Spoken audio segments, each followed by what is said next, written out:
When everything around us, including the way we work and live, has been interrupted, uninterrupted service is peace of mind. Juzy from customer support is responding to a 500% increase in daily call volume, no matter what.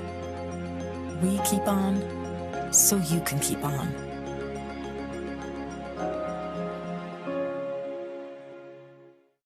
There is no change in policy, but there is a lot to unpack in this Fed statement. My sense is that more fiscal support is likely to be needed. You saw definite signs of slowing. Do you still see that? The amount of pain we're going to have in the economy and the challenges we face to get to a full, robust recovery are just going to be much greater.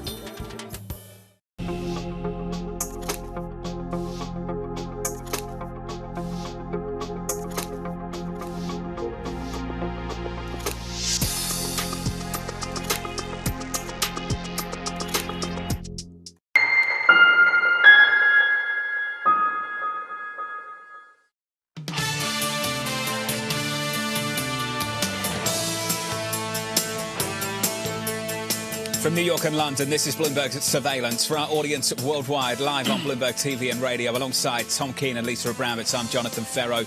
8:30 Eastern. It means one thing. In just a moment, Michael McKee will have the economic data. Good morning to you, Mike. Good morning to you, John. If it's Thursday, it must be jobless claims, Wall Street's newest obsession.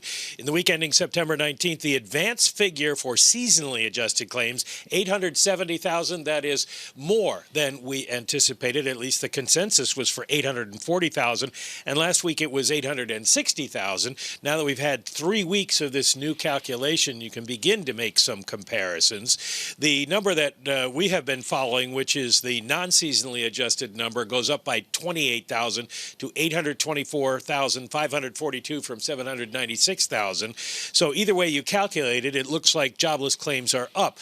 Pandemic unemployment assistance, that's the one that goes to the freelancers, drops by 45,000 to 630,000.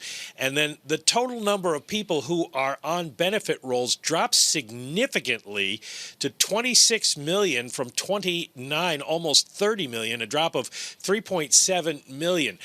This is all going to feed into the questions about how accurate all these numbers are. We saw criticism of California the last couple of weeks because their pandemic unassistance program, a jobless program, had something like 524,000 people in it. And they went back and they've started culling the rolls, and they've fallen quite a bit.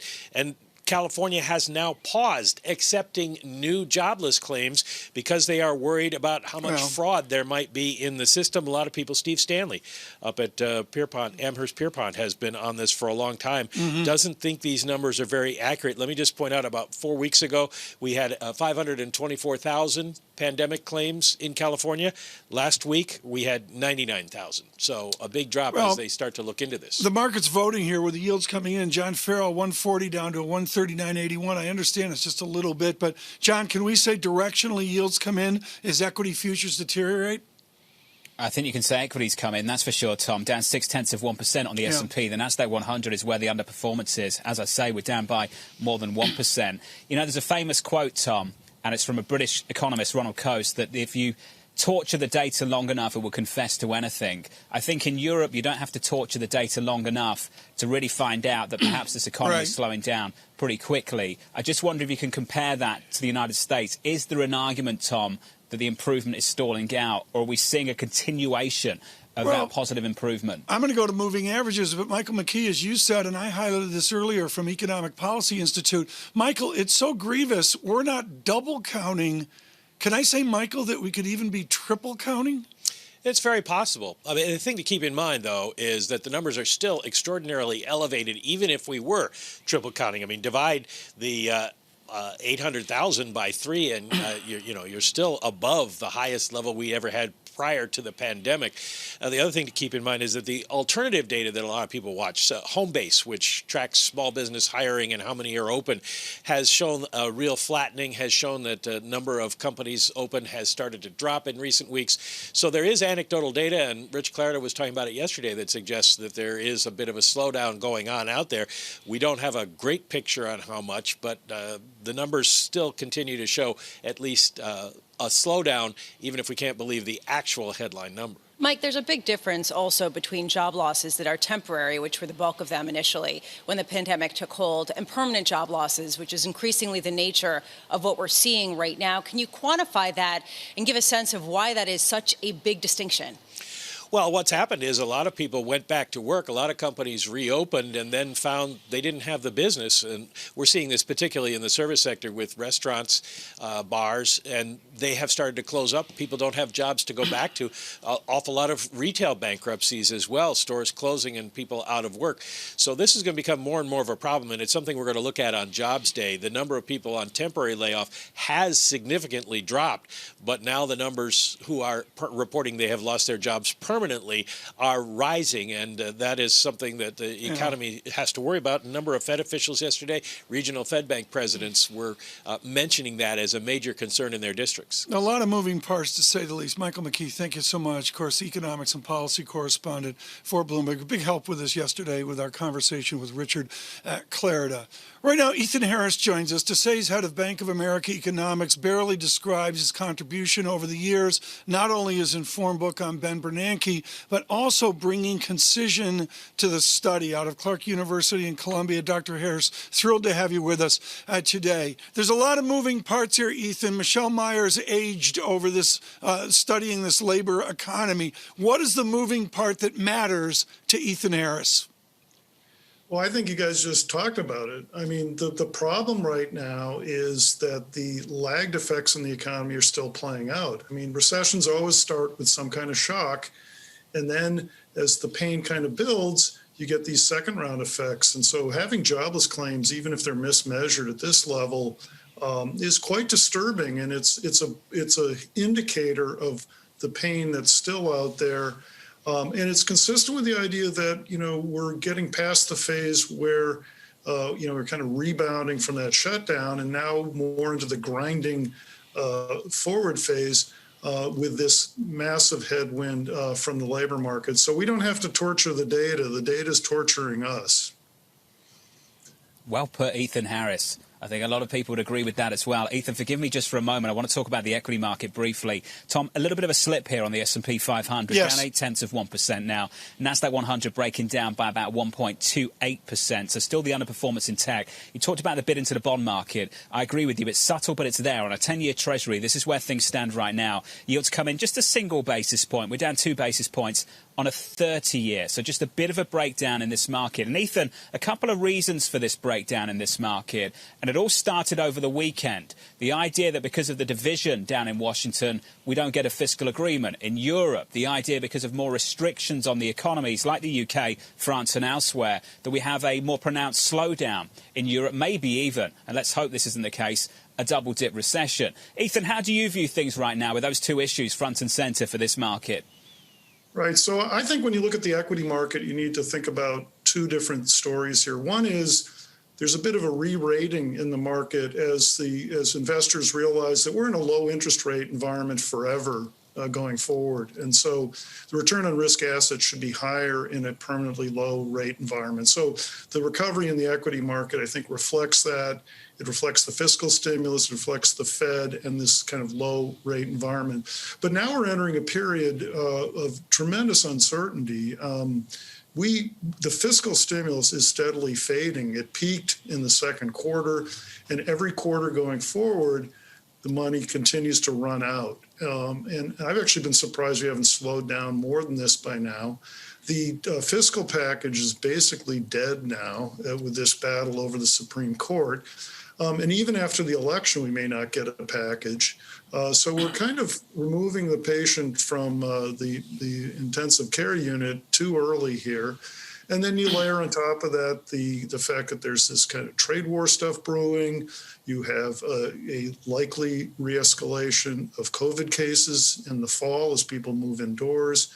And then you got things like Brexit in the UK. So I think the market's simply got too many uncertainties on its plate, and it's going to be under pressure for a while here. Well, given the uncertainties, Ethan, what are the indicators you're watching to indicate a true slowdown that could potentially create the backdrop for a double-dip recession? Well, I think that one of the challenges right now is that we've got a cottage industry of daily indicators we're all using, including the B of A card data, the home base, and all the other stuff. None of these indicators have really been stress tested through a period to see how accurate they are. They're useful. I think all this data is very useful. But the data were a bit misleading in the summer. The daily indicators were weaker than the official statistics. I think we need confirmation from the official data. We need to see hints that the slowdown in retail sales is accumulating into something much weaker. Need to see evidence from the jobs report and so on. So while these timely data are, we all look at them very closely. Right. We need to get some confirmation from the hard data. Futures deteriorate -29. We're out of stick big, almost 2 points on the VIX, 30.47 right now. Ethan, one final question here. We've got to get back to the markets. Dr. Harris, this morning the Chancellor of the Exchequer talks about a United Kingdom permanent adjustment. Do you and your team just assume there will be an American permanent adjustment? Well, I mean, there's a structural damage to these economies. I don't think I think we can recover largely back to where we started from. But, there's fundamental changes going on. There's been some good things. I mean, we've learned that we can do things more cost effectively. For example, me working from home. But there's also a lot of damage out there. So, yeah, there's a structural component to this whole crisis. Ethan, good to see you. You look well. Send our best to the team. Ethan Harris there, Bank of America Securities Head of Global Economic Research. Here's the price action, counting you down to the opening bell right here on Bloomberg. 50 minutes away from that open in New York City with equity futures breaking down. The S&P 500 down 0.9%. All of this extra leg lower just in the last 10 minutes or so, down 29 points on the S&P. As for on the Nasdaq 100, we're down by almost 1.5% now on the Nasdaq 100, down around about 160 on a session. As equities break down, the dollar breaks out almost at session highs, up a little more than 1/10% on a DXY. And a subtle move in the bond market, Tom, not a big one, yields in a single basis point to 0.66%.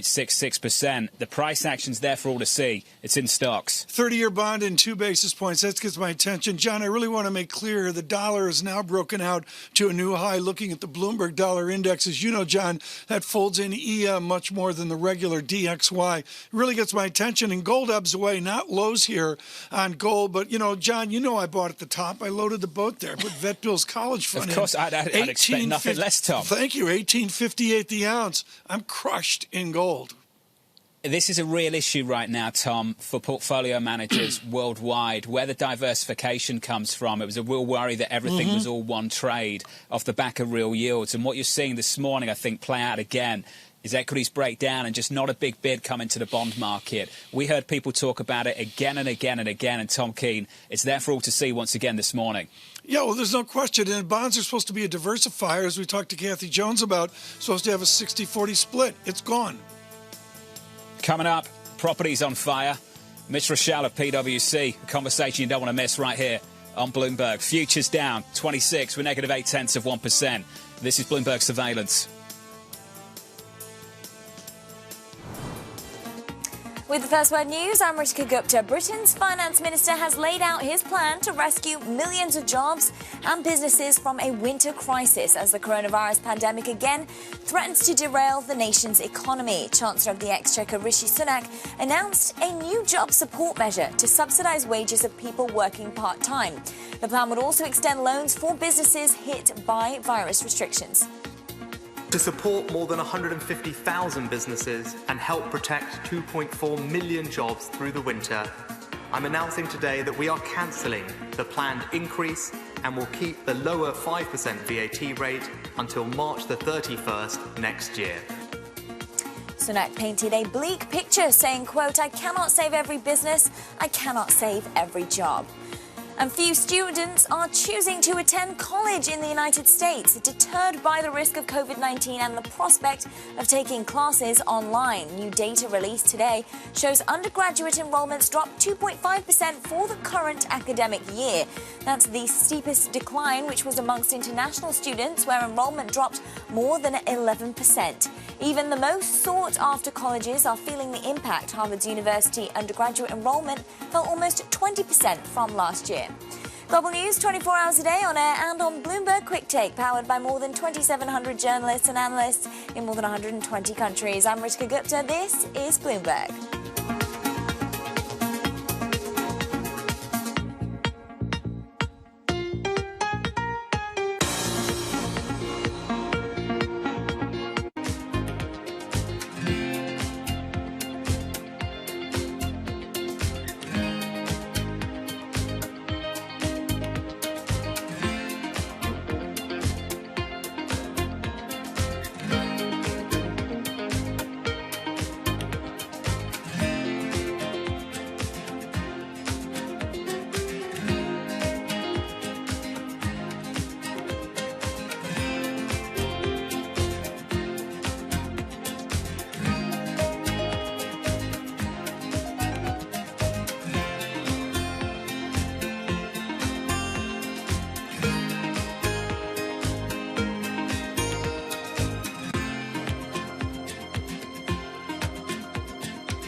The Boston Symphony Orchestra presents BSO at Home. While you stay inside, enjoy a curated collection of archived concerts and behind-the-scenes stories from BSO musicians. BSO Homeschool provides lessons for music lovers of all ages. New performances and messages from musicians are added regularly. Enjoy these selections and much more at bso.org/at-home.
Give you a sense of the real-time action. The 10-year yield tumbling now 11 basis points, so continuing in this knee-jerk risk-off feel. Some things you see coming, some things you don't. The trick is to be ready for anything. Pablo from Infrastructure Support is working every day to keep essential market data flowing seamlessly. We keep on, so you can keep on.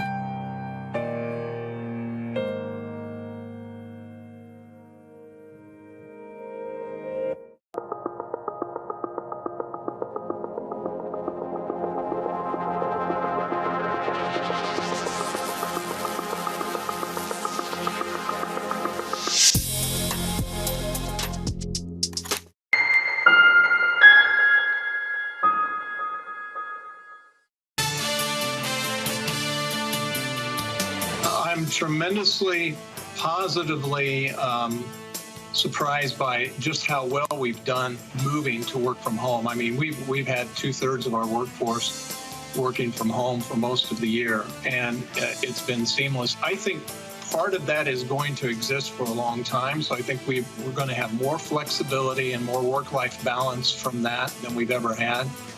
I'm not sure that we can stay that way forever.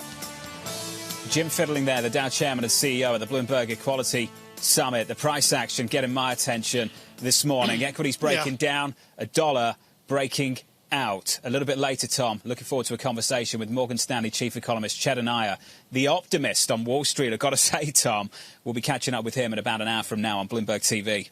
A lot of opinion and strategists now recalibrating where they are in the correction, as we heard from David Kostin in the last hour with Goldman Sachs. Right now, we're going to digress. We'll do that. We'll give you the data along the way here through this 8 o'clock hour. Off of claims futures, negative 24. The VIX, 30.30. But we look at real estate in the extraordinary suburban migration. There's no one better to do this than Mitch Rochelle with PwC, a partner and, of course, New York business development leader. Mitch, we usually talk commercial real estate, malls and all that. Let's talk about the absolute insatiable desire for suburban housing. Let's start with a simple. What will it do to the school districts of the suburbs when all these kids show up? Interestingly enough, Tom, the demographics, if you sort of chart out the number of kids that are entering kindergarten in the burbs, it's actually fallen off dramatically. My kids graduated from high school in 2018 up here in the beautiful suburbs. Their graduating class was about 220. Some of the classes entering the same school district were as low as sub 100. So there's capacity, believe it or not, because of the gap between the millennials and Gen Z, at least the leading edge of Gen Z. So the fact of the matter is there is capacity in suburban schools. Where there's not capacity is out in the east end of Long Island, where everybody flocked and tried to get their kids into school in East Hampton and Amagansett. Those schools don't have the capacity. But up here in Westchester County, we have capacity. Tom, did you bring Mitch on this show to figure out where to buy a house, where Afterthought could go to school? Is that really what's going on here? Major shout out on Twitter this morning. Dolly Lenz, the beautiful and charming Dolly Lenz, is trying to slide me into 6,000 square feet somewhere up by Mitch. You know, we make jokes to our global audience and all of you on Bloomberg Radio, coast to coast. This is a huge deal. Mitch, there's going to be a vaccine. 3 months after the vaccine, is this the dumbest decision ever made? Well, let's look at right now, and then we can look 3 months from now. Right now, I think the renters in places like Manhattan, by the way, this is a nationwide phenomenon of folks moving out of urban cores into suburbia. But the renters moved out. The sellers are slowing down moving out because some of them are having, no surprise, a hard time selling their homes, and they need the proceeds from their condo that they're selling to buy a house in the suburbs. So the trend has slowed a little bit. Going forward, I do think the trend is going to continue because this is history repeating itself. The baby boomers who were born in cities across America moved to the suburbs and actually created the suburbs in America in a lot of places. So the fact of the matter is, I think it's just history repeating itself. The catalyst, though, was COVID-19. Is it because of the work from home dynamic, or is it something else? I think, and I think I said last time I was on it, I think it's a perfect storm of density in cities, access to school in cities, social unrest in cities that's got people thinking about the suburbs. But I think you're going to find that when you look at this over time, it's a moment in time, but it's a trend that started and will probably continue. So, Mitch, there's a difference between a decline in rents and an all-out Armageddon or an all-out return to the 1970s, where you have bombed-out buildings and you have a crime rate that goes up dramatically. Which are we looking at for the futures of some of the biggest cities here? I do think that, Lisa, cities themselves are popular and remain popular again over time. So we certainly have to look at this over time. The thing that everybody forgets is how cyclical real estate is. And, you know, you make an analogy with the equity markets. If you were investing in the early, most of August and September, you thought stock markets only went up. And then you look at the last week or so and you go, whoa, what happened here? But real estate is cyclical and it ebbs and flows. And we really haven't overly built supply relative to historical trends. So when demand starts kicking up again in urban cores, I think you're going to see apartments doing fine. Office buildings with the work from home phenomenon may have a longer term challenge, but I think apartments are going to probably just do fine over time. Mitch, what's the financing like? I mean, we've noticed here for ages, mortgage rates come down and it really seems almost inelastic. Does the mortgage dynamic play into this madness? Yeah, no question about it. If you look at the volume of refinances is up huge. The volume of financing for new purchases is up dramatically. Clearly, cheap money is a motivating factor.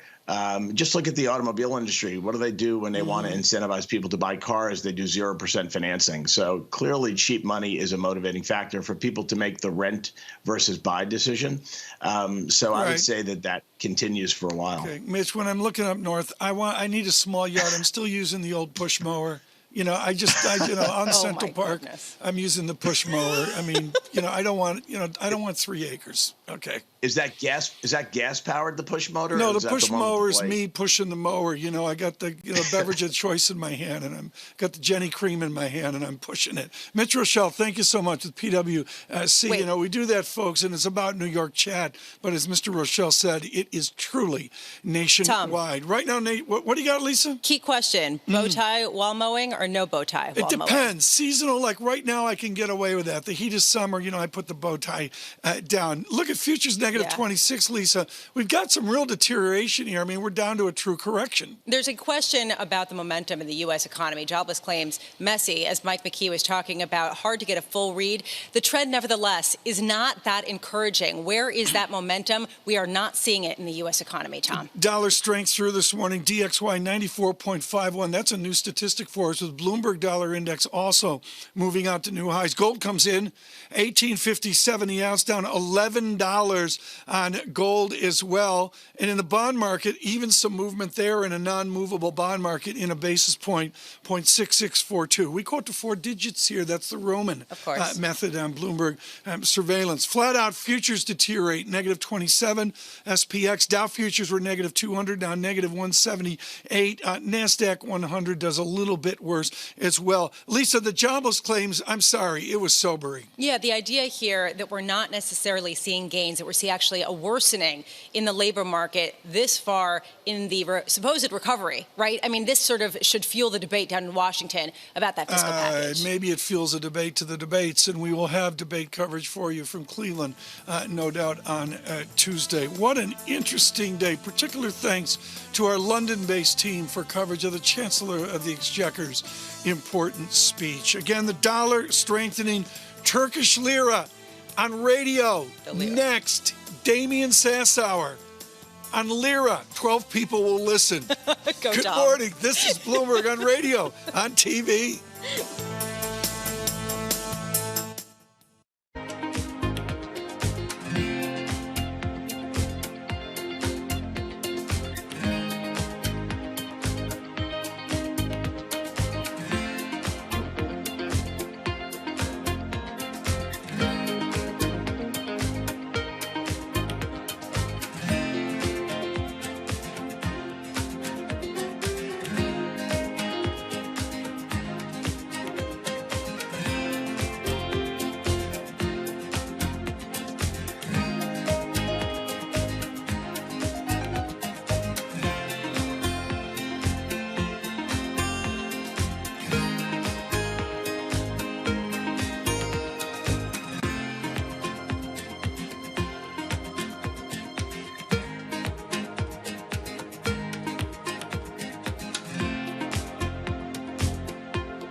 The Census Bureau has asked Congress for a 120 extension. I don't know that you even have to ask, and I think 120 days isn't nearly enough.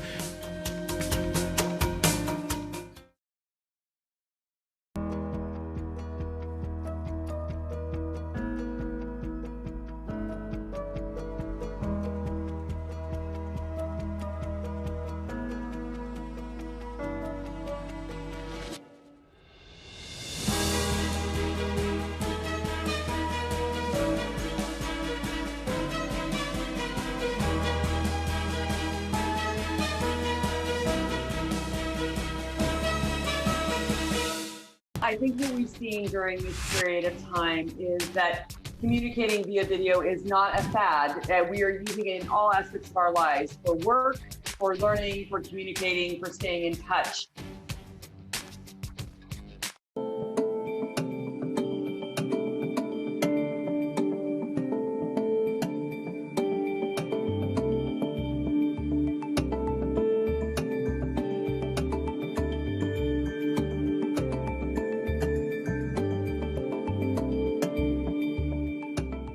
It's really a reminder, isn't it, just how sensitive the markets are to any commentary about trade. We did see some pressure on the yuan, we did see some pressure on the futures. That is now being reversed.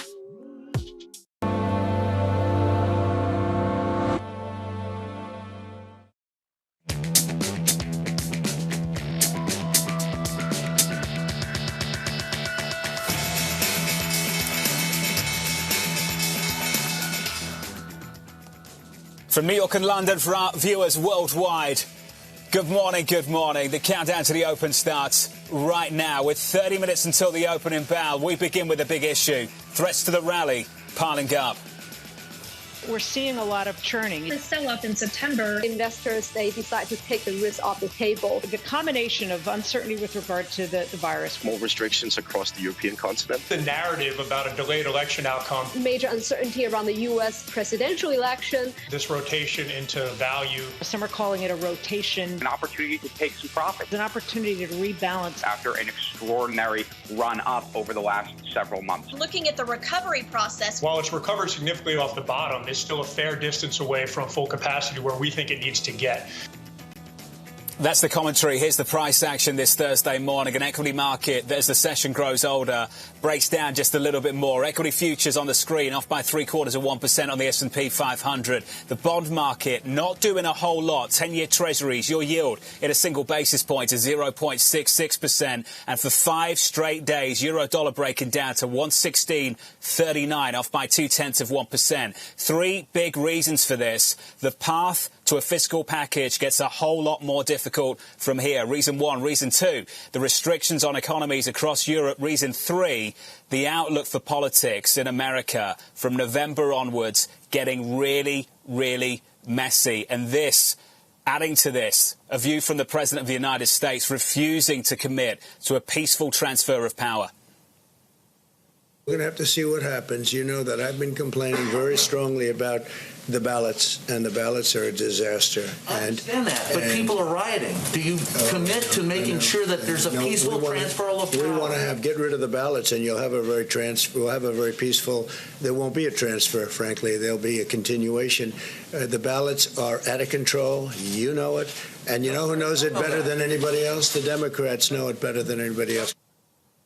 Does Kevin Cirilli know it? He joins us now from Washington, our chief Washington correspondent. Kevin, great to catch up. It's just one more risk for this market. Yeah. That stretch between November into the end of January. Risky political business. We're getting fresh reaction from Democratic presidential nominee Joe Biden, who was asked to respond to President Trump's comments from yesterday. Take a listen to what Joe Biden said. What country are we in? I'm being facetious. I said, what country are we in? Look, he says the most irrational things. I don't know what to say about it, but it doesn't surprise me. He says it's unsurprising. We're now just days away from the first Democratic presidential debate. We'll have continuing coverage of that from Cleveland, Ohio, when that debate takes place. But it's not just the presidential election, Jonathan, in that 6-week period starting on November 3rd that is going to lead to volatility coming out of Washington, D.C. You've got the election, a Supreme Court pick. You've got the Affordable Care Act healthcare trial set to begin on November 10th, 11th at the Supreme Court. And, oh, yeah, December 11th is when that continuing resolution is set to expire, so a potential for a government shutdown and fiscal stimulus talks. It's going to be a dizzying holiday season here in the nation's capital.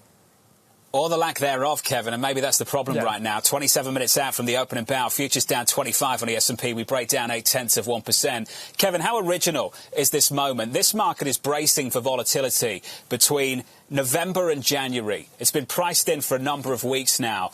Kevin, have you ever seen a candidate for the President of the United States, a sitting president, develop a post-election strategy for the month of November going into year-end in January?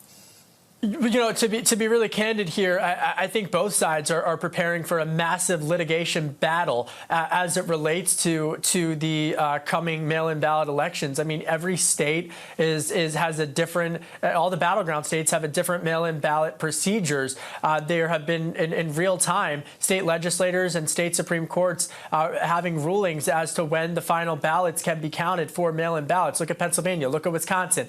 Look at Florida, where voting early voting has been such a key issue. But the bottom line here is that traditionally and historically speaking, elections haven't led to too much volatility. What's different about this cycle is that the confluence of other events, the Supreme Court, a continuing resolution, as well as a need for more fiscal stimulus, those three additional items have thrown in with a volatile election, make this moment unprecedented.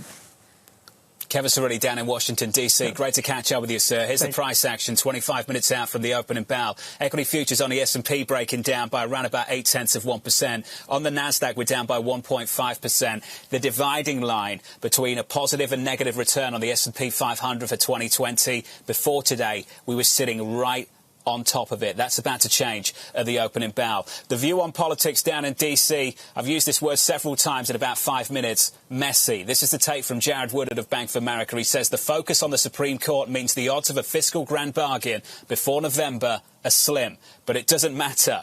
Worst-case stimulus news is offset by better-than-expected virus data and stable U.S. consumption, bullish macro buys, policymakers, some more time. Jared joins us right now. So, Jared, you're constructive. Dare I say you even sound bullish. What would you be doing this morning? Am I the only contrarian on TV this morning, John? I feel like it. The sense right now from investors, both, individuals and institutions, from colleagues, is that we're just on the cusp of going over some really terrifying cliff, and I'm just got to tell you, I'm a seller of that view. I think number one, this correction we've endured since the peak in September has lots of echoes to history. We look at 2009.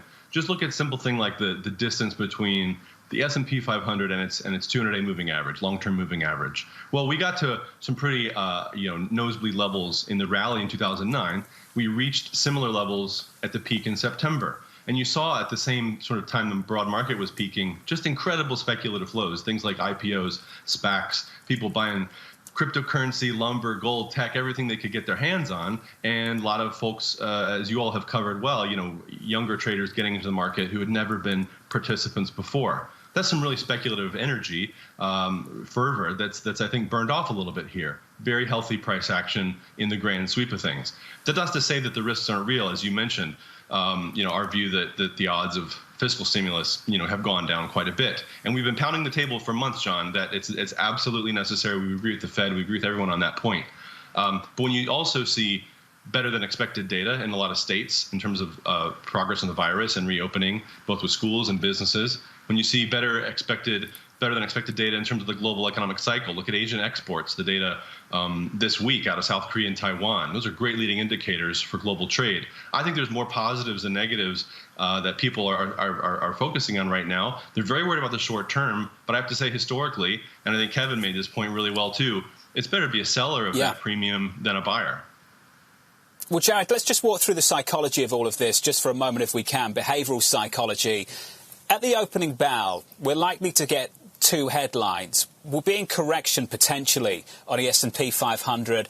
We'll also be negative for the year, for 2020 on the S&P 500 as well. Now, traditionally for many people, correction territory is almost a buy signal, unless we're going into a recession, Jared. On the other hand, you've got this story where we turn negative on the year, and it kind of takes away that FOMO that people have been feeling through the summer, that this market's ripping away from them and they need to get in and chase it. Jared, can you weigh those two things against each other when those two headlines drop? A lot of people are thinking right now whether maybe it's a good time to raise some cash and sit out a big chunk of the rest of the year. And I can tell you, I've been telling investors not to do that because historically, election noise, Supreme Court turmoil, fear over the pace of legislation, these are not things that you can usually pick out when you go back in history, looking over your charts. Hard to pick out when those things actually showed up in price action. And I think that the president will be, similar the present-day struggles will be kind of a similar example. The dust settles on Inauguration Day. I think it might be hard to look back and point to some of these news headlines having a big effect. I think it's a good thing, honestly, that you've had some of the sort of speculative fever burned out of the market. It gives you more healthy rotation into more stable, better constructed portfolios. And to the extent that investors are making some of those rotations now, including out of some of the really speculative growth stocks into a more diversified basket, I think that's all for the good. Jared, you mentioned portfolio construction. Let's finish the conversation there because this is really, really important. We've had a downdraft in equities and the bond market's done nothing. 10-year Treasury today in a basis point, the 30-year in around about 2. We've talked about this, Jared. You and I have multiple times. The end of the 60-40 portfolio. What do you do and what are you learning in this market right now? And do you have to accept more volatility in the portfolio because the diversifier that you used to have isn't performing in the same way? Yeah, I mean, where is your 60-40 God now is kind of the line. And I think the bottom line is you have to take risk somewhere. Treasuries are probably a little riskier than many people realize in really unusual ways. And I think it makes sense to take a little more credit risk, even a little more equity-like risk in order to generate yield and income. Something like 80% of the S&P 500 pays dividends now that are greater than the 10-year Treasury yield. And we mentioned volatility before, some of the incredible risk premiums in options markets today. And for investors who have the means to capitalize on that, selling some of that fear back to folks who are, inadvisedly trading their own personal politics, I think is in some ways one of the richest sources of yield and fixed income in the market today. If you can, do that in a risk prudent kind of a fashion. You look at mortgage REITs, convertible bonds, preferreds. There are still places to go, even in the fixed income market, where you can generate yields, I think, in a prudent fashion. You're just not going to get them at a risk-free rate. Here's a Saddler of the Gloom. Jared, it's great to catch up with you, sir. Jared Woodard there of Bank of America. 20 minutes out from the opening bow, down 24 on the S&P 500. We're negative 0.75% from the market desk ahead of the opening bow. Here's Abigail. John, let's start out with some deal news because we do have the shares of EW Scripps absolutely soaring. This on the news that Eon Media is buying them for $2.65 billion. Also splashy about this deal is Berkshire providing financing through a $600 million preferred equity investment. Jefferies also sharply higher, up 11% on a strong quarter.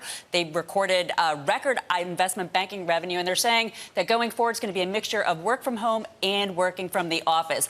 Darden is higher after they beat adjusted earnings. And then finally, Tesla. John, the odd stock out here on this board, on pace for its first 3 down days in a row in about 3 weeks. This, of course, as the Battery Day news fails to excite on a stock that is still up more than 350% this year, John.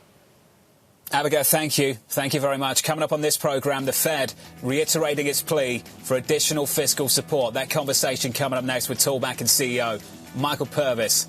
18 minutes away from your opening bell. Just ahead of the cash open, futures down 26 with negative 0.8%. The NASDAQ, some real weight on the tape. This is Bloomberg.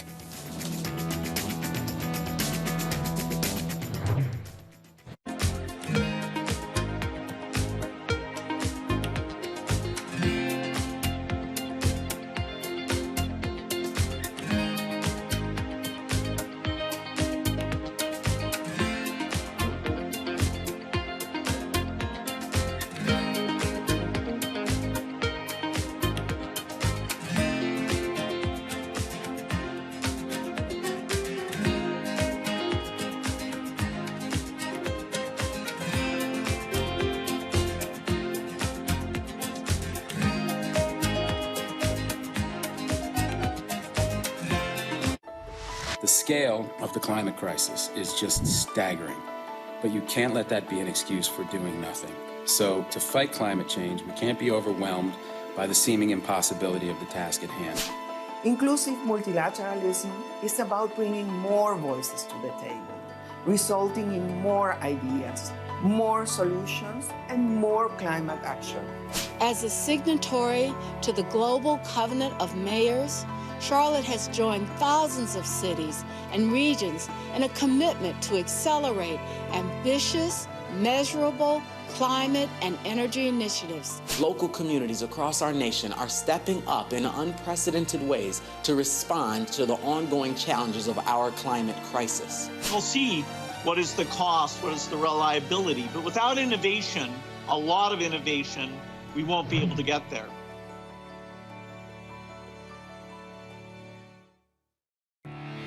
we explore the trends, investments and competition of the European ETF industry. Join us on Bloomberg ETF IQ Europe. I'm David Weston. Bloomberg Television is reinventing one of the most iconic brands in financial television for a new audience. Join me to see the news program for the clever investor. This is Bloomberg Wall Street Week.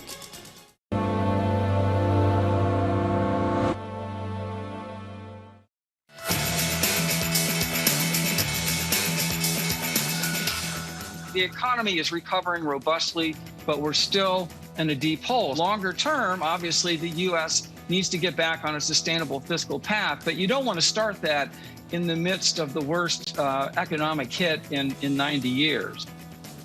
Fed Vice Chairman Richard Clarida joining a chorus of officials calling for additional fiscal stimulus. The chairman, Jay Powell, noting the path towards going forward remains highly uncertain without the help of the U.S. government. Speaking on Capitol Hill, saying the following: a full recovery is likely to come only when people are confident that it is safe to re-engage in a broad range of activities. The path forward will depend on keeping the virus under control and on policy actions taken at all levels of government. Bloomberg's Michael McKee with us for more. The message, Mike, loud and clear.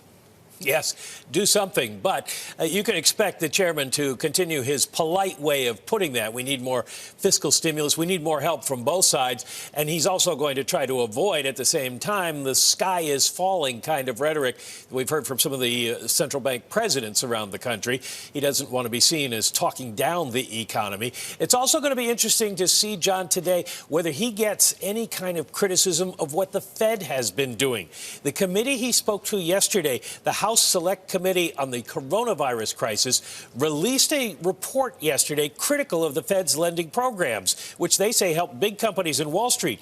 Many large layoffs have occurred among the companies whose bonds were purchased by the Fed, suggesting that the primary beneficiaries of the program have been corporate executives and investors, not workers. The report argues the Fed bought corporate bonds from companies that laid off a total of 1 million workers since March, 383 companies that paid dividends to their shareholders during the pandemic, including 95 that laid off workers and paid dividends, and 227 companies accused of illegal conduct since 2017. The Fed chairman, of course, will argue the Fed is not trying to benefit companies. They're trying to keep the markets open, and that the Fed is buying bonds based on a formula index rather than picking winners and losers. But it'll be interesting to see what kind of criticism he gets with the corporate bond program still in operation. No escaping criticism, whatever you do, if you're the Fed chair, Mike. I just wonder, for the economic data right now, of course, it's difficult to get an accurate answer over the counterfactual, just by definition. But when you look at the economic data at the moment, can they make the argument that their support has stopped this from being a whole lot worse than it could have been? Well, the economic argument is a little harder to make, although they do make the case that the CARES Act, the fiscal help, did make it a lot better than it otherwise would have been. What the Fed argues is what they've done is kept the markets open, and that's helped through that channel. Michael McKee on the latest economic data and on the Fed as well. We're doing it all over again with Chairman Powell and Secretary Mnuchin. Your price action 13 minutes out from the opening bell. Equities down on the S&P 500. Another leg down in the last hour. We're down 0.8%. In the FX market, not doing a lot. Dollar yen actually positive. That's a weaker Japanese yen, a stronger dollar. Stronger dollar may be the story in G10 once again. In the bond market, the story is there isn't one. You fall asleep looking at it. Your yield comes in a single basis point, 0.66 on a US 10-year. Going forward, are we going to get that fiscal support? The Fed's asking for it. Tollbacker's Michael Purvis says the Fed is at least in part to blame for the lack of that fiscal support, saying the following: the improved financial conditions which the Fed has created makes it more difficult for fiscal stimulus to get done. The Fed's been supporting a massive equity rally since March that's undone much of the urgency needed to deliver the additional stimulus. Michael Purvis joins us now for more. Michael, this is the argument, isn't it? For a long, long time, it's been a matter of when, not if. Is it a matter now of if and not when? Well, with respect to fiscal stimulus, I would think at some point that, if the COVID persists, which seems to be, a pretty reasonable assumption right now, that fiscal stimulus will come.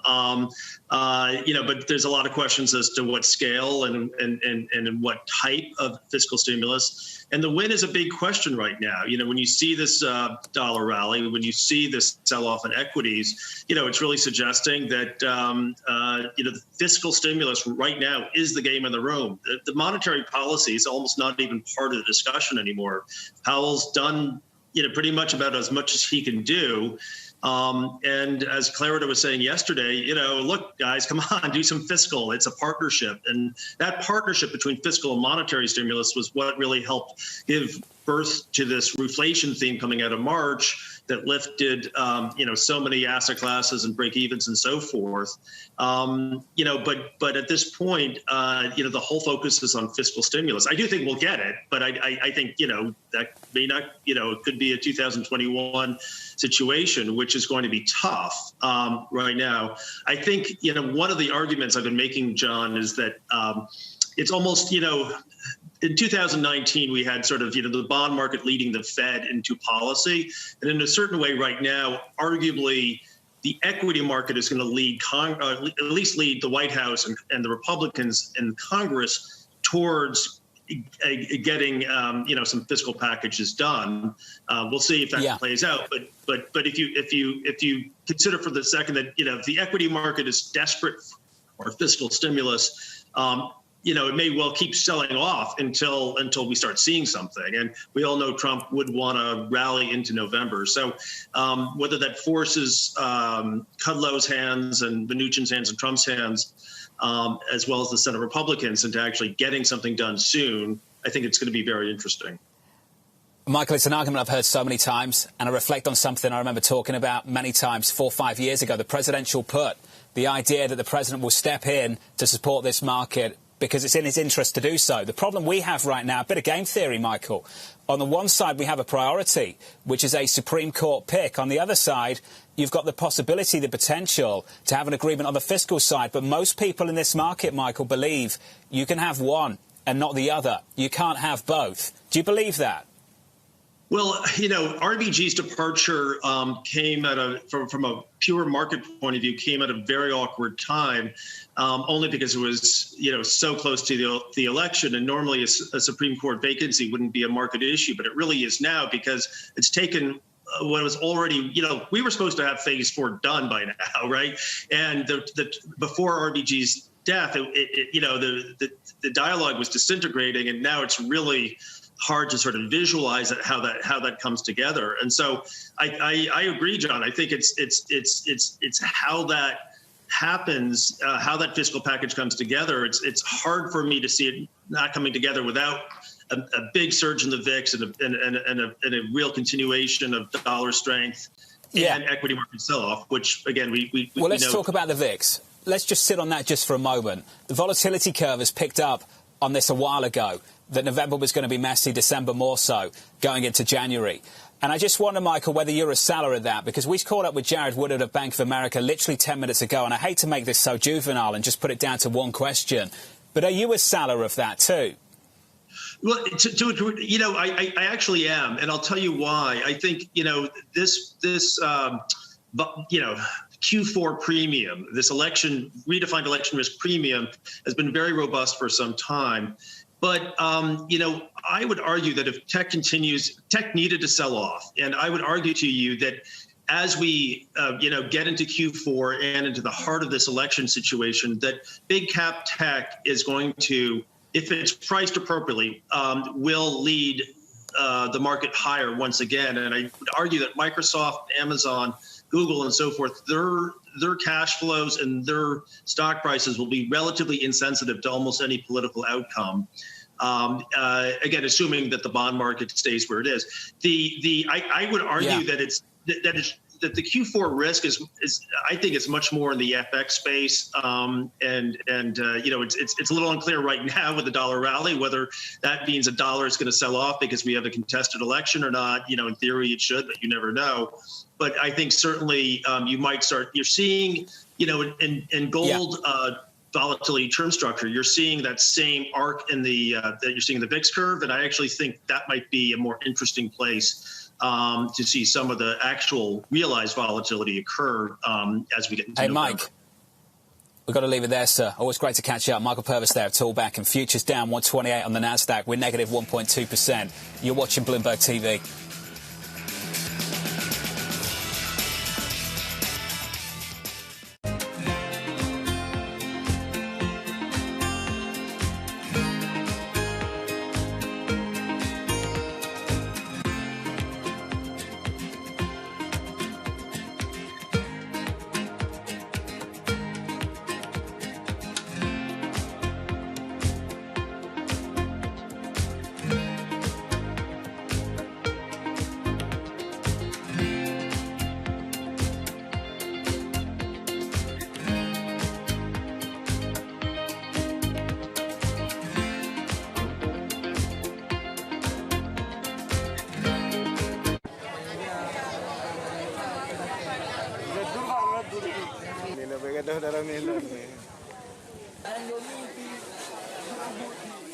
Ada 3 kelompok pengungsi tersebut yang sudah berpencar arah. Kemudian kami dari Polsek Banda Sakti berkoordinasi dengan perangkat desa Kampung Jomblang melakukan upaya pengumpulan secara persuasif serta minta tolong kepada warga. Alhamdulillah warga yang terpecah semuanya berkumpul.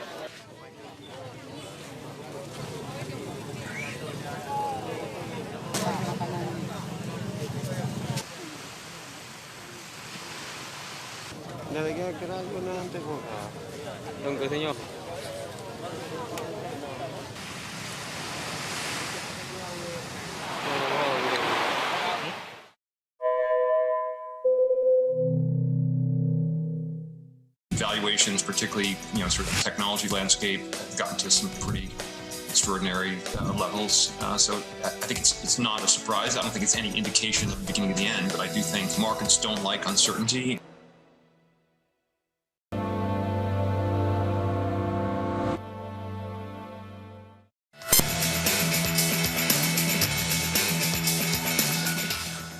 Five minutes out from the opening bell, equity futures recovering just a little bit. Let's get to the morning calls. First up, Oppenheimer upgrading Square to an outperform with a 185 price target. The analyst citing increasing monetization of its cash app and rising engagement amid the pandemic. Your second call from UBS upgrading Goldman to a buy, 245 price target. The analyst expecting potential volatility from the upcoming US election to boost its fourth quarter results. And your third and final call, Stifel upgrading FedEx to a buy, 281 price target. The analyst citing an attractive valuation and the company's success during the pandemic period. That stock positive by not even 0.2%. Coming up with markets breaking down, John Hancock's Emily Rowland at the opening bell. Looking forward to that conversation next right here on Bloomberg TV.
some things you see coming, some things you don't.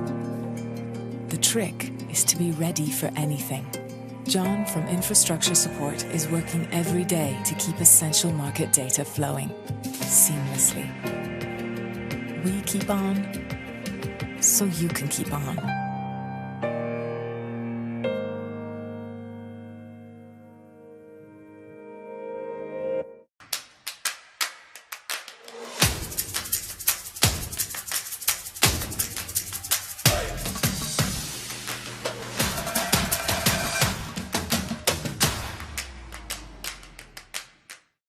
A market that over the past few weeks has made it clear it wants to go higher.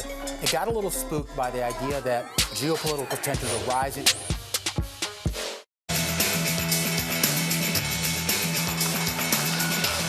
We are set to erase the gains for the year on the S&P 500 when this market gets open. 23 seconds out with futures down 18. We recover just a little bit. We're negative 0.6% on the Nasdaq, down by a little more than 1%. The good news, off the lows for the session. The S&P 500 could be in correction territory by the end of the session. That's your opening bow. Switch up the board in the bond market. Here's the state of play. Treasuries, total snooze, wake up. You there? Yield 0.67% on a 10-year. In the FX market, euro dollar 116.45. The euro on course for its worst week against the dollar, going all the way back to April. Crude with a 39 handle just south of 40, unchanged on the session, 39 at around about 90 cents. That's the cross-asset price action this Thursday at a market desk with your movers. Here's Abigail. John, that Nasdaq underperformance really tells the story in terms of the big movers and what's going on beneath the surface. In other words, the tech wreck continues, or the mega caps are selling off, led by Apple, down 1.4%. Right now, down more than 16% in the month of September, putting Apple on pace for its worst month since the dark days of November of 2018. That's the degree of the selling pressure. Tesla is also down sharply, down 3.7%, down for a third day. Important on Apple and Tesla, John, of course, is the fact that nothing has changed over the last few weeks since the brighter days of August. So much of this may just be technical selling. Not technical selling, the Nikola down 15.3%. The electric truck company getting punished once again. This on the news that partnership talks are being stalled after the founder recently resigned, of course, amid fraud allegations. So that stock down really sharply. Interesting, John, though, we don't have the rotation movers working either. This is right across the board because we have travel stocks down once again. I say down once again because they've been down many days in a row with the exception of Tuesday. So even though there's not a lot of talk about the virus this morning, you see investors wanting out of stay-at-home, mega caps, and those reopening names. Not a lot of places to hide this morning, John. Abigail, that's been a story over the last couple of weeks, that's for sure. 90 seconds into the session, the two headlines we discussed at the top of the hour, here they are right here, dropping across the Bloomberg in bright red. The S&P 500 down 10% from a September 2nd high. The index erasing all the gains for the year. The S&P right now on the screen, we're negative 0.4% on the month. We're down by 5.9% on the Nasdaq, off by some 7 percentage points. On a sector basis, financials, materials, energy leading the losses. The moves today, they're mild. On the month, less so. The headlines get your attention. Looking at them right now is Bloomberg's Sarah Ponze. Good morning to you, Sarah. Your thoughts on those two headlines as they cross the Bloomberg at the opening bell? Good morning, John. It really just shows us. August, we had this unbelievable move higher. The S&P 500 had its best month since 1986. Well, now we are really experiencing this volatility. It's been visceral, but to the downside. The S&P, as you mentioned, that 10% correction level, erasing its gains for the year. You see right here those moves over a 1-month horizon. But if you just consider the month of September, the Nasdaq is down more than 10% in its worst month since 2008. That really sums it up for you right there. And as I mentioned, the volatility has really been visceral. You can feel it. As of yesterday's close, the Nasdaq had moved on a closing basis more than 1% on 14 out of 16 days in September. That's about an 88% hit rate, which would be the most volatile by that measure since March, and the second most volatile by that basis for a month since 2002, the midst of the dot-com era.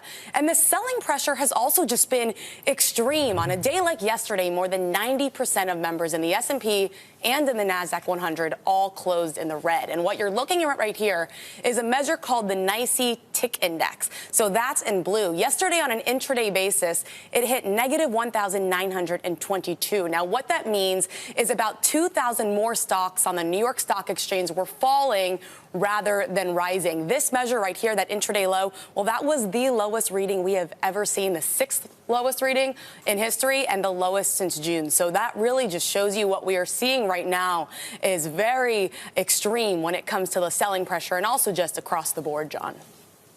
Sarah Ponce, thank you. Good to see you back at the market desk. 4 minutes into the session, the S&P 500 negative 0.5%, the Nasdaq off by 0.7% after that massive exponential move through August. We correct big time on the Nasdaq, but the headlines come out of the S&P. We're down 0.5%. On the year, we erase all of the gains for the year. We're now negative on the S&P 500 for 2020, and we could well close out a session later today in correction territory. The story for many people, from a perspective of a portfolio manager, portfolio construction has been an issue.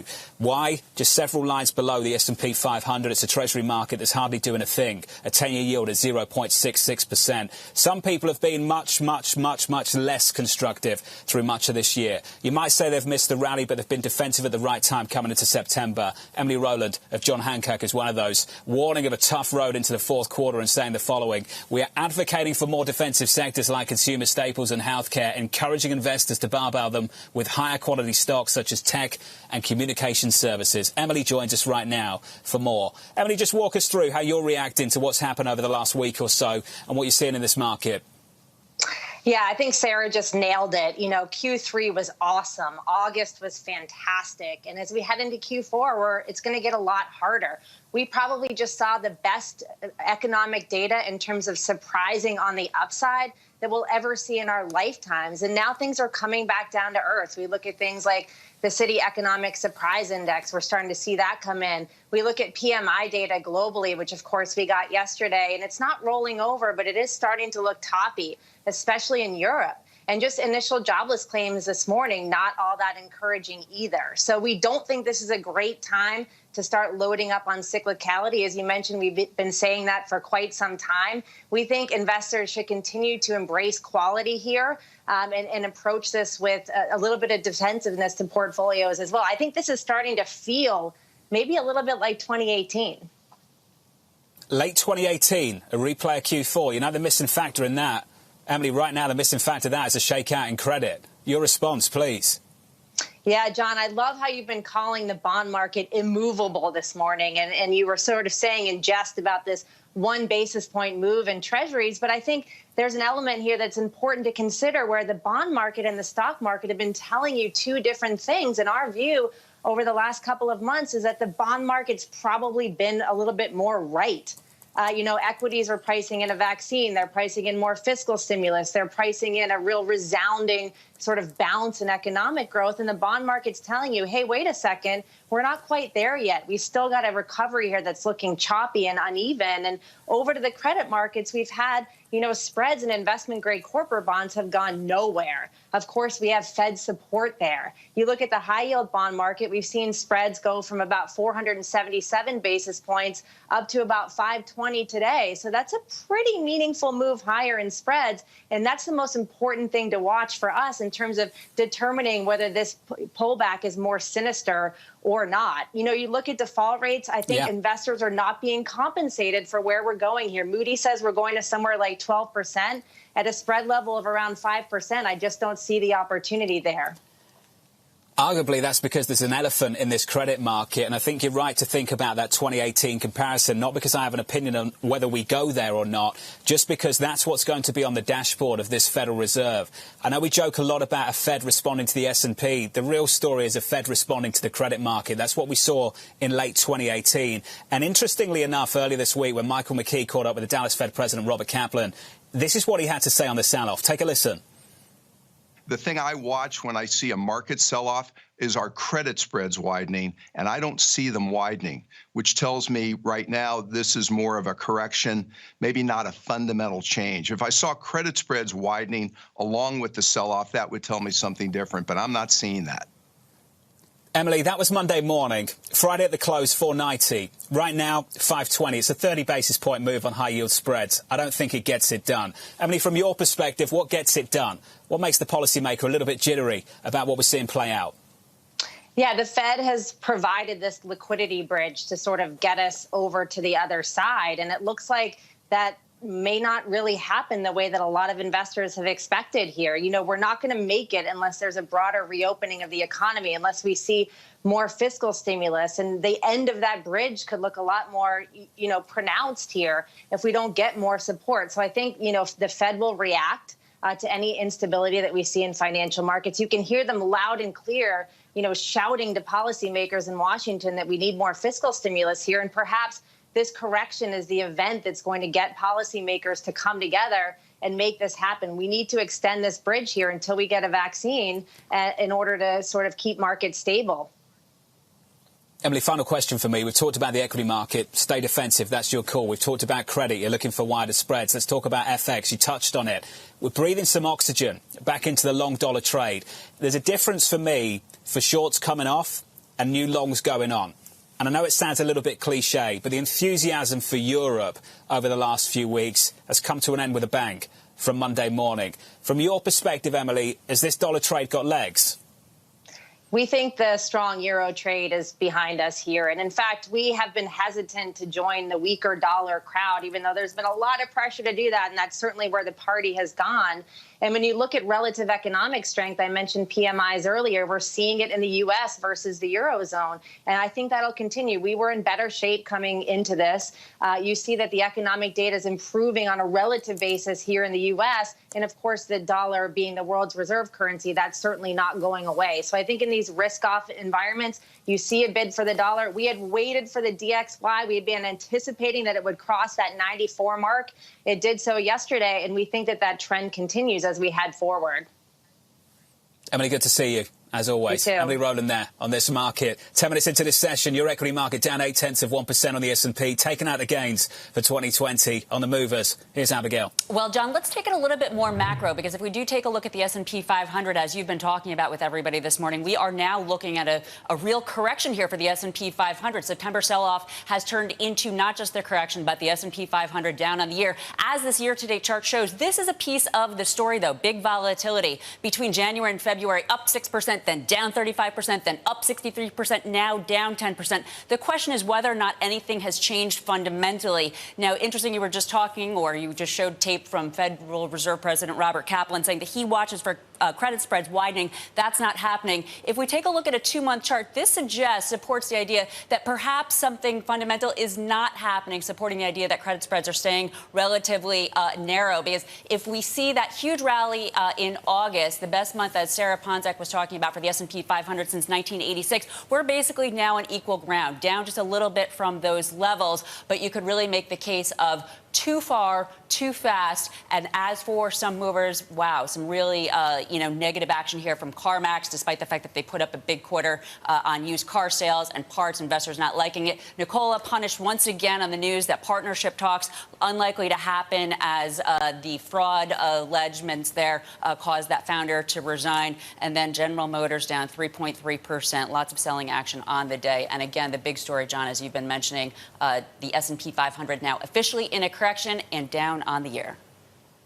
Abigail, thank you. The choppiness continues into Thursday's session. Coming up next on this programme, a resurgence in COVID cases, raising concerns about tightening restrictions throughout most of Europe. That conversation coming up next with Morgan Stanley's Chet Anaya. From New York and London, you're watching Bloomberg TV.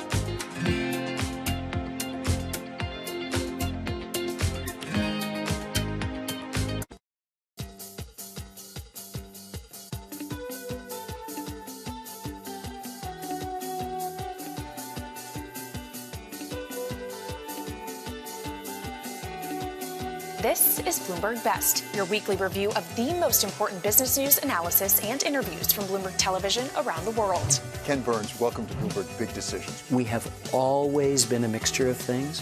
We are always stronger for that mixture. Growth is a way to stay competitive, delight more and more consumers. Welcome to the Best of Bloomberg Technology. I'm Emily Chang. They've moved the needle by acknowledging that they have to monitor the content. What is one word of advice you'll take with you? Learn how to listen. And that is certainly something that has served me well. Ankiti, where do you go from here? It's a huge market. It's a huge opportunity. I want to go 100x from here. Our philosophy is to partner where we can and stand apart when we should. When everything around us, including the way we work and live, has been interrupted, uninterrupted service is peace of mind. Kimmy from customer support is responding to a 500% increase in daily call volume, no matter what. We keep on, so you can keep on.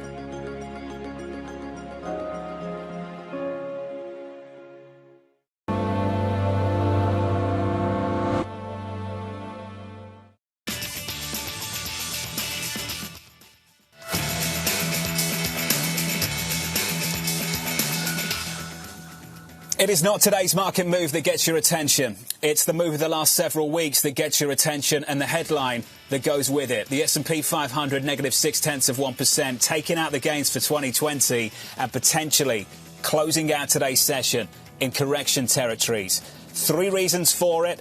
The political outlook in America getting increasingly messy. That takes out the second point, which is the fiscal package. And the third, what is taking place in Europe right now? An uptick in virus cases forcing the UK to return to emergency measures. The Chancellor of the Exchequer, Rishi Sunak, weighing in. It is now clear, as the Prime Minister and our scientific advisors have said, for at least the next 6 months, the virus and restrictions are going to be a fact of our lives. Our economy is now likely to undergo a more permanent adjustment. Bloomberg's Maria Tadeo joining us now from Brussels with more. Maria, it's not just the UK, is it? Just walk us through what's happening across Europe, including France. Exactly. Look, I think we're seeing a real realization that this virus is still very much circulating and that a lot of the restrictions are going to be much more structural than we thought they would be. And when you look at the French government, and this is the latest European country to take more measures, they're also making that clear. And we're seeing restrictions when you look at working hours, when you look at bars, restaurants not being able to operate as usual. And of course, now governments, including the French, and this is the second biggest economy in continental Europe, telling workers that work from home needs to stay put in. What I would say, however, and this is a question for markets at this point, is are we going to see national lockdowns happening once again in Europe? And that's where it's very important to make a distinction between the UK and continental Europe. When you look at the governments here across Europe, they make it very clear they don't want to go for a national lockdown because of the implications for the economy. And instead, what we're seeing are very targeted measures for regions that are becoming problematic. Big cities like Paris, just to give you an idea, but no hints that a national lockdown is coming anytime soon. In fact, the stress is now on testing, to get more people tested on a weekly basis and to really reduce the time wait and between getting that test, getting your result, to make that lag shorter so that can make things more efficient. If you have coronavirus, you know that quickly, and that means you're not making other people sick. Maria Tadeo, the latest from Brussels on Europe. Maria, thank you. Stay well, won't you? Looking at the FX market, this is a story that's weighed on the euro. Euro dollar down to 116.38 and off by 0.2%. A fifth day of weakness for euro.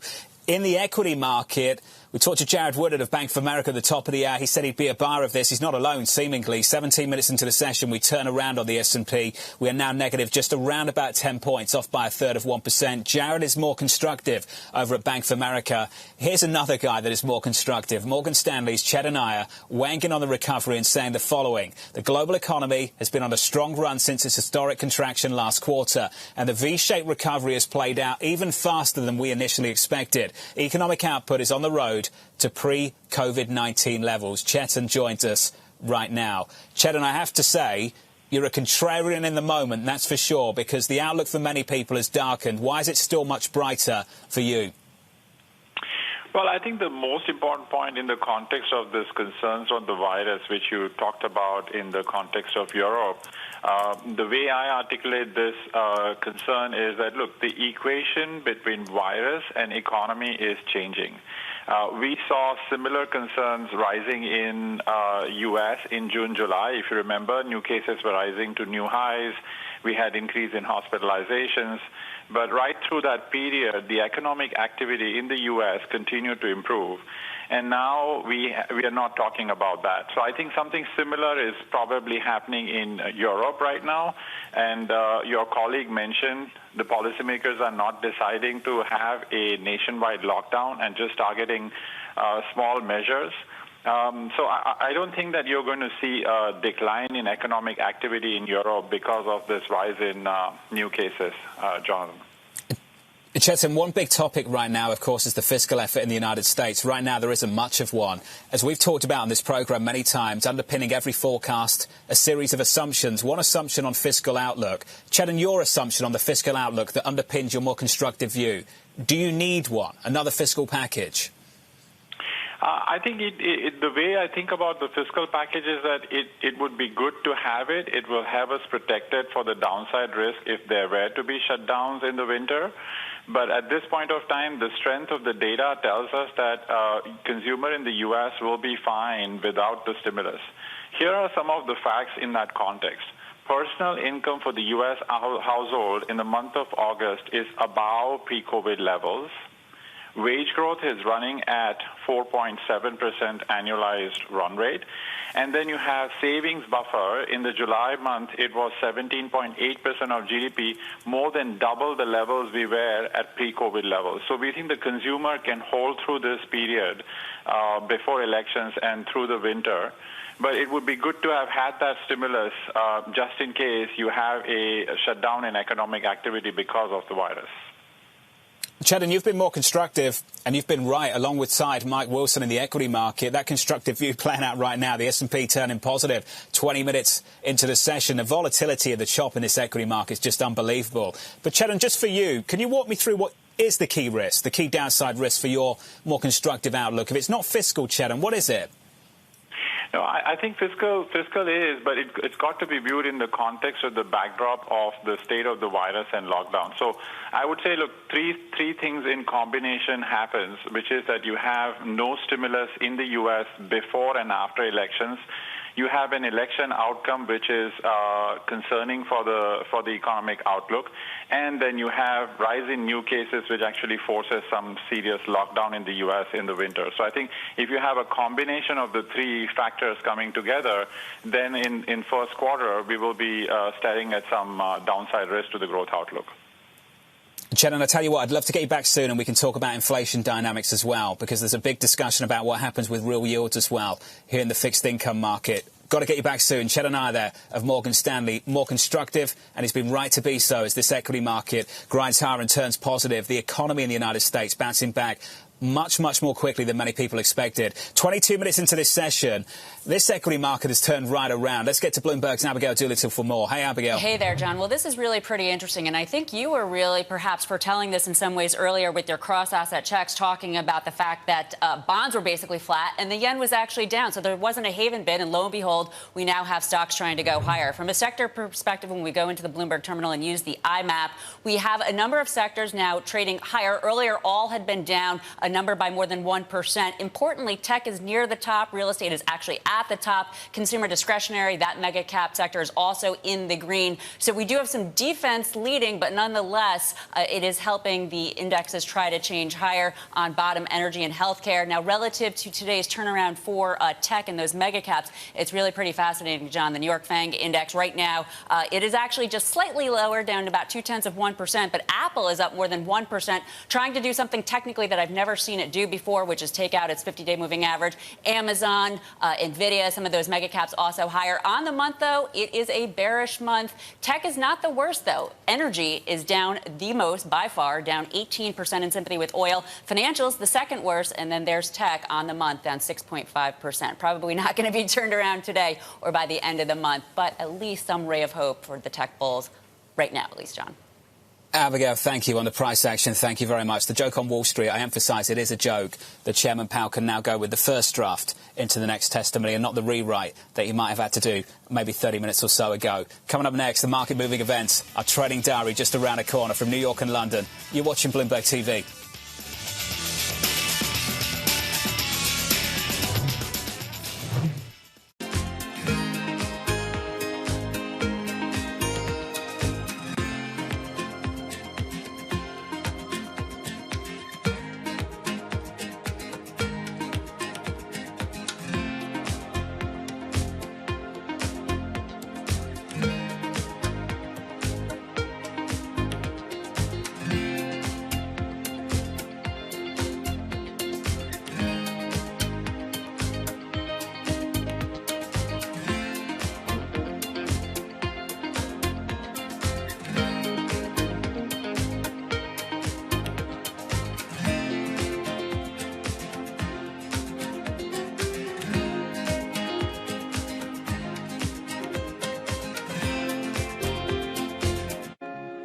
When everything around us, including the way we work and live, has been interrupted, uninterrupted service is peace of mind.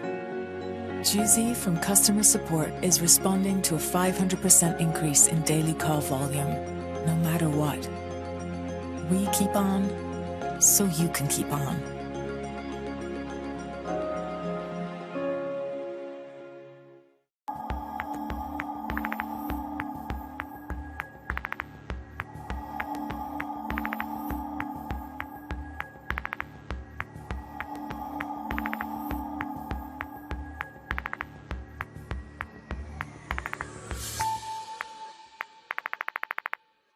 Mercedes-Benz is on a path towards CO2 neutral mobility. So we have flicked the switch there, and really we're going to step by step electrify everything. And what does that mean? Combustion engines get electrified.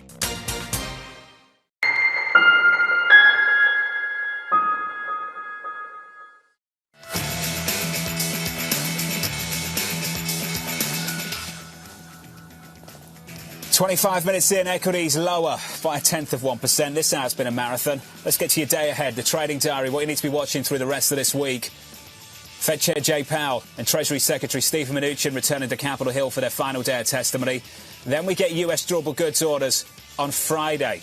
2 events for you on the slate for the next 24 hours or so. I'll leave you with the words of Senate Majority Leader Mitch McConnell out on Twitter. The winner of the November 3rd election will be inaugurated on January 20th. There will be an orderly transition, just as there has been every 4 years since 1792. From New York City this morning, this was the countdown to the open. You're watching Bloomberg TV.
The Boston Symphony Orchestra presents BSO at Home.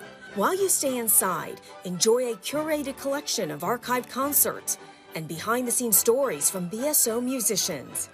BSO Homeschool provides lessons for music lovers of all ages. New performances and messages from musicians are added regularly. Enjoy these selections and much more at bso.org/at-home. As the presidential candidates enter the final stretch before the election, both are pitching their diplomatic experience, but with contrasting plans. Diplomats, ambassadors, and experts weigh in on the future of U.S. foreign policy on a Bloomberg special report, 2020 Year of Crisis, Diplomatic Divide, on Bloomberg Television.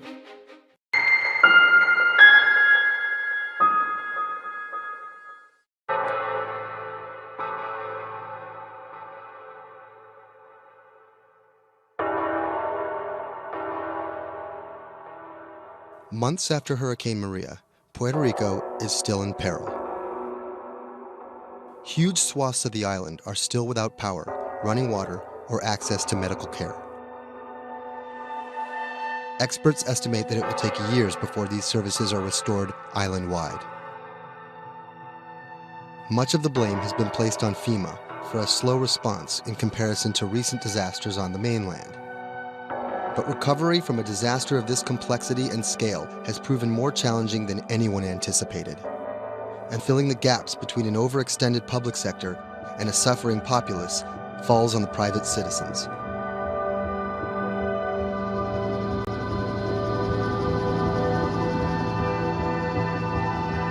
Robert Anderson is a Puerto Rico resident of 4 years. The eye of the storm came in south of El Yunque, swept up towards San Juan, and out to Arecibo. Everything on the right-hand side is what we call the dirty side of the storm. This isn't his first time in a disaster zone. With a military and telecom background, Anderson worked on repairing damaged cell phone towers in New Orleans after Hurricane Katrina. Some might be tempted to label him a disaster capitalist, seeking lucrative government contracts for his expertise. But as Anderson finds himself in the middle of a humanitarian crisis, he and his associates are developing a variety of pro bono recovery projects that target the island's hardest hit areas. I see two Puerto Ricos. We're here in San Juan. They have telecommunications restored. They may or may not have power, but basic services are in place. They're able to get food. They're able to buy things. They're surviving. And when you look outside of the San Juan area, you can go 15 minutes from here and find areas that are devastated. I'm working on the devastated side. Today, he's put together a boots-on-the-ground mission to provide medical care to some of the island's most isolated and vulnerable residents. Steve Berenbaum is one of Anderson's business associates. He offered an extra car and a set of hands. So we received an initial report from a nurse that was out in the area. We're headed to the northeast region of Utuado for some people that are in need of urgent medical assistance. Dr. Sally Priester is a physician from San Juan. She filled a van with medical supplies at her own expense and brought along a team of nurses. Google Maps estimated our first destination to be a 90-minute drive. But it didn't account for obstacles like this.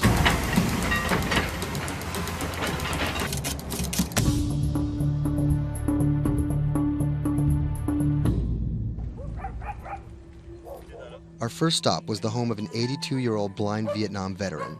His roof was blown off by the storm, and he's been living alone in a back shed for nearly 2 months. His cane actually got broken in the storm, so he's limited mobility. He has a number of medical ailments. Dr. Priester's having a look at him. We called the VA. They're going to get him set up with what he needs, get him stabilized so he can then be transported either to an evacuation center or off the island. It's when the chain gets broken, when those families that are connected to them leave the island or take off, these guys get left at the end of the road, and it's tough. FEMA was not officially part of Robert's team, and their arrival caught everyone by surprise. Their job here was to survey and report back to their superiors, and did not come with medical aid of any kind. People think that FEMA is there to hand out bottles of water, and it's not what they do. FEMA has a role to play. They have a very specific role.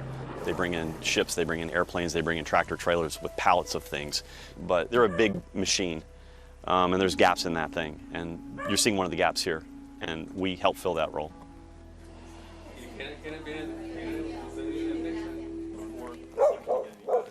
These guys are in a bad situation before, and now they're struggling for real basic things. One of the risks that you run is people going from fear to hopelessness. Those are the folks that we're trying to reach. And how are they reached? How are they even found? Word of mouth, mostly. And what's your role in all this? Ghost in the machine. I'm lucky enough to be able to communicate with folks in FEMA, the state of Puerto Rico. For a ghost, Robert makes his presence well known. Not only was he the de facto leader of the mission, now with FEMA in tow, he created his own maps to survey storm damage. So we're right here. And delivered them to FEMA HQ free of charge.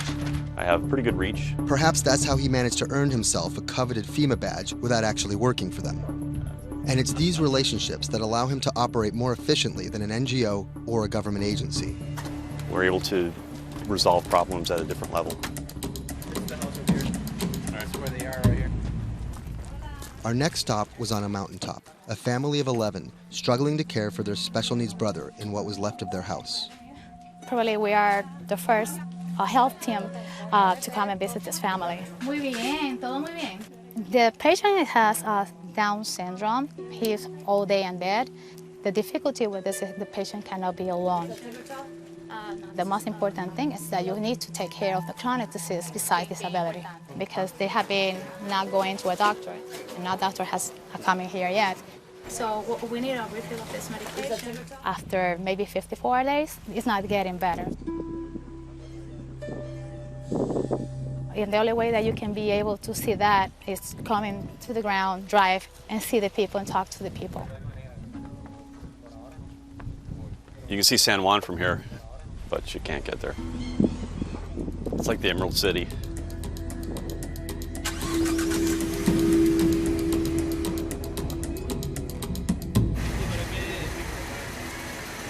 On this stop, we caught word that a man living alone at the edge of the jungle was in need of care. So we decided to take a little detour, come up here and check out and see what's going on. One of the challenges is to find those people that are at the end of these roads that need help.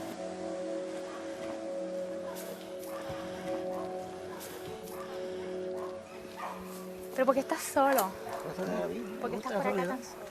I'm asking about why he's alone right here. He said things of life happens. You know, I'm here by myself.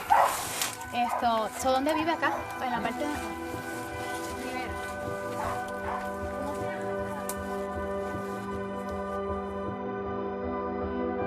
This is not a job. To do this, you need to have passion for what you can do. You're not going to get paid. It's said in disaster response and emergency response that the real first responders are your neighbors. You don't need to wait for a lucrative FEMA contract to go out and do good and to help the community. In the end, do you feel like you're making a difference? The lives you touch and people that you can affect, I don't really think about it in those terms. But why do you do it? It helps me sleep at night. I think it's as much for the people that are going out to help and do things as it is for the people that you affect. Whether out of altruism, or the lure of a paid gig, or some mixture of the two, Anderson hopes to stay here to help shape Puerto Rico's future. Puerto Rico's essentially been a colony for 400 years. It was treated poorly by the Spanish. It was not treated well by the United States when they first got here. Puerto Rico can continue in the way that it's always been, or Puerto Rico can rebuild itself like nothing that's ever been. And we have to do everything we can to make that real.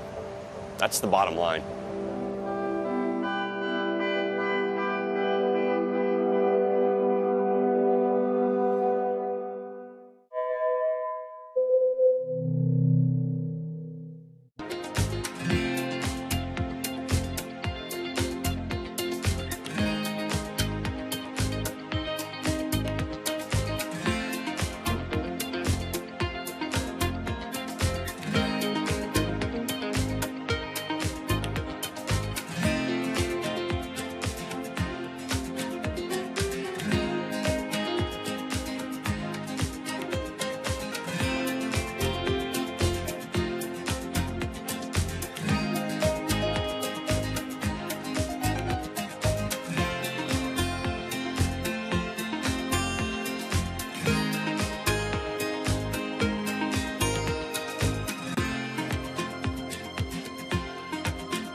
When I met him first online, I found him to be really sweet. I think I was the one who was talking for an hour. He was just listening. When we met, I saw her. She was beautiful, intelligent, and kind, which was, something that I was looking for.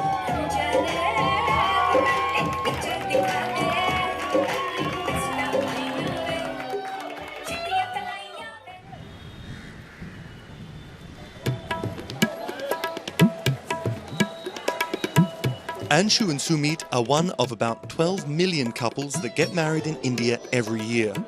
Unlike their parents' generation, they're not from two close villages, but from two cities on opposite sides of the country. And their love didn't start through community matchmaking, marriage brokers, or classified ads in newspapers, but began online. So we met through jeevansaathi.com. So it's basically an online portal where we have detailed profile of different grooms and brides. It makes a lot of remote profiles who are located in distant areas more accessible. Thanks to growing internet and smartphone usage, matrimony websites and apps in India are starting to disrupt the matchmaking industry. More and more people are finding their partners at the click of a mouse. jeevansaathi.com, where Anshu and Sumit met, is one of the biggest players. Young Indians looking for love set up profiles including their caste and horoscope, but their criteria for choosing spouses appears to be changing. We have seen the shift from traditional caste community conservative parameters to something like which is more focused on education, employment. Anshu and Sumit's marriage was initiated by their parents, but modern Indian couples like them have more input than previous generations. We looked up to them to agree for the proposal, but it was primarily our decision that we wanted to be with each other. So what's the emoji you use the most to send to each other? There's a bear which basically we use for indicating a hug. Yeah, that's our language basically, bear icon for a hug. Time flies when you're in love, and just 1.5 months after they first met online, the couple got engaged. They decided to hold their wedding less than 3 months later. But planning a traditional Hindu wedding on such short notice is no easy task. The massive event usually lasts 3 days, has various ceremonies and celebrations, and involves the entire two families and hundreds of guests. Luckily, there are websites and apps for that. We searched online, we got in touch with Wedding Brigade and they helped us finalize the venue, and it makes the search faster and efficient. Startups like the Wedding Brigade are challenging traditional wedding planners in this $50 billion industry. It provides various services from booking banquet venues to buying wedding gowns. The website makes money by charging commission from vendors. People don't want to be limited to what is available around them. They want to know the entire range of options available before making a decision. And now it's easy to find almost everything on one portal.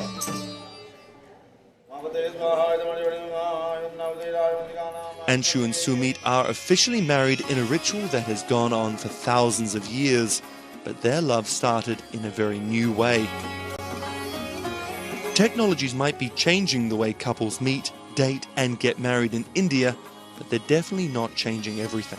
The technology was only the first level help that we could get to find each other. Everything else was like very humanly and emotions and feelings based.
Massachusetts Senator Elizabeth Warren has become a symbol of everything the Republican Party stands against. Everyone gets a right to basic health care. We need strong oversight of these banks. A legal scholar and a consumer advocate turned politician, Warren has branded herself as a champion of the working class and made a career out of standing up to big business. While rumors of a 2020 presidency bid remain just that, I'm not running for president. Her Senate seat is up for re-election in 2018, and Republicans are already pumping millions into super PACs to defeat her.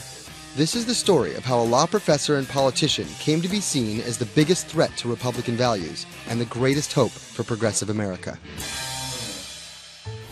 Elizabeth Warren was born Elizabeth Ann Herron, the youngest of 3 siblings, on June 22, 1949 in Oklahoma City to middle-class parents. After waiting tables to help her family pay the bills, Warren became a star on the high school debate team. She landed a scholarship to George Washington University at the age of 16, but 2 years later dropped out to marry her high school sweetheart, Jim Warren. By 1980, Warren was a mother of 2, divorced and remarried, had earned a bachelor's degree from the University of Houston, a juris degree from Rutgers, and practicing law in New Jersey. Warren then went on to become an influential law professor, teaching, lecturing, and publishing highly cited work on bankruptcy and commercial law at 7 universities around the country, eventually settling at Harvard Law School. But Warren wasn't always a liberal lion. Elizabeth Warren used to be a Republican, actually. That's Stephen Dennis. I'm a Senate reporter for Bloomberg. Around the time that Elizabeth Warren switched parties, she became a fierce opponent of a Republican drive to make it much harder to file for bankruptcy. She fought that for a decade. It ended up passing anyways. While her efforts ultimately failed, her warning calls were heard in 2008.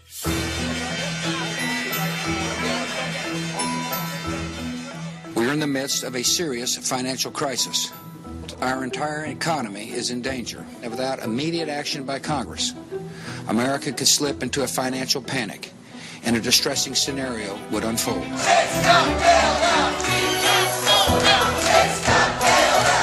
Professor Warren was tapped to help with oversight in the government bailout. She would excoriate bankers and their bonuses and their practices. Why should the U.S. taxpayer alone carry Citi? She proposed a series of tough regulations, which became the basis for much of the Dodd-Frank financial law that we have today. That sort of catapulted her to national stardom, particularly among the progressive left.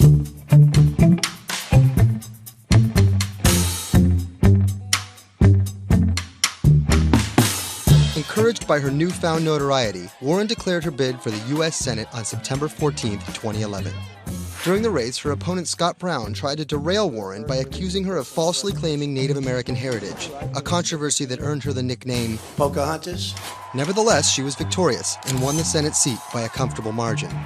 She used her new tenure to challenge everyone, from banking regulators and Treasury officials to members of Wall Street and Congress. I'm really concerned that too big to fail has become too big for trial. We need tough new laws to hold corporate executives personally accountable. No one should be above the law. She called for Wells Fargo CEO John Stump to resign for fraud, introduced the Bank on Student Loans Fairness Act, and reintroduced the 21st Century Glass-Steagall Act.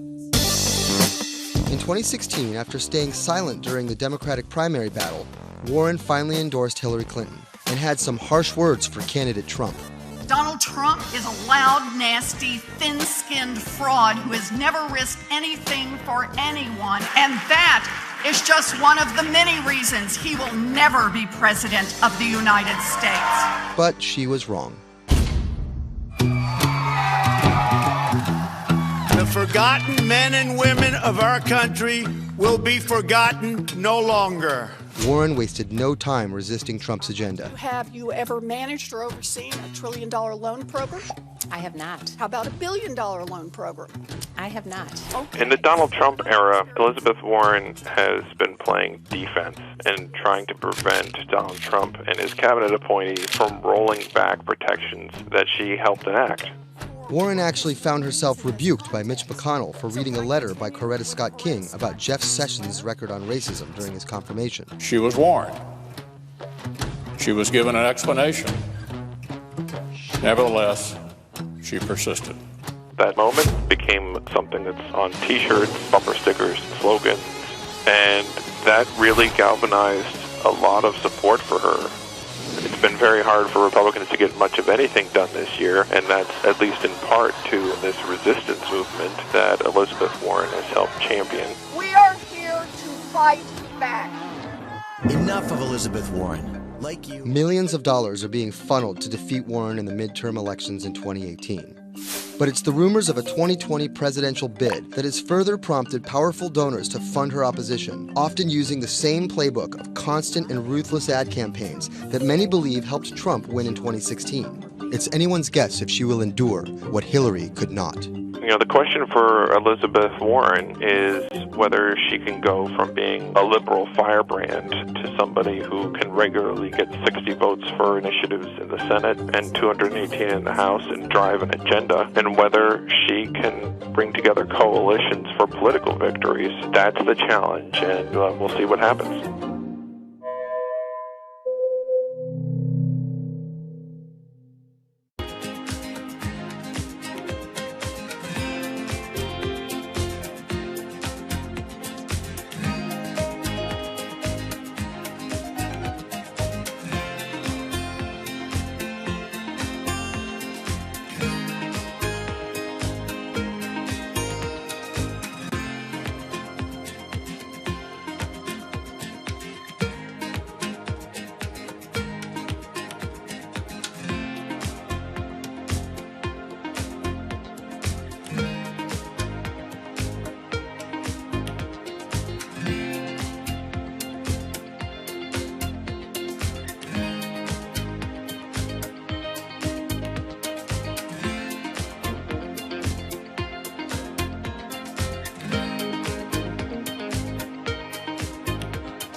Sadiq Khan, the mayor of London, has made some powerful opponents. He doesn't know me, never met me, doesn't know what I'm all about. I think they're very rude statements, and frankly, tell him I will remember those statements. My message to Donald Trump and his team is that, your views of Islam are ignorant.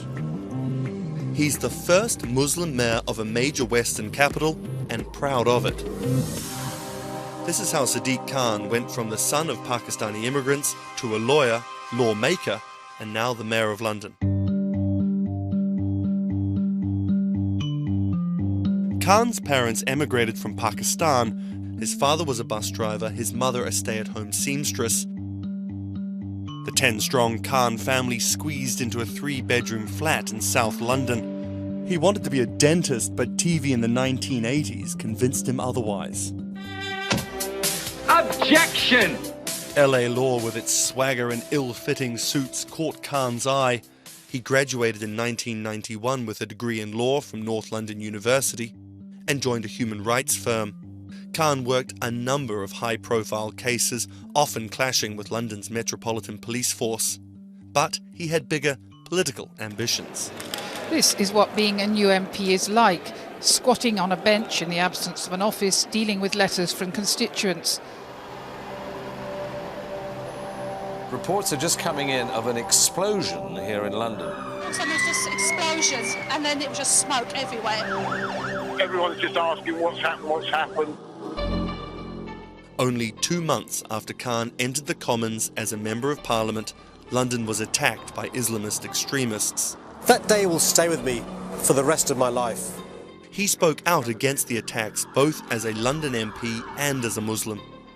He has been very clear about his opposition to violence, opposition to terrorism, and has set out to make the case for a more open and peaceful Islam. That's Thomas Penny, one of Bloomberg's Westminster correspondents. Here is a man who is a Muslim, and he is standing up and being open and straightforward and being clear that the problem here is not Islam, but it's Islamic extremism. In 2015, a decade after the attacks, Khan ran for mayor of London, and his faith was back in the headlines. His opponent, Zach Goldsmith, trying to link Khan to radical Islam. The debate got again personal and nasty. The Goldsmith camp has called Khan extreme and accused him of associating with, quote, those who seek to do our police and capital harm. There's a pattern of behaviour. Even the former Prime Minister David Cameron repeated the allegations. He shared a platform with Sajil Shahid, the man who trained the ringleader of the 7/7 attacks and accused the United States of bringing 9/11 on themselves. But the smears didn't stick. Zach Goldsmith ran a very negative campaign that was based on what people knew was a lie. This election was not without controversy. And I'm so proud that London has today chosen hope over fear and unity over division. After taking the mayor's office with a comfortable majority, Khan has brought a business-like efficiency to the role, scrapping expensive vanity projects like the Garden Bridge and the new Routemaster buses, which cost £350,000 each. The former lawyer who used to fight the police in court is now praised for his close relationship with them. I was talking to a very senior police officer in the Metropolitan Police who said there was a sea change when he went into City Hall, and the police were saying how much they welcomed this because they knew where they stood and it was more straightforward to work with. So he works like a lawyer, he works like a government minister. Khan's kept his faith at the fore. He's an outspoken voice for moderate Muslims across the world. Donald J. Trump is calling for a total and complete shutdown of Muslims entering the United States. Now, by giving the impression that Islam and the West are incompatible, you're playing into the hands of the extremists. The ongoing spat between Khan and US President Donald Trump escalated when Trump went after Khan, misquoting him on Twitter just hours after the terrorist attacks of June 3rd, 2017. Khan's now one of the most prominent Labour politicians in the UK. In fact, a recent poll of Londoners found Khan was more trusted to keep the country safe from terrorism than the Prime Minister or the Labour leader. His story of going from the son of an immigrant bus driver to the mayor of one of the greatest cities in the world plays well with Londoners. But can he appeal to the rest of the nation? Has Khan got his eye on the top job? And is the UK ready for a Muslim Prime Minister?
What does it take to change the world? A big army?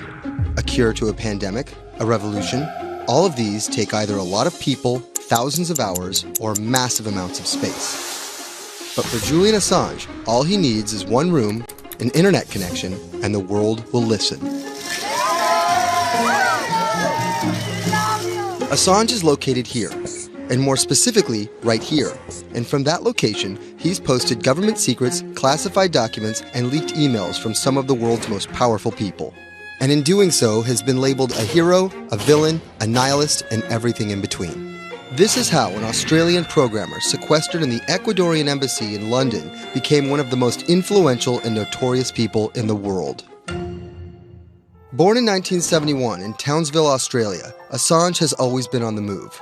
Living in over 30 homes by the time he was in his mid-teens, Assange, along with his mother and half-brother, finally settled down in Melbourne. His introduction to hacking started at 16 when he was given a Commodore 64, which he attached to a modem. He attended the University of Melbourne, where he studied programming, physics, and mathematics. He never graduated, but that doesn't mean he didn't get an education. By 1991, Assange hacked into the Pentagon, US Navy, and other branches of the US government. In 1996, he was caught by the Australian Federal Police and charged with over 30 counts of hacking and computer-related crimes. He didn't get any jail time, but he was fined $2,100. I think the first taste of what would come later was the hacking that he did as a young programmer, and that really sort of foreshadowed a healthy skepticism of the use and abuse of technology by governments. That's Vernon Silver. I'm a reporter for Bloomberg's investigations team. Assange's youth as a hacker laid the foundation for him to start WikiLeaks in 2006. But what is WikiLeaks? It's a website that posts unfiltered, usually classified documents. What separates it from every other media outlet is that they have no editorial hierarchy.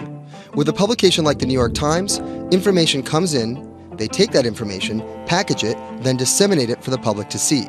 WikiLeaks, however, cuts out the middleman. WikiLeaks gathers information, most of it given to them anonymously. So what they're doing is really very simple. They get the information in one end from who gives it to them and out the other with sometimes minimal interference. Julian Assange is the leader of that, the mastermind, the creator, and really, because he thinks of it as a journalistic enterprise, the editor-in-chief. But every story starts with a source, and Assange has some unconventional sources. Julian Assange does not hack as far as we know. He is the recipient of people who are either insiders who give him secret documents or hacked emails from a foreign power. That's Eli Lake. I am a columnist for Bloomberg. And there was no source bigger for Assange than Chelsea Manning, who used to be known as U.S. soldier Bradley Manning. In 2010, Manning provided Assange and WikiLeaks with hundreds of thousands of leaked government documents. WikiLeaks quietly began releasing the documents in February of 2010, then made big headlines in April by posting what is now known as the Collateral Murder Video. Come on, fire! It was a vivid, graphic video. It changed the debate on the Iraq War, and importantly, it put WikiLeaks on the map when they put it online, and they couldn't be ignored at that point. And those leaks were just the beginning. They went on to post more than 90,000 leaked documents known as the Afghan War Logs, 390,000 documents known as the Iraq War Logs, and 250,000 private messages between diplomats called cables in what is now known as Cablegate. These leaks were met with very real ethical questions. The problem with publishing those cables was that a number of confidential sources for U.S. diplomats who faced real danger when their names were exposed. Then Secretary of State Hillary Clinton drove the point home that every country, including the United States, must be able to have candid conversations about the people and nations with whom they deal. Shortly after Cablegate, the Swedish government issued an arrest warrant for Assange on allegations of rape and molestation. He claimed the allegations were fabricated to get him extradited to the United States, a claim the U.S. government denied. Either way, Assange's next move was to seek refuge in the Ecuadorian embassy, which really was the beginning of the new chapter in his life and what we're dealing with now, which is him being stuck in London. What was supposed to be an office in an embassy is now Assange's self-imposed prison to this very day. But that doesn't mean he's slowed down.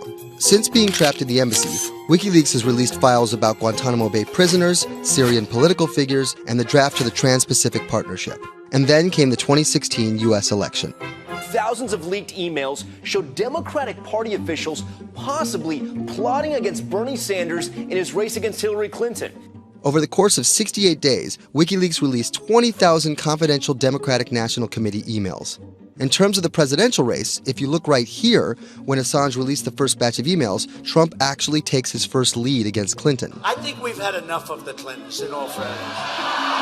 Don't you think? Once WikiLeaks started exposing secrets of the Democratic Party, Julian Assange became a hero to many on the right. Public opinion kind of flip-flopped. WikiLeaks! From the emails, we now know Hillary Clinton's campaign manager makes risotto, and also how the DNC squashed Bernie Sanders' campaign. One thing we don't know is who gave Assange the stolen emails in the first place. Many leading Democrats say they suspect it was the Russians.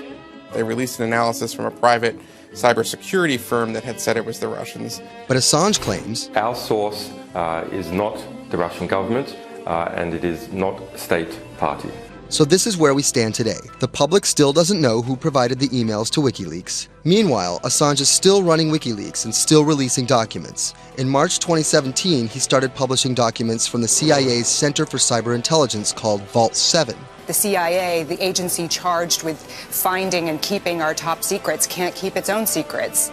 As long as Assange has a connection to the world, no government secret will be too far from exposure. Julian Assange is still in the embassy. Maybe he'll leave, maybe he won't. Kind of regardless, his work has been done. He's changed the way people think about their governments, about their own secrets, about their own hackability, and really the world has changed because of him.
When it debuted, the 4G wireless we have today allowed people for the first time to hit the road and explore unknown places with only a smartphone for directions. When 5G arrives, it could enable driverless cars to take us there as well. 5G stands for 5th generation mobile networks or wireless systems. It's insanely fast and can accommodate a lot more connected devices. But the reason it's being called revolutionary is because 5G will allow connected devices to speak to each other as well as people. Right now we're living in a world where really it's a one-way experience. That's Bloomberg tech reporter Ian King. The network talks to your phone, you look at your phone and access data, then you send something back to the network. What we're being told about 5G is that really for the first time we're going to see machines communicating with each other over mobile networks in a meaningful way. 5G could end up being 100 times faster than what we have now, with speeds that could reach 20 gigabits per second. In plain English, that means downloading a full-length HD movie in seconds. 5G will also increase total bandwidth, which we will need in order to accommodate the growing Internet of Things. We're talking about the class of devices like internet-connected refrigerators, thermostats, dog collars, but 5G will enable many, many more. Things like your utility network factories where machines are just sat there not connected at all. Suddenly they're all going to be connected. Suddenly we're going to be able to have real-time monitoring. Other things like cars, like utility poles, like your light, the light poles. But perhaps the biggest advance will be a huge reduction in communication lag time, known as latency. A network of driverless cars will need the speed of 5G to ping each other multiple times per second to avoid collisions. Near instantaneous data transfers could allow doctors to perform surgery remotely with a robotic scalpel. So how will all this work? First, you need to improve network density. And that's just a fancy word for saying you put more towers out there. What we're being told is that's not actually the case with 5G. The idea is 5G will not only use the existing mobile spectrum, but also tap into higher frequencies called millimeter waves. Millimeter waves can carry more data, but only travel short distances. This may mean you'll see a lot more of these base stations around town. And the new towers may have as many as 100 antenna ports, compared to about a dozen on 4G cell towers. So when will we get 5G? Getting 5G ready is expected to cost providers $275 billion over 7 years in the US alone. Look for the first 5G service to pop up in big cities sometime in 2019.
When people think of Vladimir Putin, they think of capital P, power. And that's exactly the impression he creates.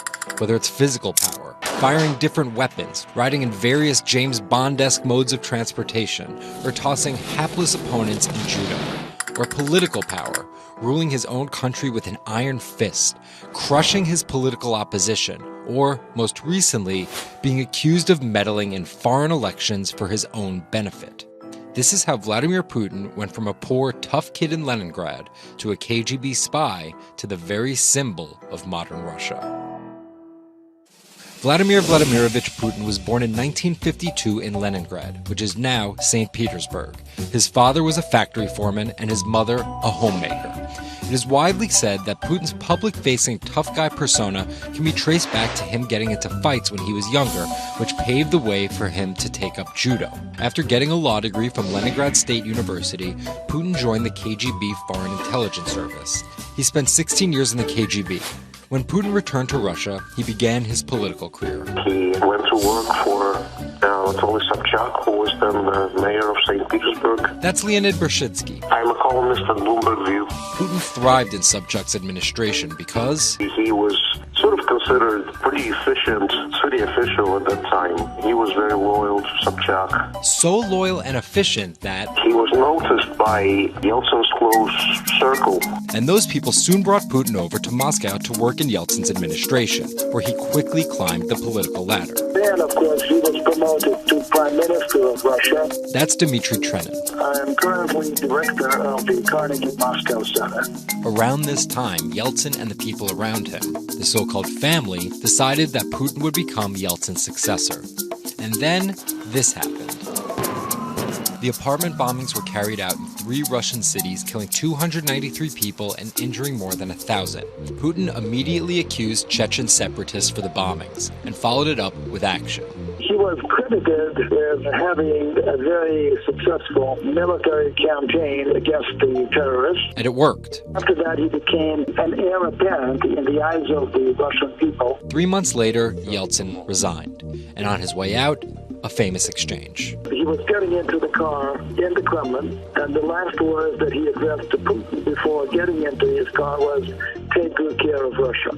So Putin took over as president, and 3 months after that, won his first election. But just because Putin won the presidency, that didn't mean he had all the power. This is Michael McFall. I was U.S. ambassador from 2012 to 2014. In the 1990s, there was a fire sale of all the things worth owning in Russia, and certain people, the oligarchs, did better than others in that fire sale, sometimes called privatization, and those people tended to be well connected with the Yeltsin regime, and they weren't Putin's friends. But they probably miscalculated, thinking that they could easily find a way to influence him. It became impossible almost from the start. From that very moment, there was warfare between him and the oligarchs. That's when Putin gave the oligarchs a choice.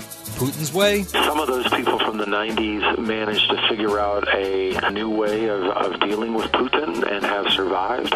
Or prison. Others could not find common vision, and so they lost their assets. Khodorkovsky once was Russia's richest person, worth $15 billion, but he ran afoul of President Vladimir Putin and spent a decade in prison. With domestic power consolidated, Putin focused on restoring Russia's global influence. Putin is the guy who believes in the expansionist Russian state. Georgia and Ukraine and all the other Soviet republics that split off when the Soviet Union fell apart, he still believes that they're traditional Russian satellites. A lot of his strategy is about keeping them in the orbit. That Yeltsin line, take good care of Russia, that's how he understands it. And he used annexation and invasion, as well as oil, gas, and trade to keep former Soviet republics in Russia's orbit.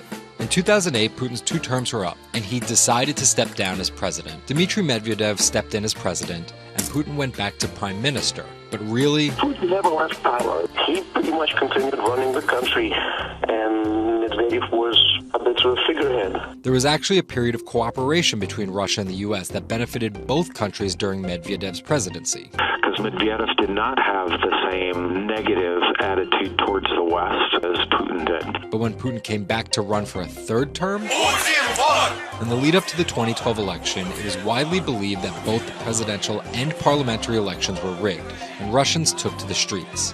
Putin blamed the protests squarely on America, and more specifically, Secretary of State Hillary Clinton. He believed that she had sent, and this is his words, a signal to demonstrators. Still, Putin won by a huge margin and set about crushing the protest movement immediately upon his return to the Kremlin. Over the next few years, Russia's economy tumbled. Putin annexed Crimea, leading to sanctions. The price of oil fell drastically. The ruble hit a new low, and America played down Russia's influence, with Obama calling Russia a regional power. Despite all of that, Putin's approval rating remained sky high, and then an opportunity for payback. I think I'd get along very well with Vladimir Putin. In 2016, there was one candidate who called Vladimir Putin very smart. Trump exhibited tolerance towards Putin's actions annexing Crimea, and similar views on NATO and sanctions. Secretary Clinton didn't support any of those views. Even though Putin denies any wrongdoing, U.S. elections. Yes. The U.S. has accused Russia of being behind the leaking of 20,000 Democratic National Committee emails, which many say helped Trump beat Hillary Clinton in the presidential election. Which leaves us here, with the possibility of a President Putin until 2024, positioning Russia to be the world power he always imagined it should be.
Jack Ma is Asia's richest man and most recognizable business tycoon. He's the chairman of Alibaba, China's e-commerce giant and one of the 10 largest companies in the world. Yet he still wants more. We know where we're going. We want to be the 5th largest economy. Big words from the man some call Asia's Jeff Bezos. He's confident, he's charismatic, and he's definitely not the average CEO.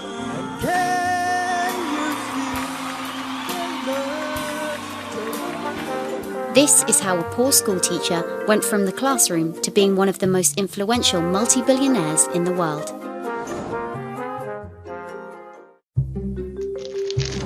Ma was born in China's southeastern city Hangzhou in 1964. His parents were traditional musician storytellers. As a teenager, he started to learn English from foreign tourists after China opened up in the late 1970s. And then for 9 years, Jack Ma hung around outside the Hangzhou Hotel, which is now called the Shangri-La. He would get up at 5 a.m. to talk to travelers. That's Bloomberg technology reporter Lulu Chen. And I cover China Internet for Bloomberg. Ma failed China's National University entrance exam twice before being admitted to local teachers' college. He graduated in 1988. He applied for 30 jobs and got rejected, including from the fast food giant KFC. When KFC came to China, come to us, 24 people went for the job. 23 people were accepted. I was the only one guy. Then Ma got a job at a local university and taught English there for about 5 years, earning just $15 a month. On the side, he started a translation company with several friends. During a company trip to the US in 1995, Ma had his first encounter with the internet at a friend's place in Seattle. I searched the first word beer. I don't know why, because it's easy to spell, baby. And I see beers from Germany, beers from USA, beers from Japan, but there's no beer from China. So he searched for the word China instead and still couldn't find anything. And that got him thinking. He wanted to build something that would put China on the world's map. He started China Pages, a Yellow Pages-like website, but it didn't take off. Then Ma joined a government agency in Beijing to help set up a website. By 1999, the internet stock boom had gripped Wall Street. And back in his Hangzhou apartment, Ma decided to try again. With his wife and a group of friends, Ma raised $80,000 and set up Alibaba, a site that allowed businesses to sell stuff to each other. 人家美国人强就强它的硬件，强就强它的系统基础，这方面确实比你早。但是玩信息玩软的，中国人的脑袋绝不比你们长。我们在座的所有人的脑袋绝不比你们长。 By 2000, Alibaba had raised $25 million from investors, including Goldman Sachs and SoftBank. He had no business plan and zero revenue, but his eyes was very strong eyes. In 2003, Alibaba started Taobao, a platform for individual sellers to trade with each other, and publicly declared war against eBay, who had started to make a foray into China. Jack Ma has this famous saying that Alibaba is a crocodile in the Yangtze River, whereas eBay is a shark in the ocean. And if they fight eBay in the ocean, then they'll lose. But if they fight them in the Yangtze River, then they have a home base advantage. In 2007, just 1 year after it forced eBay out of China, Alibaba debuted its business-facing division on the Hong Kong Stock Exchange. But it delisted 5 years later as its performance sagged. But in 2014, Alibaba raised $25 billion in the world's biggest IPO in New York. Everybody should have a dream. What if that dream comes true? After achieving dominance in the business of e-commerce in China, Alibaba has been building an internet empire worth $472 billion, with businesses in cloud computing, online video streaming, movie production, healthcare, sports, retail, and even news media. Alibaba buying into South China Morning Post really raised eyebrows. This is the largest English newspaper in Hong Kong, and it shows that Jack Ma's ambitions weren't limited to e-commerce. He wanted to influence not just Chinese users, but also overseas users as well. The US has criticized Alibaba for allowing companies to sell counterfeit and poorly made goods, but in China, it enjoys the favor of China's government. It's part of Ma's company philosophy. In love with the government, but don't marry with them. Jack Ma's an extremely fortunate man for jumping on the internet sector so early. Note that this is a person who has no coding skills at all. He's a natural showman and a gifted public speaker and really able to convince others to believe in his vision. Ma's vision of growing Alibaba to be the world's 5th largest economy faces strong competition at home and abroad. It will require more than just naked ambition and charisma, but Ma is great at getting himself in the right place at the right time. So far, it's served him well.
Peter Thiel is a walking contradiction.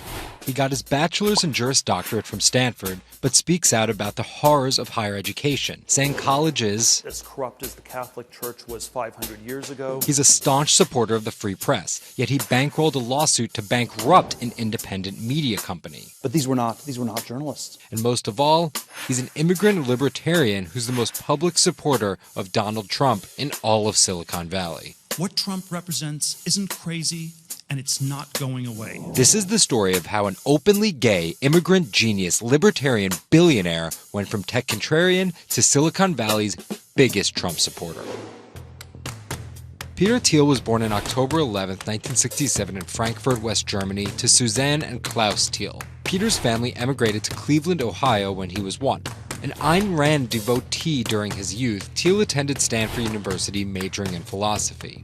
His Stanford experience shaped a really big part of who he decided to surround himself with. That's Lizette Chapman. And I cover technology and venture capital here at Bloomberg. He and his Stanford friends made their first big splash in tech with PayPal. After selling to eBay for $1.5 billion, they would become known as the PayPal Mafia for each incredible success after PayPal. For Thiel, that began with an early, modest $500,000 investment in Facebook. And in VC speak, early means big risk, but also big reward. He turned that initial $500,000 investment into more than $1 billion in cash. But Thiel was just getting started with Facebook, and he went on to make a whole bunch of wildly successful investments. From SpaceX to Airbnb to one of the largest, most powerful companies in the United States, if not the world, and of course that's Palantir. The incredibly controversial secretive data mining startup he founded with his colleagues from PayPal. It connects data silos and then allows non-technical people to search that information for patterns. Data like financial information, feeds from video cameras, biometric details, passport information, flight manifest. Palantir doesn't talk much about how they collect this data, who has access to it, or what they do with it. But they have contracts with the Department of Homeland Security and the CIA and the Department of Justice and the Securities and Exchange Commission and several other federal agencies. It's the richest company you've never heard of, valued at $20 billion. But there are plenty of obscenely wealthy people in Silicon Valley. What makes him different? He's a complex ball of multiple contradictions. Take college, for example. Even though college was extremely important for Thiel, there's something called the Thiel Fellowship. In exchange for dropping out, a promise not to pursue college, Thiel would give them $100,000 each. You basically tell people that if you get a diploma, you're saved. Otherwise you go to hell. You go to Yale or you go to jail. Also, his relationship with the press. Here's another contradiction. He's donated to free press initiatives, including the Committee to Protect Journalists. But he also secretly spent tens of millions of dollars bankrolling a lawsuit filed by Hulk Hogan over the publication of a sex tape and bankrupting the independently run Gawker Media. Why did he do this? Because in 2007, one of Gawker Media's blogs, Value-Ag, outed him as gay. And with the lawsuit, he found an opportunity to get back at them by funding the lawsuit that Hulk Hogan was able to bring then, but he wouldn't have been able to do that without Thiel's money. And finally, Thiel's biggest contradiction, his endorsement of Donald Trump. When he was asked about his support for Trump, he was surprised at the outrage that came with it from many of his colleagues in Silicon Valley. He didn't want more of the establishment. No matter how crazy this election seems, it is less crazy than the condition of our country. After briefly supporting Carly Fiorina in the primaries, Thiel pivoted to Trump, donating $1.25 million to Trump and his associated super PACs in October 2016. And he didn't just help Trump financially. He gave a full-throated keynote speech supporting Trump at the Republican National Convention. I'm not a politician, but neither is Donald Trump. He is a builder, and it's time to rebuild America. And when Trump was finally elected, Thiel was given the reins to an enormous amount of power. And I want to thank you, man. You have a very special guy. He was named the transitional advisor. And in that role, he did a lot of interviewing and a lot of vetting to fill hundreds of cabinet positions and different jobs within the administration. But it turns out, Thiel's support isn't unconditional. Talking to people who spend time with him, I have also heard that he is no longer a great supporter of Trump. It was reported that Thiel was unhappy with the direction of Trump's presidency. Ever since, he's been mum, making no public appearances, no statements, and staying out of the spotlight altogether. Although there have been suggestions that Trump could tap Thiel for a top intelligence post or ambassadorship, there's no indication he'd accept. He's described his relationship with politics as schizophrenic. He gets really involved, and then he runs away as fast as possible. Whether Thiel takes a new position or simply continues as a board director at Facebook and Palantir, at just 50 years old, he's primed to wield some serious influence in technology and politics for decades to come.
2016 was again the hottest year on record, and the previous 17 years have seen our 16 most scorching. Scientists overwhelmingly agree. Global warming is the culprit. And it's just getting started. Ice caps, extreme weather, wildfires, droughts, and the hits keep coming. What are we doing about it? In 2015, the world took its boldest step yet to stem climate change with a historic accord in Paris.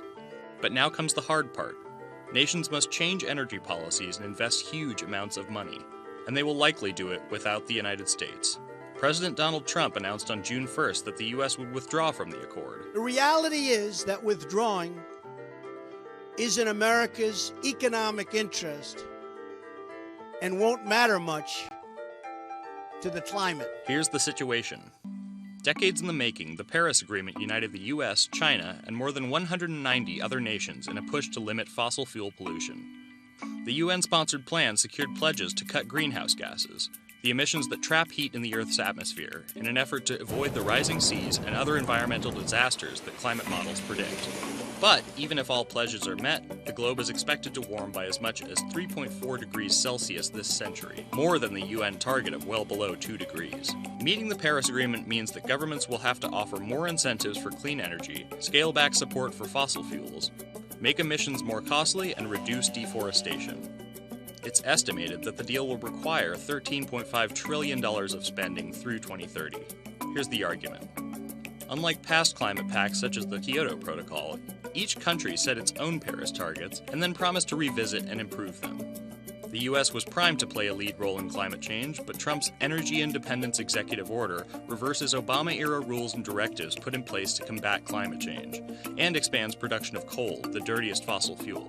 The resulting policies threaten the global fight against climate change. Without the U.S. commitment to emissions reduction, other countries may join it in abandoning the Paris Agreement. This could make it almost impossible and even more expensive down the line to stop climate change. Optimists argue that the shift to a lower carbon future is already underway. Businesses, cities, and U.S. states, such as California, are already investing in wind and solar and taking other steps to make it work. I've actually been called an environmentalist, if you can believe that.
There's an inherent attraction to light and being human.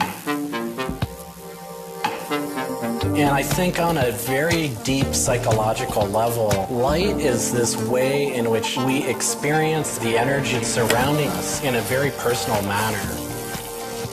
My name is Matt Dilling. I'm the founder of Light Bright Neon Studio, and we manufacture, produce, and restore neon works of art and design.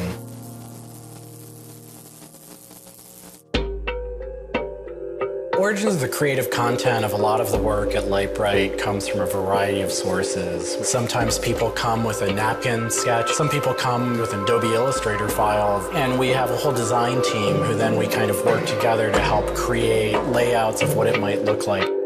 Scale it up and create a paper template using a pen plotter. And that paper template actually becomes our guide for what we're going to bend the neon to. We take from the office into the glass shop. We pick out the right size tubing with the right color for the right size project. From there, we heat up the glass tubing. The torches heat the glass well in excess of 1,000 degrees in order for it to get into its molten state. We heat up and bend the glass tubing to match the template. One of our chandeliers has over 100 different bends in it. So each one of those bends has to be marked for a heated up bend. We also have to allow the glass to cool between the bends so that the next area can be worked on and heated up in its own unique fashion. It turns into spaghetti, and then we have to make sure that that spaghetti lines back up and cools to the template. We use a blow hose to connect our mouth to the tube, create a volume that's closed, and we can control the pressure in there with our mouth. There's just a variety of challenges that come up inherently in working with glass. Glass can crack due to stress, and sometimes you'll just have a batch that all it wants to do when it gets near a torch is crack.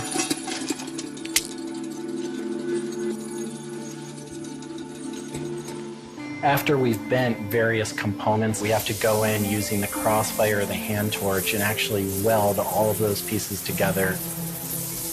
The last step on that is then to weld on electrodes onto either end. Each one of those steps is very, very specific. I draw inspiration from so many different experiences. It's hard to come up with one thing that's particular, but one of the ways that I really am able to connect with the creative is to float. Floating is a similar experience to meditation, to psychedelics. Going into a blackened room and laying out in a body of water and salt that's heated to your body temperature, and it allows for all sort of external stimulation to fall away. And your internal world really begins to bubble up and manifest. You really get to experience a different relationship to your mind.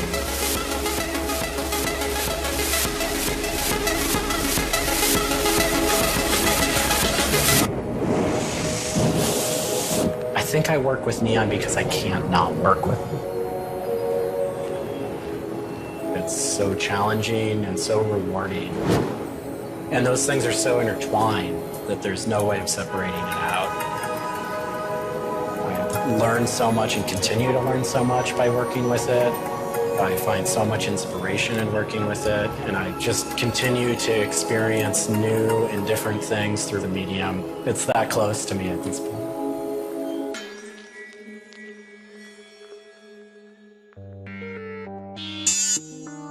Once the neon tube is completed, we have to hook it up to our manifold for bombarding. The manifold is opened, a vacuum is drawn. We check the tube for leaks with our Tesla coil. We close the tube back off, and we heat it up using a very large and powerful transformer.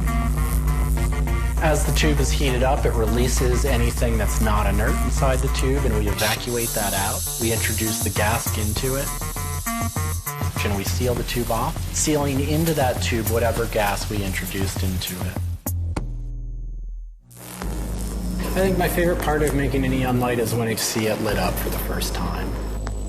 Different gases, when electrified, emit different wavelengths of light. Neon gas is this very bright orange, fiery red color. Argon gas creates a very intense blue, but that light output that is produced can then be expressed in a different wavelength by coating the inside of the tubes with a phosphor coating that takes that one wavelength of light and emits a different wavelength. We bring it over to the aging table where we hook it up to an age-in transformer and allow it to settle, age the gas in that we've introduced to it. There's always a stray particle of something left inside the tube. But that time that the oxide coating can act to scrub whatever is left inside the tube while things are getting settled into place.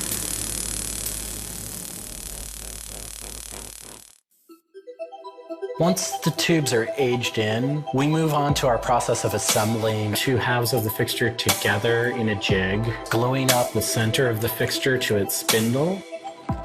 Once the adhesive dried, we would connect the wires from the fixture together into a transformer, and we turn on power and it lights up.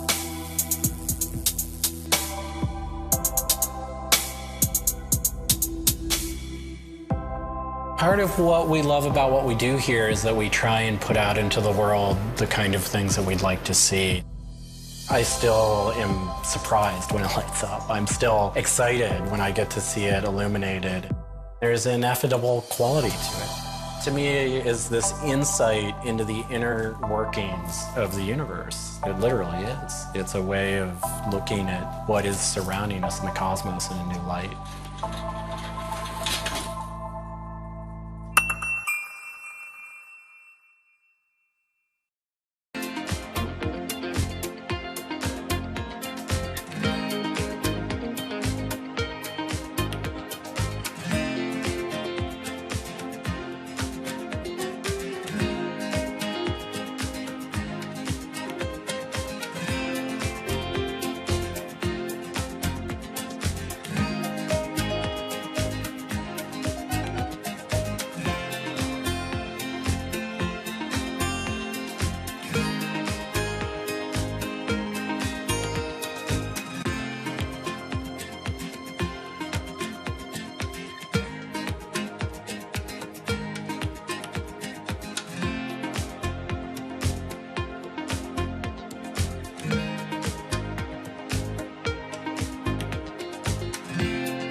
a bit like an addiction. You've got to make something, you have to do something. It's borderline obsession. And every bike we build is my favourite bike at the time, and as soon as it's done, I want to build another one.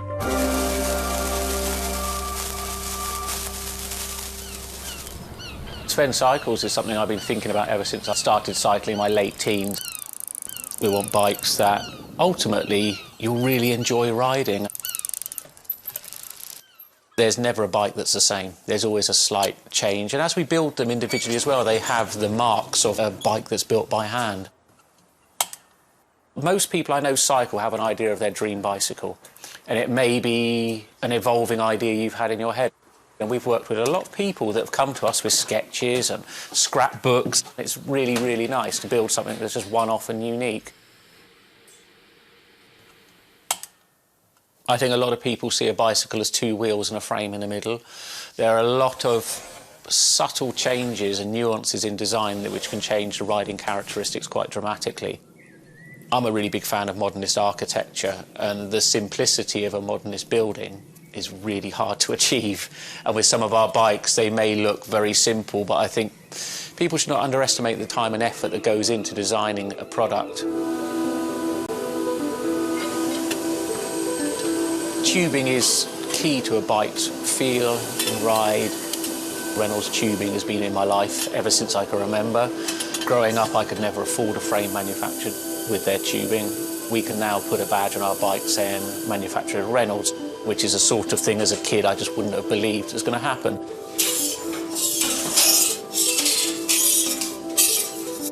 Every part of the bike has a specific tube. It's not universal.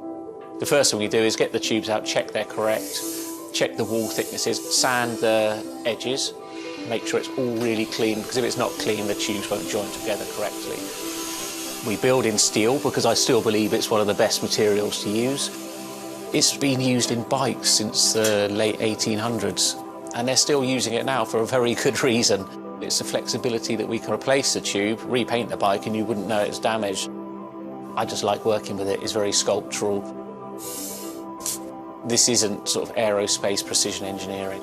It's a steel rule and a marker, so when we're cutting the tubes, it's within a mil or two.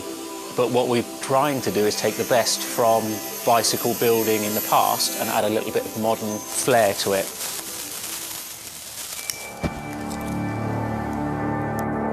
There's various techniques for building bicycles. We do a thing called fillet brazing, where you connect a pipe together. We use a bronze rod and a flame. We heat the tubes up to the same temperature and we fill the joint with bronze. And it gives a very, very sort of fluid, lovely, sort of quite sculptural feel. You've got to practice, you've got to be able to judge material temperatures, you've got to just look at it and you just get a feel for it. It's the stage where your tubes start to look a bit like a bicycle. My father's a jeweller. He'd make sort of very pretty things, which are lovely, but for me, they don't really have any function.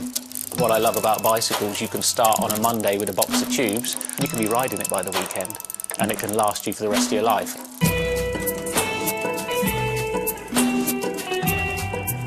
Outside of the frame and forks, the other most important part is the wheels and tyres. When you build the wheels, you have to lace them, so there's little holes going all the way around the rim. You poke the spoke through. We do build all our wheels by hand here because a machine can't get 30 years worth of wheel building experience. Colour is very, very personal. With any of our bikes, you can have them painted whatever colour you want. We've matched one to a teapot, so we can get that scanned and we can match that, or someone's favourite item of clothing. I like to let the bike sit for 4 or 5 days minimum, just so the paint can have time to cure a little bit, and then we assemble it.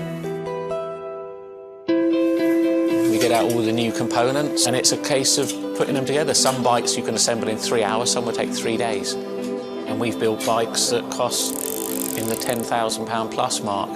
Some people, they're saving up and this is their bike and they're going to own it for the rest of their lives, so we just want to make sure they get the right thing.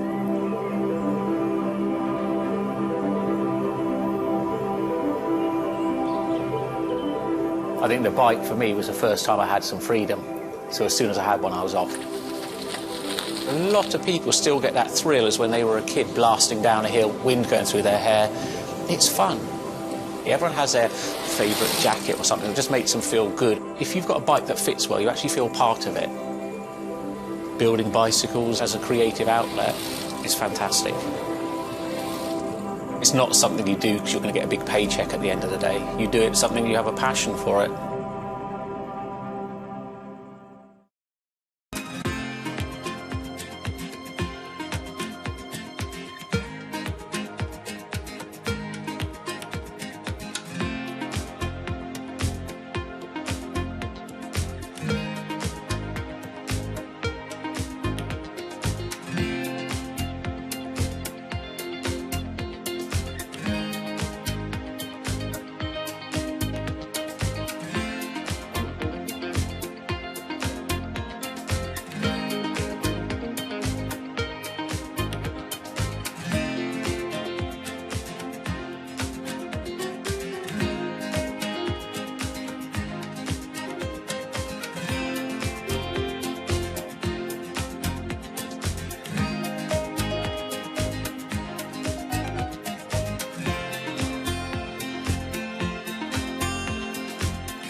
If you ever saw a wooden surfboard, it was probably hanging in somebody's house or underneath the deck. But kind of in the last 10 or 15 years, wood has made a big comeback. They surf wonderfully. It's beautiful and it feels great to be on one of them.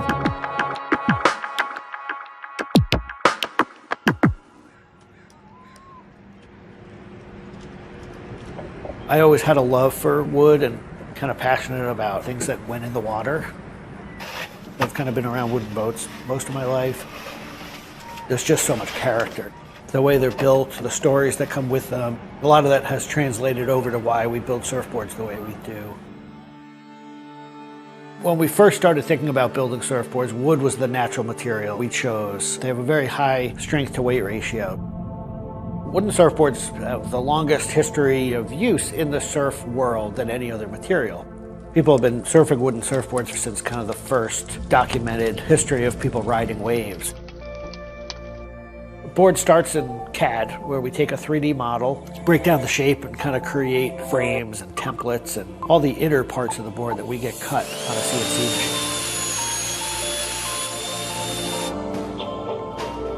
machine. We take those frames and we just pop them out, assemble the frame into kind of a skeleton. We go out to our lumber shed, pick a bunch of cedar, and bring them into our mill shop, put glue along the edges, clamp it all together into a panel.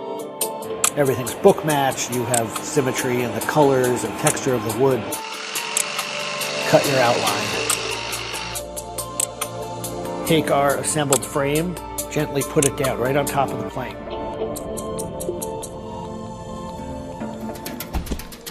Once that foundation is started, you're basically building up the three-dimensional shape, the outside part of the board, using lots of strips that kind of interlock and fit together. Every piece of wood is going to be different, and it's all going to react differently. There are frustrations with it, but I think that's one of the things that keeps it challenging. You learn to read the kind of what the grain lines are doing and what the color of the wood is telling you.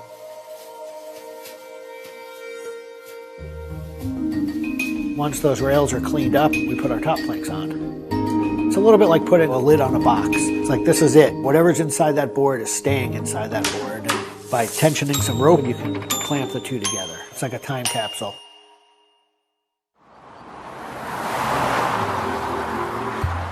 What makes our boards unique are they are built right here in York.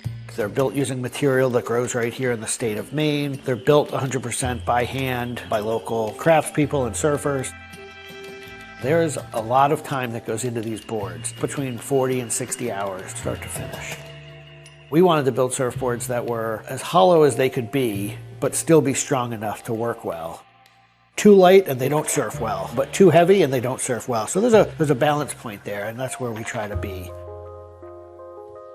Taking the board off the rocker table, once the top has gone on, that is by far one of my top favorite parts.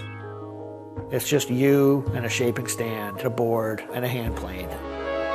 Everything else is out of your view. It's simple, it's pleasurable, it's quiet. You can be with your thoughts and you can just kind of be present. There's something about taking a nice sharp edge tool to a beautiful piece of wood and feeling the curls coming off and knowing that every pass that you're making, you're kind of getting it closer and closer to what you have in mind.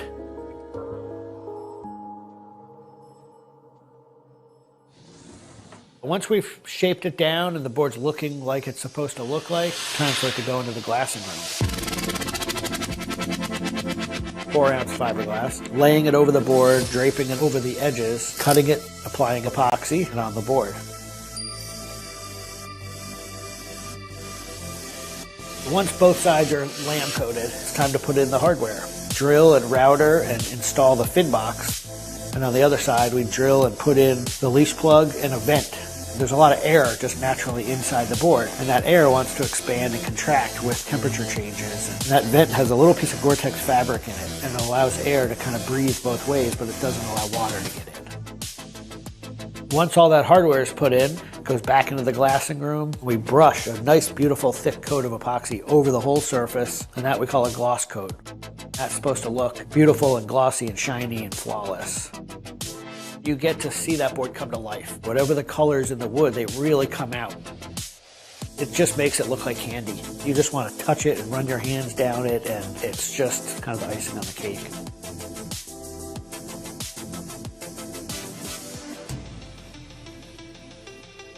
Once everything is hard, we put it into what we call the oven, get that epoxy to cure, really kind of bake it, and just get it to harden.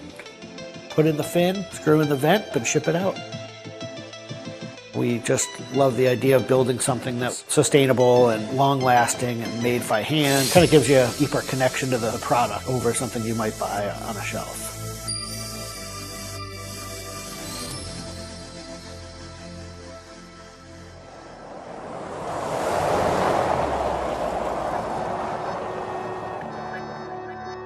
When a customer gets the board, they feel it. They 100% feel the amount of work and the amount of passion that went into the board. So I'm not really looking at hours and efficiency. We're looking at like doing it right and enjoying it as we go.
Ma Baoli, better known as Gang La, is one of the 4 Grand Marshals leading New York's Pride Parade this year.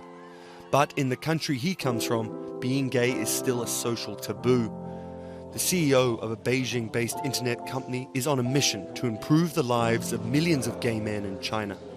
对于每一个 LGBT 人群来说，即使这个国家不允许你跟同性爱人结婚，但是你仍然要勇敢地去选择你自己的生活，你仍然应该拥有幸福生活的权利。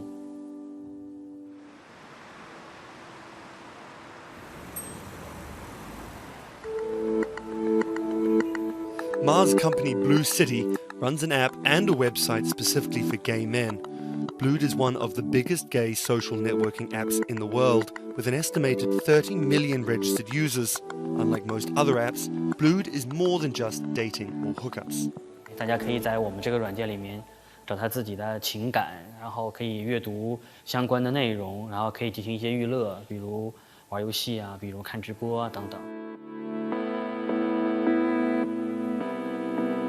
Back in 2000, when Ma studied at a police school in northern China, he realized he didn't feel like everyone else. 因为他们都找女朋友，然后谈恋爱，但是我对长得好看的同性的男生，我反而觉得对我更有吸引力。所以那个时候我就到互联网上去找这样的一些资料，然后希望能够告诉我自己，我到底是谁。互联网上所有的信息都是负面的，都是错的，就是说同性恋要电击疗法，要被治疗，然后要吃药等等。After visiting some foreign websites with different attitudes to homosexuality, Ma created his own site for a Chinese audience, encouraging people that 他们也是正常的，他们不用自卑，然后也不用自杀。Even though attitudes towards homosexuals are slowly changing in China, it's still a social stigma. The virtual world of Blued, where members can be open about their sexuality, is for most a striking contrast to their real lives. This is live streaming, a function added to Blued in late 2015, right as the internet craze was starting to take off in China. Many self-made stars like Jin make decent amounts of money by receiving audiences' virtual currencies and gifts. 我们不是彼此的初恋，初恋这种事儿多不靠谱啊。For Kyle and Klaus, a couple who have come out, live streaming on Blued means something different. 其实我经常会收到很多粉丝的一些互动的留言，就是类似就是说你们让我们看到了同志情侣之间的一些希望啊，我看到这样的留言我是很欣慰。The government's rules for acceptable content online may shift quickly in China, with LGBT material in a grey area. Many companies feel the chill of the recent internet crackdown, but Blue City still runs as usual. Ma has won the Chinese government's trust by helping with HIV prevention among gay men. A third of the company's staff are dedicated to screening pornographic and politically sensitive content. 我不太多的愿意去对抗，我更多的愿意去对话，去改变他们的想法。我觉得这个可能在中国来说是更有效的。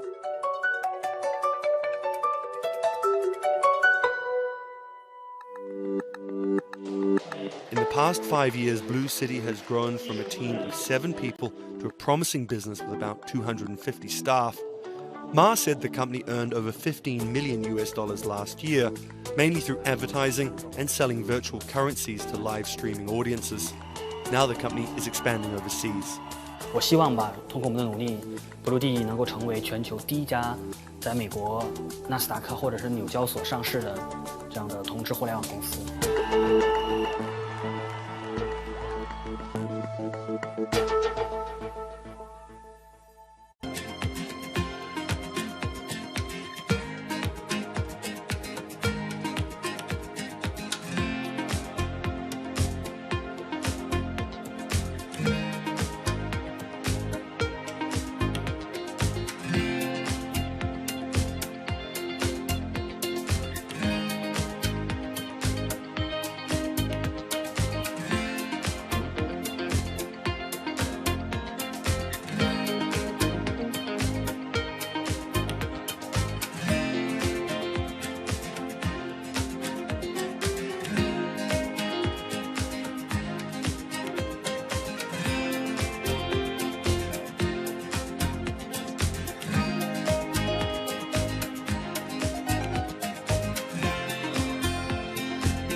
This is Rich Chiga. He's a Chinese rapper by way of Indonesia, and he's very popular on the internet. This is Joji. He's a Japanese-Australian singer, and he's also very popular on the internet. Plus, Joji invented the Harlem Shake meme. Let me say that again.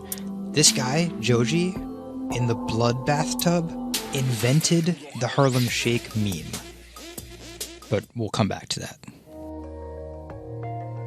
So Rich and Joji are both signed to 88 Rising, an entertainment company hoping to build a lasting global brand that will outlive singular moments of virality. They primarily create content combining Asian culture and hip-hop, a formula that apparently pleases the internet gods greatly. They've only been around for 18 months, but they're already putting up major label numbers. I think that we have an unprecedented collective of talent, a group of predominantly Asian artists, really making waves globally, which from an independent point of view as well. 88's founder, Sean Miyashiro, cut his teeth launching Vice's electronic music channel, Thump.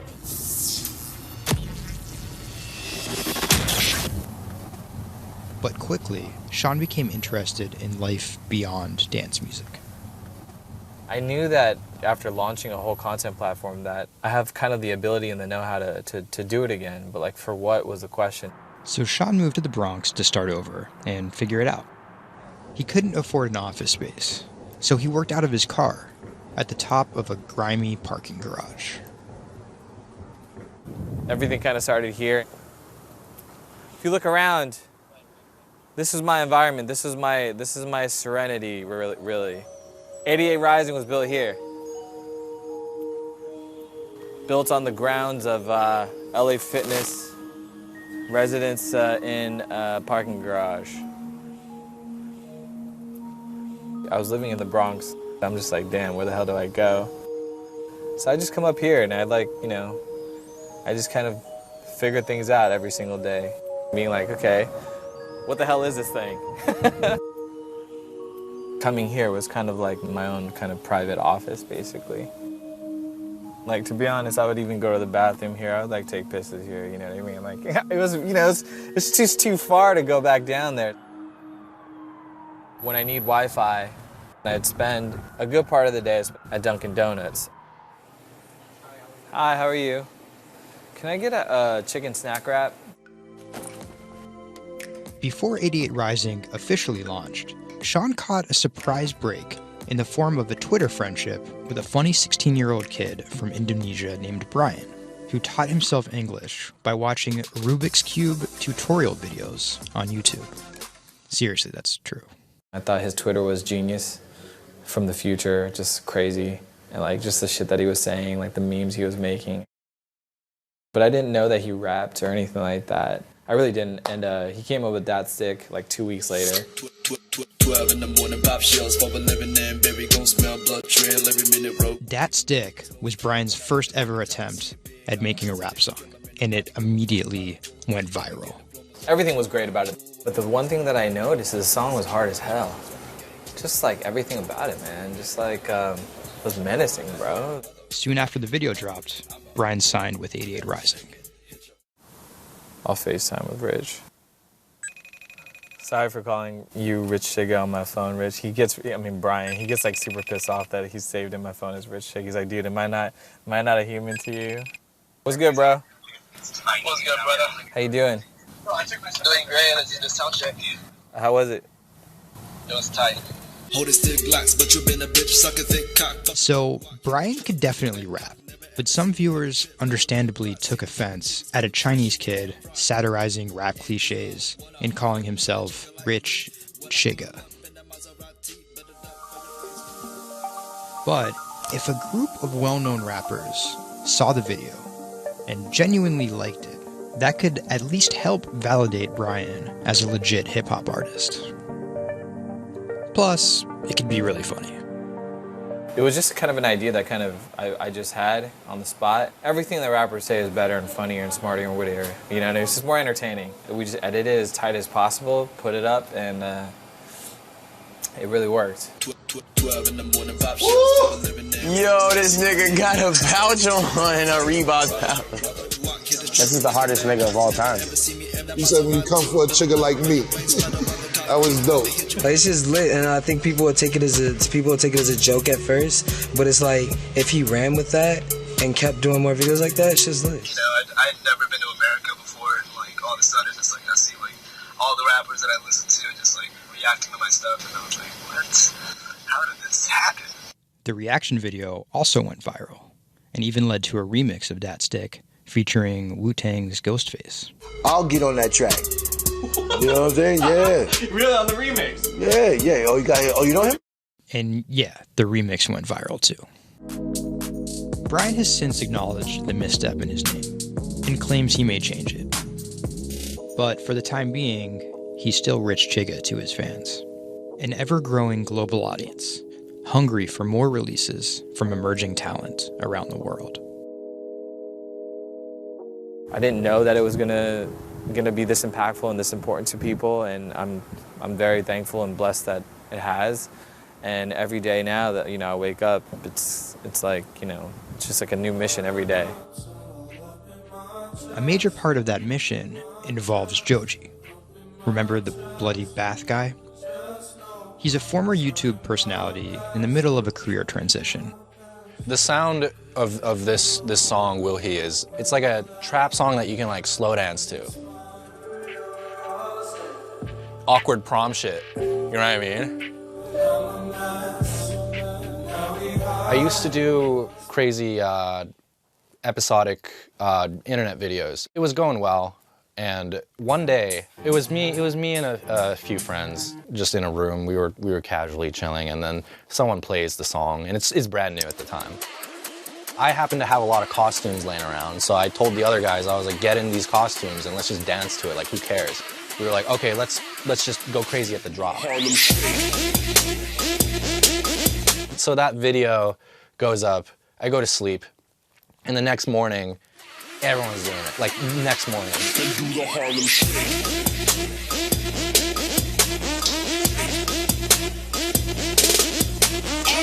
That taught me a lot about the internet, how people want to just be a part of something. And from that point on, something changed, and I was a little better at understanding demographics and people and what they want to see and what they want to hear.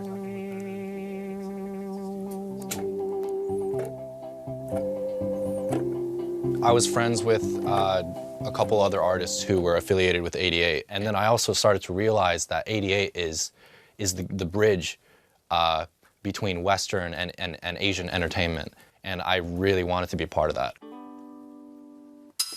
Joji just released the In Tongues EP, his first project as a serious artist. Joji's In Tongues record came out a couple weeks ago.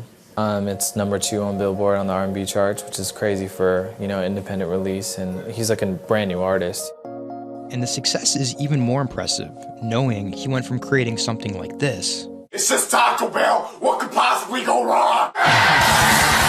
to creating something like this, the newest music video for his song Demons. The demons told me everything, they whisper in the night. This is not a threat, I promise. Tonight, Rich Chigga has a show in New York City. Tickets sold out in an hour. I came here, I'm first online. I was here at 1. I was the third person online. So why'd you get here so early? Because I want to see Rich Chigga. I want to touch him. What do you guys think of Joji? Oh my God! That's my dad, son. Did you guys cop the new EP or like? Yeah. I woke up at 6 in the morning just to cop that shit. And then I listened to it, and that shit started making me cry. This is actually kind of exciting. Every time, this never gets old. Like, you live online and social media, but like, there's nothing like just being with the people.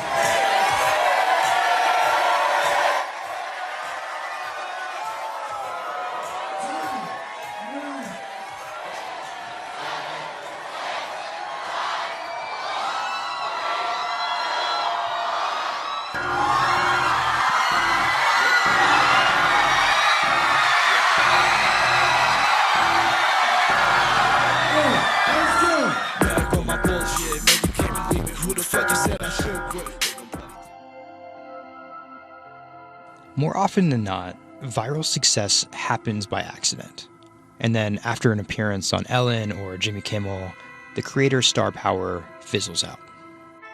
But 88 Rising has figured out how to turn potential gimmicks into brands with an actual following that keeps coming back for the next thing.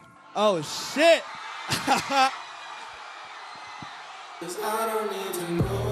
So keep an eye out for 88's next move. But more than likely, it won't be covered on network television or terrestrial radio. Although, as they've already proven, nowadays that really doesn't matter.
Online retailer Farfetch is betting it can shape the future.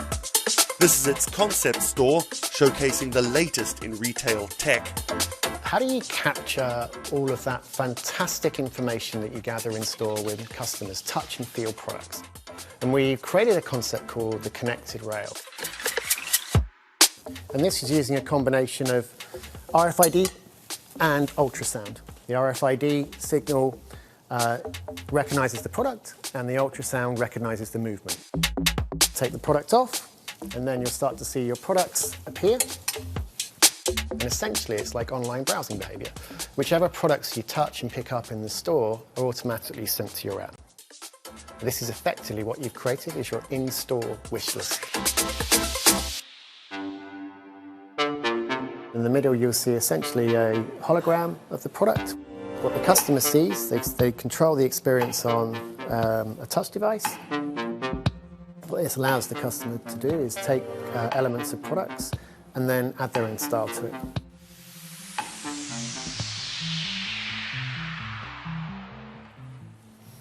Right, so this is the connected mirror. So in this example, I see my products. I select a coat, and that's tried it, and it's slightly too big for me. So what I can do is choose an alternative size and send a request to the sales associate, and they'll bring that size to me in the fitting room mirror. You'll also see that we've got some product recommendations here. Crucially, the sales associate's able to push items into the mirror from their device. If you wanted to, you could simply use the mirror and pay and go. Your items would then be packed and dispatched to you afterwards.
Do you want me to turn you so you're looking outwards? Yes, please. How about there? First time we came out with B, Jade said, "It feels like I've been released from prison." Do you want these, Mrs? Definitely. Definitely. Right. Yeah. And she could say hello to everybody, people she hadn't seen for months. It's Hi, it's Jade. Oh. So you can talk to Jade through this. Hi, Katie. She's there. Hi.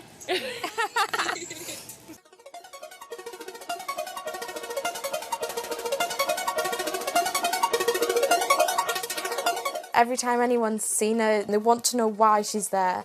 And it's kind of the opposite of when you're in a wheelchair and people see you and they kind of go, oh, should I look? I don't know what the right protocol is. When there's a tiny robot with its bright little eyes going around just looking happy everywhere, it really opens you up for conversation.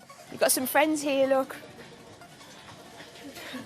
Hiya! When I saw her for the first time, I remember thinking, this is going to change things. This is one of those points where if this was a book, this would be the cliffhanger.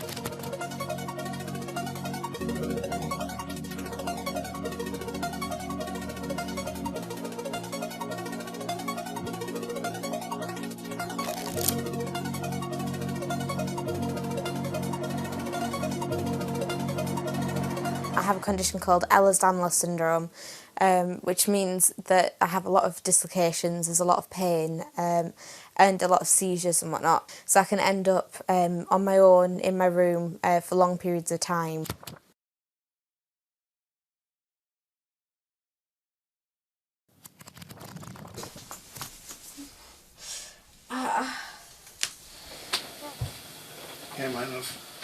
A lot of the time with a condition like my own, of course there's the pain, and the pain is bad, and the dislocations are bad, and the seizures and being in paralysis and never knowing whether you're going to be able to wake up properly tomorrow, that's bad.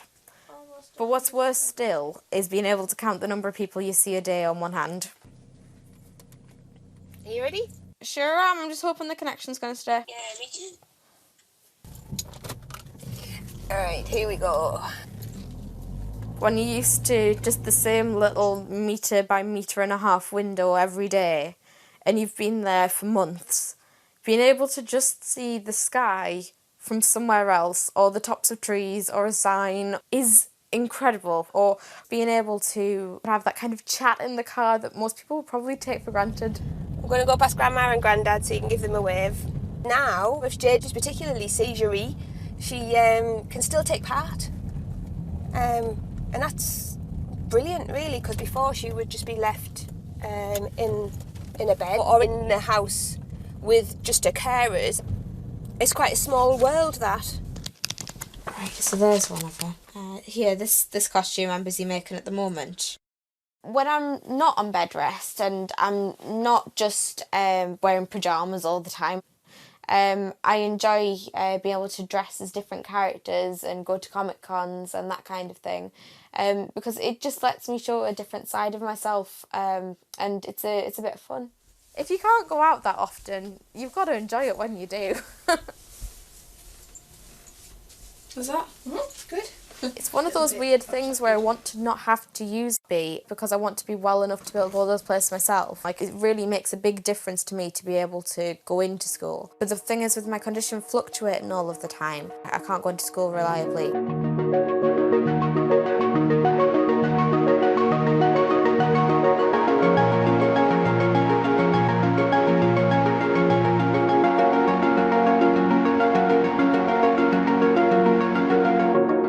Written out bigger on the pod, thank you.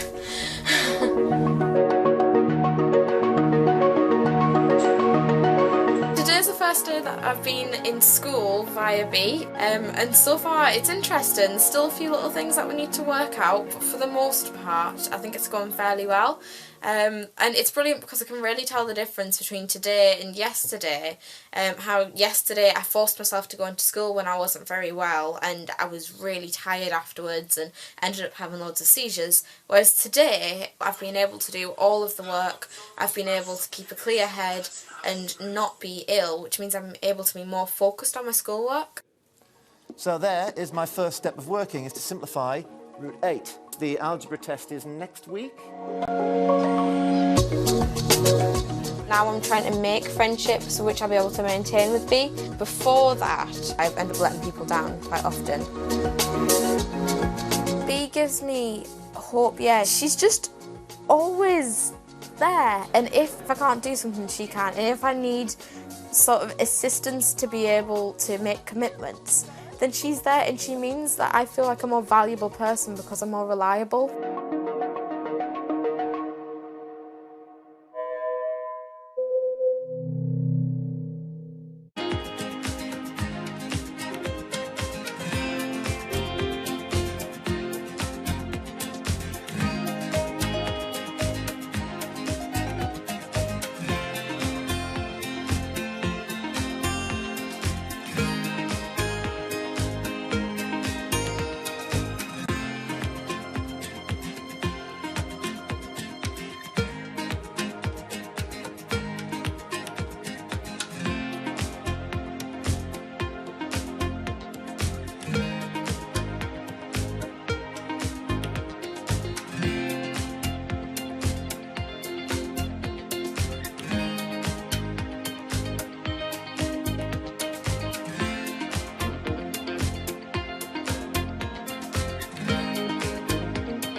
When it debuted, the 4G wireless we have today allowed people for the first time to hit the road and explore unknown places with only a smartphone for directions.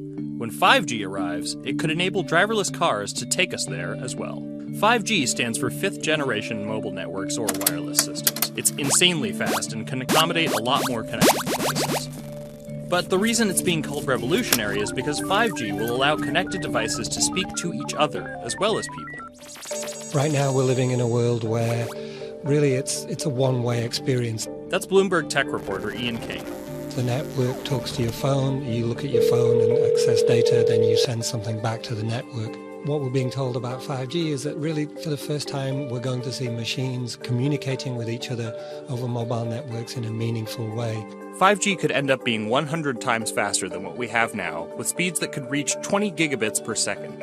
In plain English, that means downloading a full-length HD movie in seconds.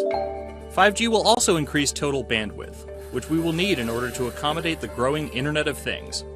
We're talking about the class of devices like internet-connected refrigerators, thermostats, dog collars, but 5G will enable many, many more. Things like your utility network factories where machines are just sat there not connected at all. Suddenly they're all going to be connected. Suddenly we're going to be able to have real-time monitoring. Other things like cars, like utility poles, like your light, the light poles. But perhaps the biggest advance will be a huge reduction in communication lag time, known as latency. A network of driverless cars will need the speed of 5G to ping each other multiple times per second to avoid collisions. Near instantaneous data transfers could allow doctors to perform surgery remotely with a robotic scalpel. So how will all this work? First, you need to improve network density. And that's just a fancy word for saying you put more towers out there. What we're being told is that's not actually the case with 5G. The idea is 5G will not only use the existing mobile spectrum, but also tap into higher frequencies called millimeter waves. Millimeter waves can carry more data, but only travel short distances. This may mean you'll see a lot more of these base stations around town. And the new towers may have as many as 100 antenna ports, compared to about a dozen on 4G cell towers. So when will we get 5G? Getting 5G ready is expected to cost providers $275 billion over 7 years in the US alone. Look for the first 5G service to pop up in big cities sometime in 2019.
The cubicle represents a tyranny. It confines your imagination, your thoughts, into a small physical area. Imagine pretty much every software engineer or finance person being able to, disconnect from their desk and look at holographic monitors on a beach and doing their work from there. That's not going to be science fiction. It's the modern office place. Silicon Valley is all about building the future. A startup called Meta thinks it's getting there first, thanks to a big bet that it's made on augmented reality. How are you? Good, thank you. Welcome to Meta. Thank you. Call it a 360-degree office where you can spatialize your thoughts as part of your workflow for education, architecture, design, engineering, etc. People often mix up augmented reality with virtual reality. VR totally blocks your ability to see or hear the real world. AR overlays holograms onto what you already see. Meta has tried to make its version of the workspace feel familiar. You grab the hologram instead of using a controller or a mouse, and your brain already knows how to do it. In other words, we've designed an operating system that humanity has always known how to use. So you can see this eyeball, which is, by the way, photorealistic. You can see my hand is occluding the eyeball, and now the eyeball is occluding my hand, right? You see those two circles? They get small, and then they turn into this glowing white ball, and then I can move my hand around supernaturally. I can do this with 2 hands and rotate the thing. I can stretch it. I can throw it back right into the shelving system, and that's all you have to learn to become a modern worker. And to prove this, the employees at Meta have started to get rid of their computer monitors, trading them in for Meta's augmented reality headsets. Mayron thinks that in less than a decade, we'll all be just wearing strips of glass that can project holograms.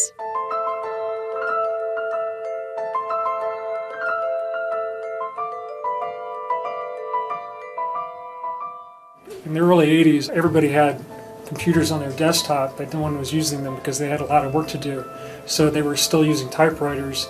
And at some point, the CEO took all the typewriters away and everybody was forced to use their computers. So it's very exciting to see a new generation of technology, a new paradigm. I consider us like pioneers in the holographic wild. I'm pulling up my browser with my hands and sending out emails to colleagues and just kind of really acclimating to the new environment.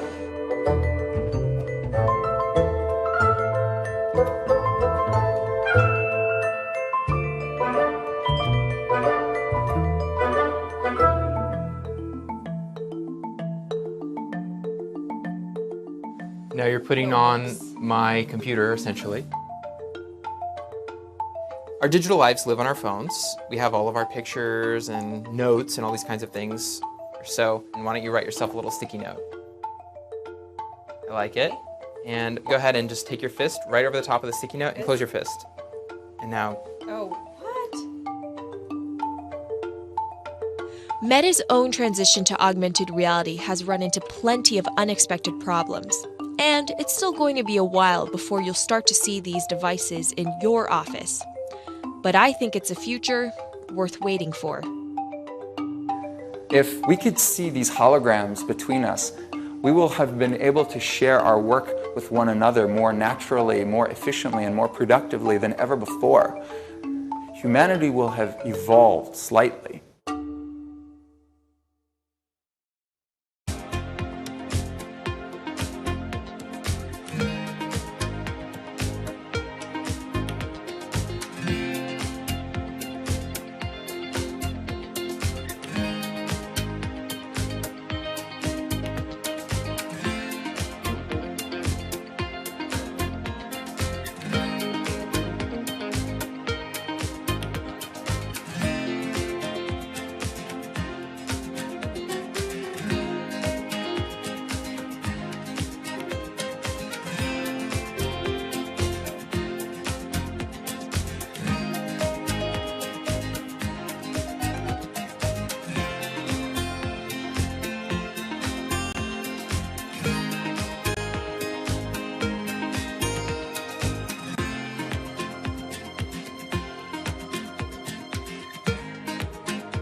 This is Hatsune Miku, Japan's sensational virtual pop star.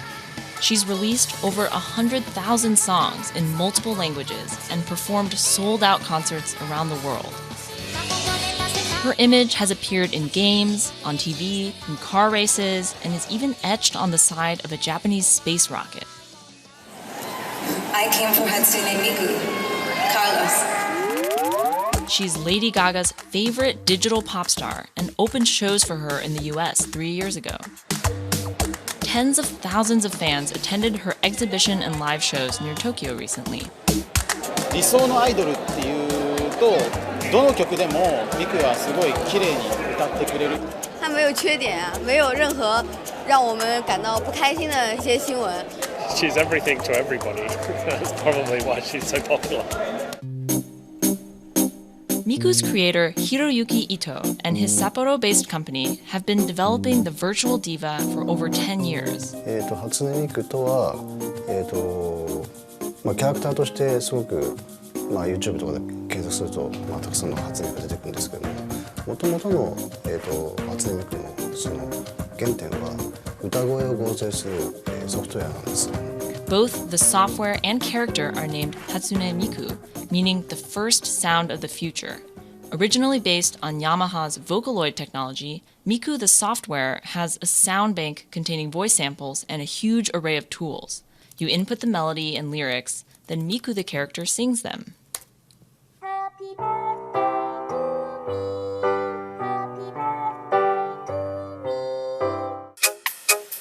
To date, Krypton has sold 120,000 software licenses at $200 each to fans around the world who use it to create numerous songs and share them online. Some of the fan-created songs are chosen to be part of Miku's concerts, for which they're paid a royalty fee. もともと初音ミクっていうその、存在自体がそのボトムアップって言いますか、中にはアマチュアクリエイターじゃなくて今もうすでに、プロになって活躍している方もいらっしゃるんですけども。The company also has other revenue streams. It makes money from merchandising, licensing deals, and concert ticket sales. According to the real-life musicians who perform with Hatsune Miku, the virtual pop star is interesting and surprising. 今年で3年ぐらい、ちょうど3年ぐらいやってきて、ライブも数十本、数百本だったの。そういうことが演奏によって起こせるためのそういう器みたいな感じになっています。初音ミクらしさって僕はあんまりない。初音ミクって何だってありっていうか。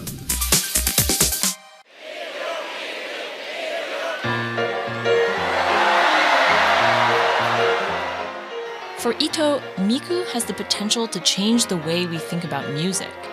そういう新しいそのテクノロジーによって新しい音楽のあり方っていうものを模索していきたいと思っていました。And for her fans, it goes even further. 初音ミクって魂がないので、だからみんな魂を作り上げるために存在しています。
Now, there are a lot of fitness gadgets out there.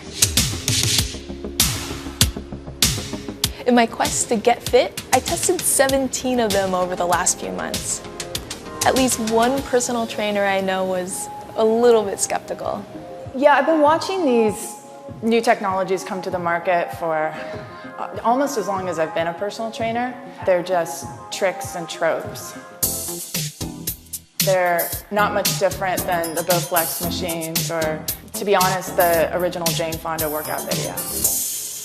But some of these gadgets that are just coming to the market do so much more than what they used to do, just tracking your activities. Out of all of them, this chest strap was my favorite. It comes with a robot coach that points to the future, one where you might not need a human trainer at all. And it works like this. You wear the chest strap so that it can read your heart rate, and that connects to Move's free app that talks to you. Welcome to Move Heart Rate Hit Outdoor Running. Let's get moving and warm up in Zone 2. Move's computerized coach tells you what to do at that exact moment, whether you're running outside or you're doing body weight exercises indoors. Swing your arms faster to get your legs moving quicker. Let's crush this round. And by reading your heart rate, she knows exactly how hard you're working. She keeps you honest. Way to go, you are in the target zone. Keep pushing, you're almost at the end of the round. Don't give up. I've been running for 7 years now, and my biggest problem is that I never push myself hard enough. I end up going on the same slow, comfortable 30-minute jog, but the Move HR Burn blasted me out of that rut. By the end of these half-hour exercises, I was drenched in sweat in a way that I never am when I work out alone. Training with a real person is great, whether that's your group instructor or your coach or your personal trainer, but humans, they're expensive. For the rest of us, this $60 gadget is all you need.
what does it take to change the world? A big army?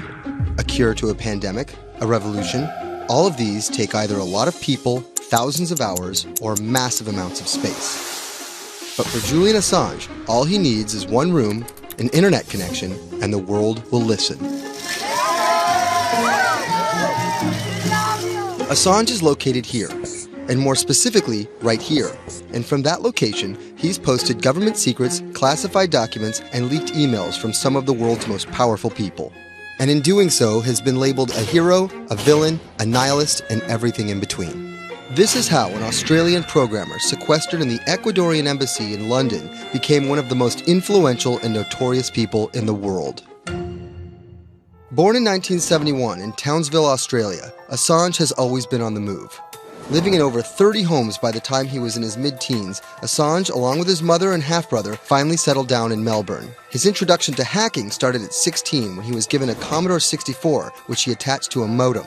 He attended the University of Melbourne, where he studied programming, physics, and mathematics. He never graduated, but that doesn't mean he didn't get an education.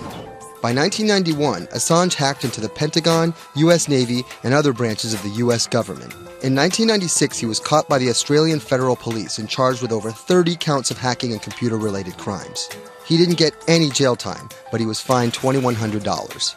I think the first taste of what would come later was the hacking that he did as a young programmer, and that really sort of foreshadowed a healthy skepticism of the use and abuse of technology by governments. That's Vernon Silver. I'm a reporter for Bloomberg's investigations team. Assange's youth as a hacker laid the foundation for him to start WikiLeaks in 2006. But what is WikiLeaks? It's a website that posts unfiltered, usually classified documents. What separates it from every other media outlet is that they have no editorial hierarchy. With a publication like the New York Times, information comes in, they take that information, package it, then disseminate it for the public to see. WikiLeaks, however, cuts out the middleman. WikiLeaks gathers information, most of it given to them anonymously. So what they're doing is really very simple. They get the information in one end from who gives it to them and out the other with sometimes minimal interference. Julian Assange is the leader of that, the mastermind, the creator, and really, because he thinks of it as a journalistic enterprise, the editor-in-chief. But every story starts with a source, and Assange has some unconventional sources. Julian Assange does not hack as far as we know. He is the recipient of people who are either insiders who give him secret documents or hacked emails from a foreign power. That's Eli Lake. I am a columnist for Bloomberg. And there was no source bigger for Assange than Chelsea Manning. He used to be known as U.S. soldier Bradley Manning. In 2010, Manning provided Assange and WikiLeaks with hundreds of thousands of leaked government documents. WikiLeaks quietly began releasing the documents in February of 2010, then made big headlines in April by posting what is now known as the Collateral murder video. Come on, fire! It was a vivid, graphic video. It changed the debate on the Iraq War, and importantly, it put WikiLeaks on the map when they put it online, and they couldn't be ignored at that point. And those leaks were just the beginning. They went on to post more than 90,000 leaked documents known as the Afghan war logs, 390,000 documents known as the Iraq war logs, and 250,000 private messages between diplomats called cables in what is now known as Cablegate. These leaks were met with very real ethical questions. The problem with publishing those cables was that a number of confidential sources for U.S. diplomats who faced real danger when their names were exposed. Then Secretary of State Hillary Clinton drove the point home that every country, including the United States, must be able to have candid conversations about the people and nations with whom they deal. Shortly after Cablegate, the Swedish government issued an arrest warrant for Assange on allegations of rape and molestation. He claimed the allegations were fabricated to get him extradited to the United States, a claim the U.S. government denied. Either way, Assange's next move was to seek refuge in the Ecuadorian embassy, which really was the beginning of the new chapter in his life and what we're dealing with now, which is him being stuck in London. What was supposed to be an office in an embassy is now Assange's self-imposed prison to this very day. But that doesn't mean he's slowed down. Since being trapped in the embassy, WikiLeaks has released files about Guantanamo Bay prisoners, Syrian political figures, and the draft to the Trans-Pacific Partnership. And then came the 2016 U.S. election. Thousands of leaked emails showed Democratic Party officials possibly plotting against Bernie Sanders in his race against Hillary Clinton. Over the course of 68 days, WikiLeaks released 20,000 confidential Democratic National Committee emails. In terms of the presidential race, if you look right here, when Assange released the first batch of emails, Trump actually takes his first lead against Clinton. I think we've had enough of the Clintons, in all fairness. Don't you think? Once WikiLeaks started exposing secrets of the Democratic Party, Julian Assange became a hero to many on the right. Public opinion kind of flip-flopped. WikiLeaks! From the emails, we now know Hillary Clinton's campaign manager makes risotto, and also how the DNC squashed Bernie Sanders' campaign. One thing we don't know is who gave Assange the stolen emails in the first place. Many leading Democrats say they suspect it was the Russians. They released an analysis from a private cybersecurity firm that had said it was the Russians. But Assange claims our source is not the Russian government, and it is not a state party. So this is where we stand today. The public still doesn't know who provided the emails to WikiLeaks. Meanwhile, Assange is still running WikiLeaks and still releasing documents. In March 2017, he started publishing documents from the CIA's Center for Cyber Intelligence called Vault 7. The CIA, the agency charged with finding and keeping our top secrets, can't keep its own secrets. As long as Assange has a connection to the world, no government secret will be too far from exposure. Julian Assange is still in the embassy. Maybe he'll leave, maybe he won't. Kind of regardless, his work has been done. He's changed the way people think about their governments, about their own secrets, about their own hackability, and really the world has changed because of him.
I'm about to expose everything you won't admit. And action! This entire video is based on a true story. When I do like motivational speeches or even tell myself like, love yourself and you should love yourself. This is Lily Singh.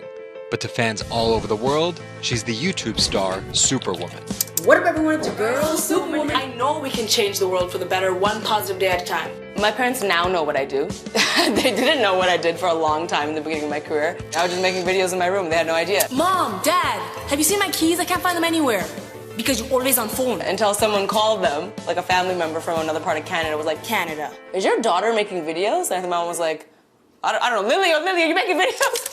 Just making videos grew into an entire career. Today, Lily's YouTube channel has some 12 million subscribers, over 2 billion views, and guest stars like Michelle Obama, Dwayne "The Rock" Johnson, and Seth Rogen. I think a lot of young girls are raised to believe that you're going to go to school and then graduate and then get married and then get a job and then have kids. And Lily was on that path, all the way through a psychology degree at York University in Toronto. But when she started thinking about a career, I started to immensely panic and think something was wrong with me because I tried to figure out my life and it wasn't working in that straight line. It was 2010 and YouTube was only 5 years old.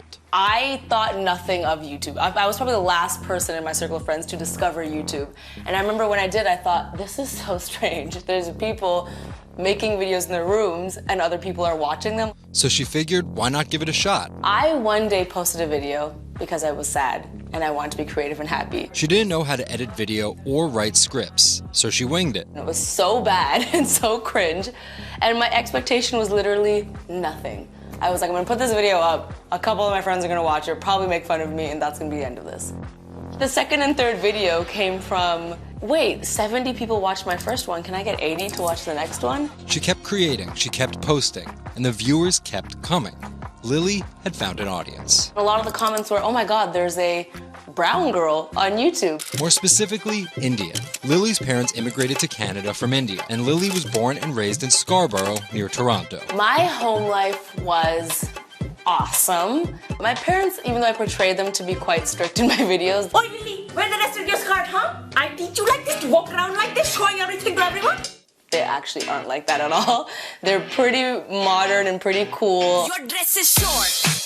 Don't know what for. And were pretty lenient with me. I mean, I got away with a lot of things. I was a brat. I was a brat. She had a different idea of what she wanted out of life than other kids. In a grade school graduation slideshow, her classmates said they wanted to be lawyers and doctors. And then I came up and I was like, rapper. Making out with your friends, man. But then you say that you hate hoes. I could just feel my parents being like, why? Because that's just not something women really did in the Singh family. I know there was a ton of people that weren't happy about my birth being a female, so I think, and that's some real-ish, but it's a real thing. The best thing I could have done to prove to so many people that didn't want my mom to have a daughter was to become Superwoman. What up, everyone? It's your girl, Superwoman. It was the name of Lily's favorite hip-hop song by Lil Mo featuring Fabulous. I love the song so much because it was one of the only songs at the time that was an empowering female song, where Lil Mo's going on about like, I will save guys with my superpowers, and I will save girls with my superpowers, and I am the Superwoman. I thought, this name that I've had for so long that empowered me when I was younger, I'm gonna make this my screen name. Maybe this should be a new series. Superwoman didn't just burst onto the scene overnight with a viral video. It was a steady climb fueled by hard work. The moment that I thought this is going somewhere and this could be a career was the first time I performed internationally. It was in India. And it was the first time where I was truly across the world and people knew my videos. Singh has transformed herself from a bratty kid to an internet personality to a media mogul. She starred in a feature film, A Trip to Unicorn Island, in 2016. And her book, How to Be a Boss, hit the New York Times bestseller list in 2017 while she was on a 30-city international tour. Lily started out with the goal of getting millions of subscribers and financial security. Hurry the hell up! But after surpassing those goals, success has new meaning. I've really come to terms with the fact that my definition of success is what's the best legacy I can leave behind. And it's not the number of views and the number of subscribers. It is the number of people that can say, this girl changed my life or changed something in my life positively.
CTE is often found in the brains of deceased athletes, military veterans, and others with a history of repetitive brain trauma.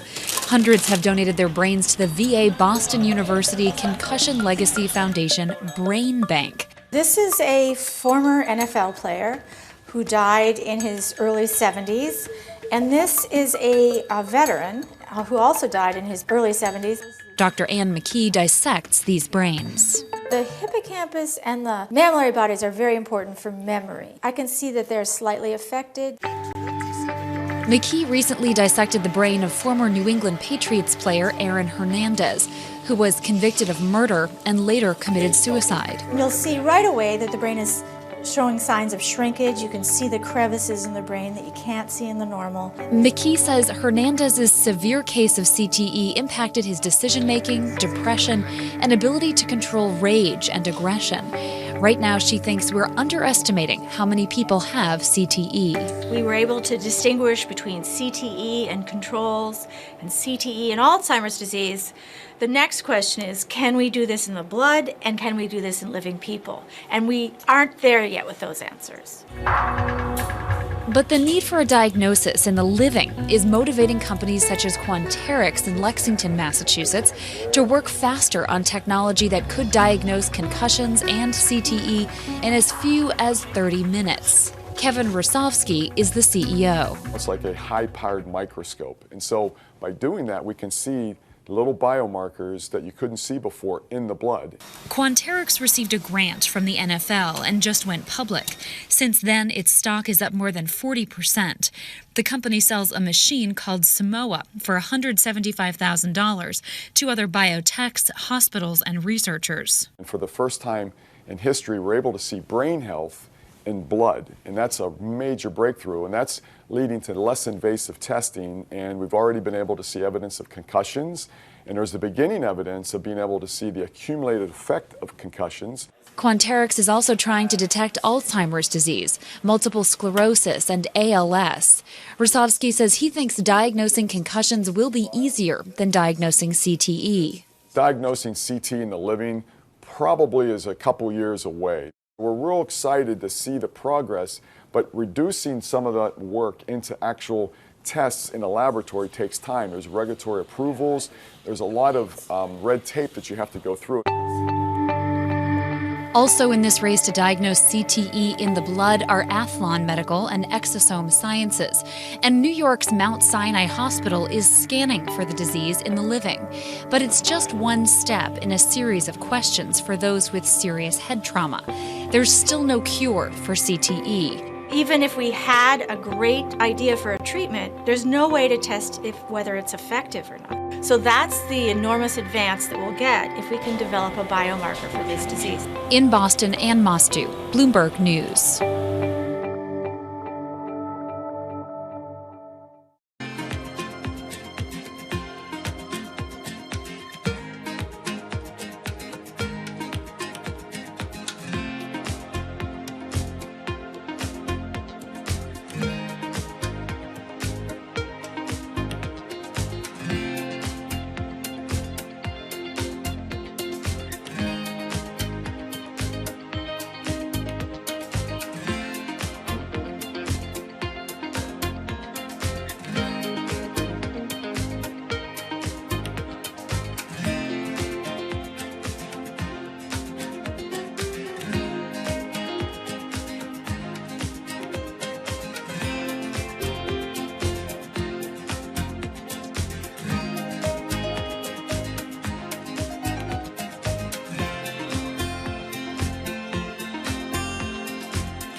Wine is a $300 billion global industry where one person's opinion can make fortunes or break them.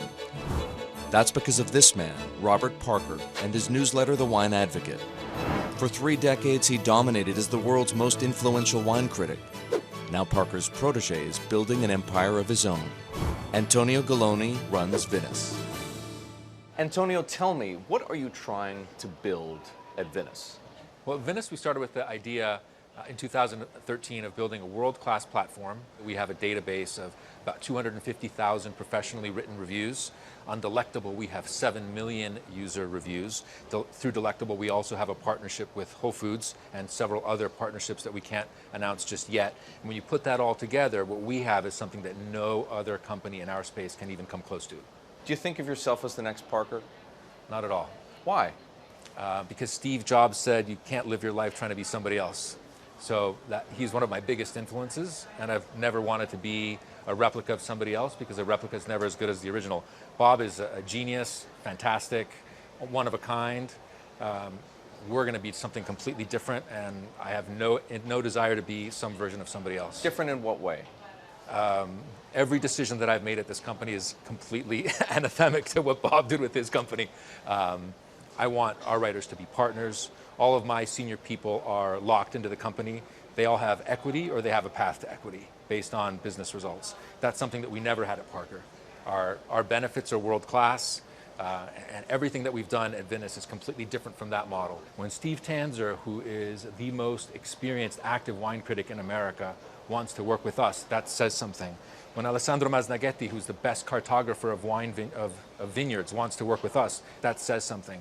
When Neil Martin, who's a superstar wine critic with enormous experience in Bordeaux and Burgundy and the former lead critic at The Advocate, wants to come and be part of our team, that says something. You make it sound like The Wine Advocate was a disaster as a company and a miserable experience as an employee. No, it was great because I got to work with Bob Parker when he was in his prime.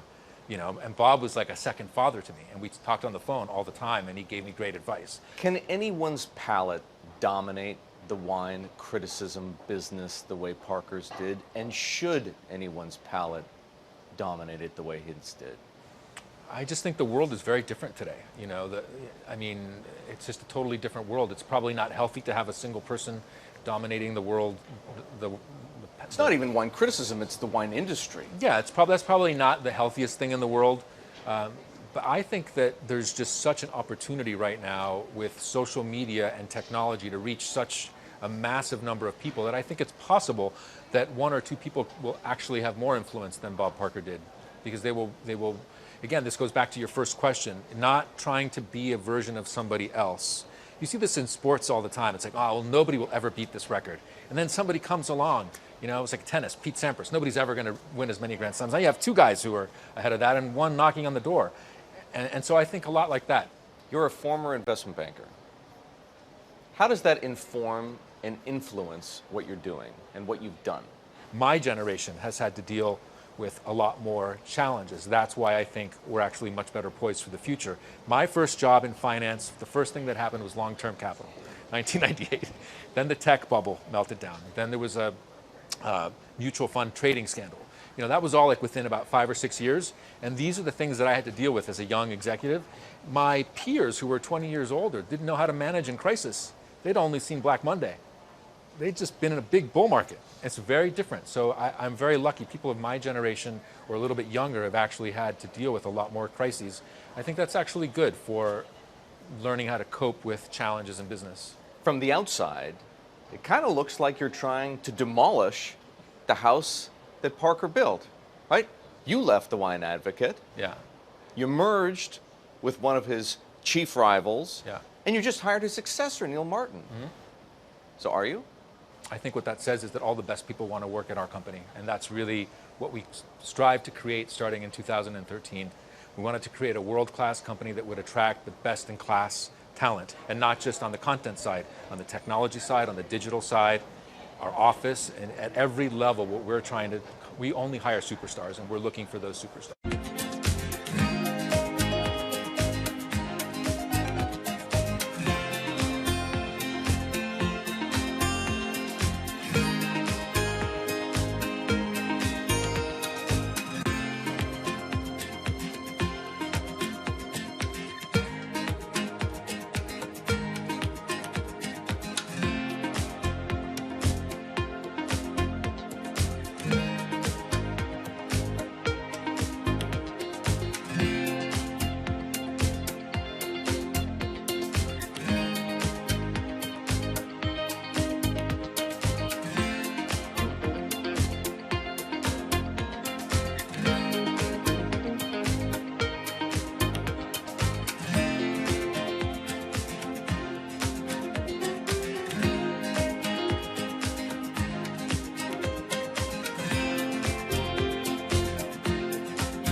In the world of professional wrestling, there's something called a swerve. Hulk Hogan has betrayed WCW!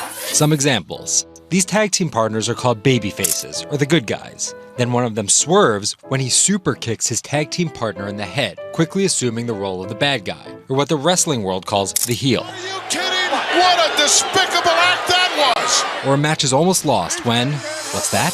The superstar wrestler appears out of nowhere sprinting down the aisle to save the match. That's the Warriors music! That's the Ultimate Warrior! That's a swerve. So it should go as no surprise that World Wrestling Entertainment, known as the WWE, the most popular brand of sports entertainment in the world, is prepared for any swerves that come their way. So here's the story of how the WWE learned to see the swerve coming.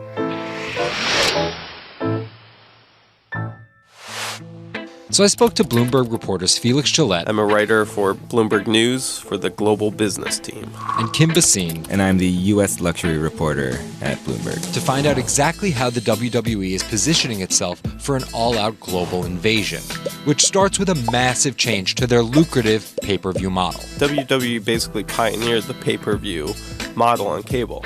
I remember as a kid, when the pay-per-view events came up, all of our friends would scramble around and try and get one of the parents to pay for it. But in 2014, they took a huge risk. They saw a little bit sooner than some of the other entertainment brands that where this whole thing was moving was away from cable and satellite television and towards on-demand streaming video apps. They made this risky decision, in essence cannibalizing that pay-per-view model, which they had essentially built. And after some early turbulence, it's working.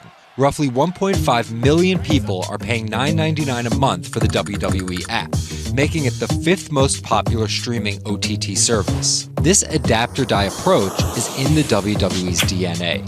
Over the past 30 years, the company always seems to think 2 steps ahead. In the early 90s, WWE was at its most threatened when Ted Turner took them on with WCW, which stands for World Championship Wrestling. And back then, the WCW was winning the ratings war. So in order to compete with them, WWE had changed its product from a family-friendly kind of cartoonish style to this really raw. That's why they called their show Raw. It was this raw style of wrestling. With violent, outrageous, reality-inspired plot lines and aggressive personas. From a 16-foot ladder! And they won that fight against Ted Turner. And they bought WCW. The early 2000s ushered in an era of testosterone-driven programming aimed at the red-blooded American male. Bra and panties matches, and people smash each other over their head with like barbed wire bats and things like that. Until 2015, when WWE fans started a hashtag #GiveDivas_a_chance. Since then, WWE has hired 40 more female wrestlers, and that growing cast of female characters was part of a much larger plan. They started to try to appeal to a broader set of people. Let's attract more female fans. And after we've attracted more female fans, let's attract more international fans. They're broadening their base, and they're doing that in large part to make it more advertising friendly. And not just friendly to advertisers. They're trying to build up their fan base in China. They're trying to build up their fan base in Europe. They, already have a pretty good fan base in India. India is a place where they already have an established wrestling culture. Because of the gigantic Indian wrestler, the Great Khali. But there's still a lot of work to do. While the WWE set a revenue record in 2017, only 30% of it is coming from an overseas audience. And there's one person whose responsibility is to grow that number. The buck eventually stops at Vince McMahon, no matter what's happening within WWE. Yeah, he's a very controlling guy, and it's a very, very, very tightly scripted company. And that goes all the way down the board to big stars' entrance music. And their outfits and things like that. So with a CEO like McMahon always planning 2 moves ahead and an aggressive push into multiple international markets, a big issue is money. It's hard to do all those things simultaneously without committing a huge amount of capital to it. And that's where the WWE becomes an attractive company for buyers. Potentially, one thing that could happen with WWE is they could benefit by being acquired by a bigger technology or telecom company, an Amazon or Facebook Facebook or a 21st Century Fox. So with a market cap of $2.8 billion, the advantage of owning 100% of their own content, and a rapid consolidation spreading throughout the entertainment industry, it looks like the WWE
Dara, thank you very much for coming here. Thanks for having me.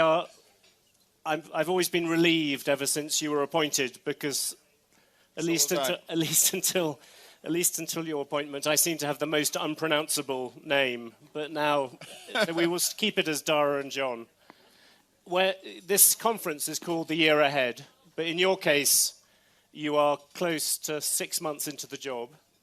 And I wondered what you saw in terms of the year ahead at Uber as your biggest challenge. What's the thing that you think about most when it comes to 2018? We definitely have our share of challenges at Uber. And for me, where I want to get Uber to the year ahead is a year of normalcy. 2017 was, I think, will go down as one of the most difficult years for any company out there. And I have to give credit to the Uber team and the employees there. It is a group of true believers who believe in our mission, who believe in mobility as a service being available to consumers everywhere at a reasonable cost. And what my job in 2018 is to get rid of the distractions and get the company back to business, get the company back to normalcy. There's a lot that we've done in the past 6 months as far as bringing new investors, driving a new culture and norms where doing the right thing, period, comes first, bringing a new management team, et cetera. There's a lot that we've gotten done, but this is a company that knows how to execute. This is a service. Mobility as a service is something that's universal, that's needed in the world. and I just want to get back to doing business. It's quite interesting. You said true believers. Yeah. Normally, true believers are the last possible people where you're able to change a culture. Can you explain a bit about that? Well, I think that they understand that mobility as a service, bringing the cost of transportation down, making transportation services available to anyone and everyone on a local basis, and partnering with cities to be a solution to traffic, to pollution, etc. That is a mission that they all believe in. And I think that they, having seen what happened in 2017, to some extent the crisis, the enormous crisis that the company has gone through, is a benefit because everybody at the company knows now that we need to change, that we need to break with the past as far as the way the company was run. We need to go from growth at any cost to responsible growth and growth in partnership with other players out there. That's clear, but now I've got to kind of get the company down to the normalcy of execution of building great technology, and I think we're going to get there. It's still some tough sledding early on, but I absolutely think we're going to get there. When you talk about execution, is profits one of the things you want to get? I think you lost $4 billion last year. Well, profits, peanuts by the standards of profits would help. So at some point we absolutely have to become profitable, and that's part of the plan. But do you have a kind of goal for that? Do you think you should be profitable by 2022 or by 2020? I think that we'll be profitable before 2022. This is the business itself. Do you want to come back a bit closer, 2020? Yeah, listen, it's not going to, I don't want to name a specific year, but this is a business that the core business, the ride-sharing business, can be profitable within 3 years. We will continue to make very aggressive investments in building out autonomy because we think that's a terrific opportunity for building out new technologies such as Uber Elevate, where near-term profitability is not a goal, but long-term growth is. So we will look to balance near-term profitability, but as a company, we will always be a company that makes big, bold bets and takes big risks. To what extent, though, do you think that drive to become profitable fights against a little bit of this culture change? If you want to make, you talked about making money, but not at all costs. Do those two things spar against each other? I don't think that profitability and culture are their issue. It's the company in the past was willing to make trade-offs as it related to how it did business, and I think was guilty of hubris, was guilty of thinking that they knew better than others, and I think that what we know now clearly is that breakneck growth can hide cultural issues, that there are no excuses for not doing the right thing, and that you do have to make trade-offs. And as a management team, we're specifically talking about those trade-offs that you have to make. We have to be a little more patient sometimes because working with governments, regulators, et cetera, sometimes takes longer, but in the end, you build a more lasting business. And so maybe what we went through was necessary, but we're here. We can control our actions from this moment onwards, and I think everyone at Uber from this moment onwards wants to build a great company, not only in terms of growth, but in terms of the kind of company anyone would want to work at. Can I ask you one thing which you have got a sort of hangover from last year, which is all the regulatory problems, and particularly all the cases against you? I think there are 6 criminal probes or whatever going on. The lawyers are lining up outside the door. Which one do you sort of think? Which one do you fear most? I suppose out of these different things. Listen, I think that all of them are serious issues, and my response is that we're going to be transparent and we're going to take responsibility for our actions in the past.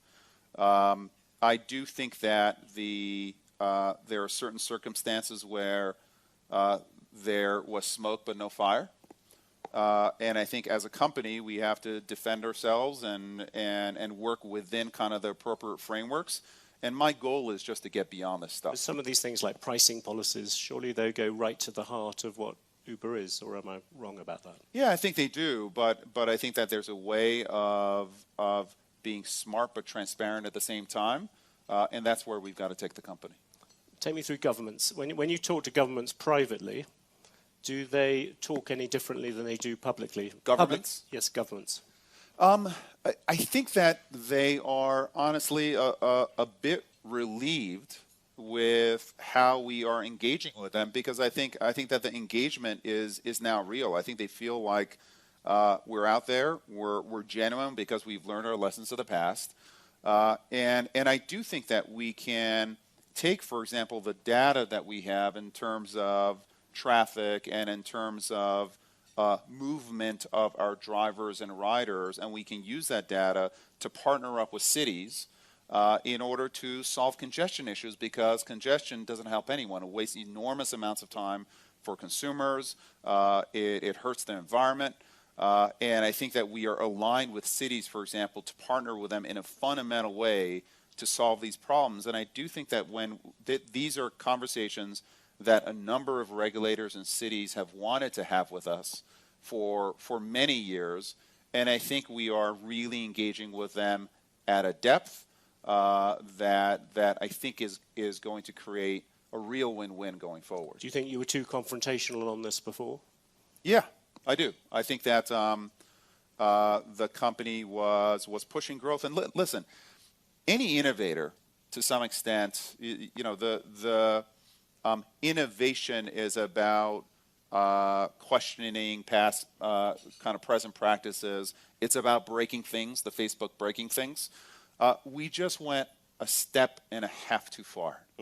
And what I want to keep, hopefully, is the best of both worlds, which is this spirit of innovation, the spirit of can-do, etc., but the responsibility of partnership. We don't know better than you. We're actually going to work with you, of actually having dialogue and respect for our city partners, for regulators, and then continuing to take risks and continuing to do daring things. And I think we can accomplish that.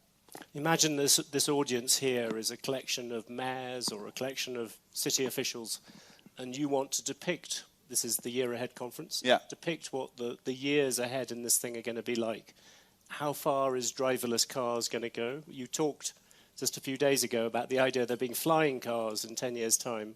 Can you just give a description of what you think transport is going to look like? Well, I think that we think there are three keys to transport and where the industry is going: autonomous, electric, and shared. And I think all three are necessary in order to get to the next level of city planning, et cetera.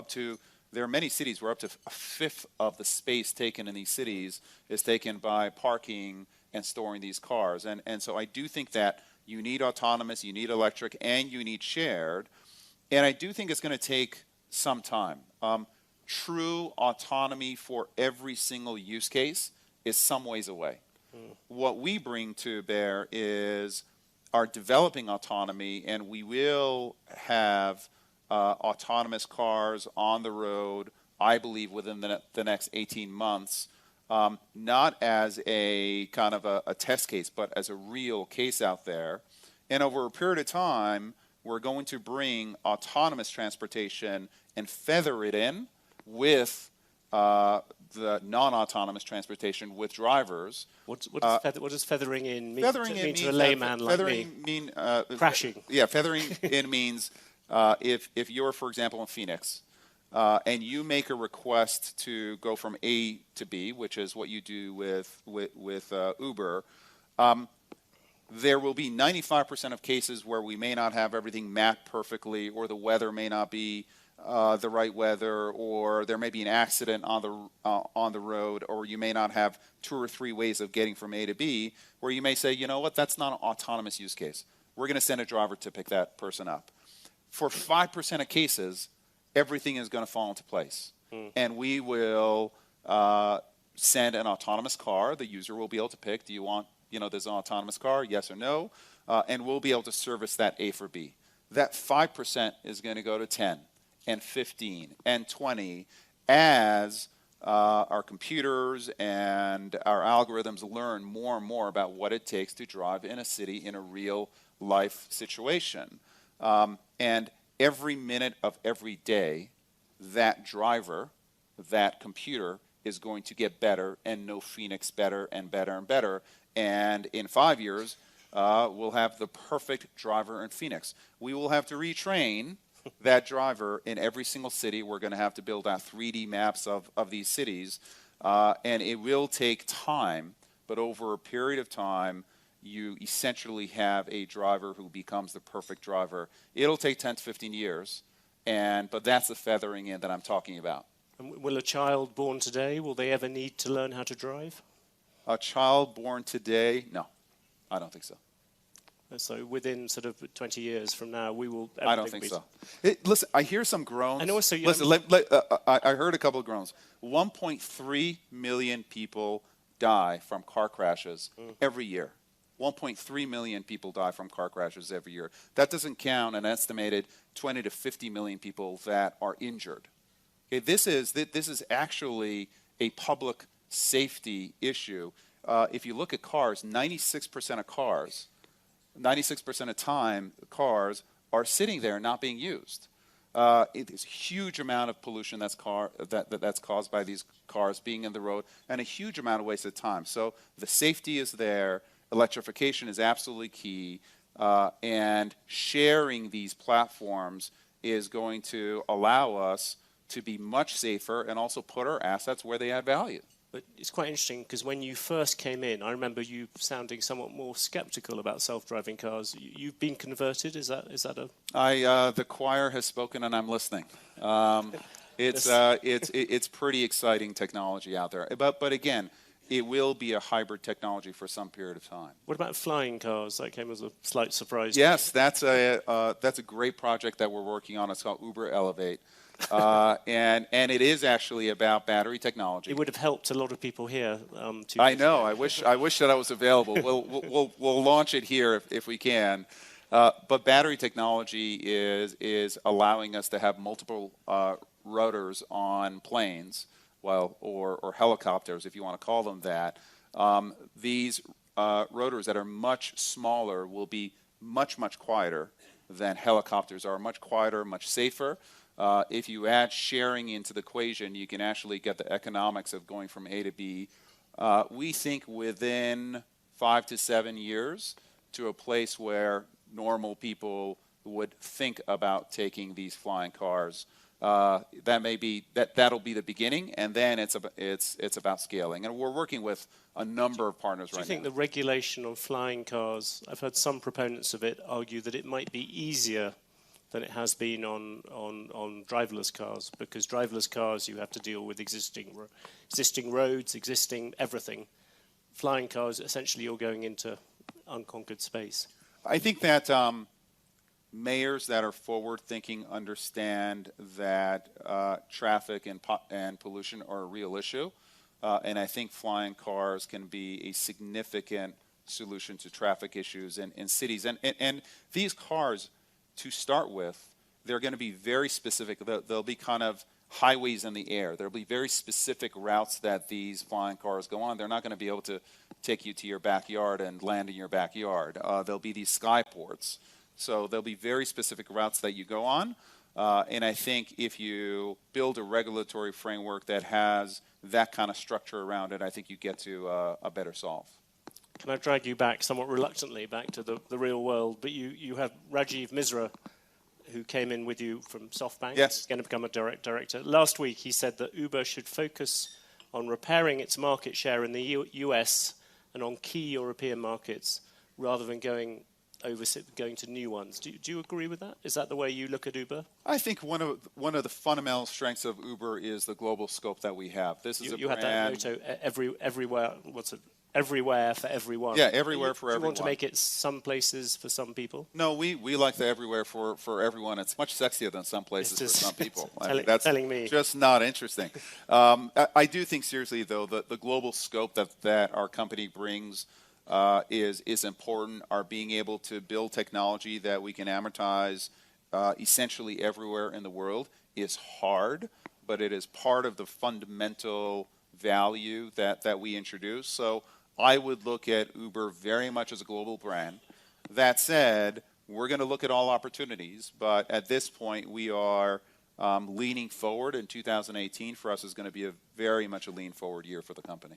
But without, I'm not trying to create new boardroom tension at Uber, but that would appear that SoftBank is keener on a more limited idea, whilst you're keener on everywhere for everyone. Well, listen, SoftBank is a very important shareholder. They're our largest shareholder, and many of our shareholders have opinions over what's the right thing to do.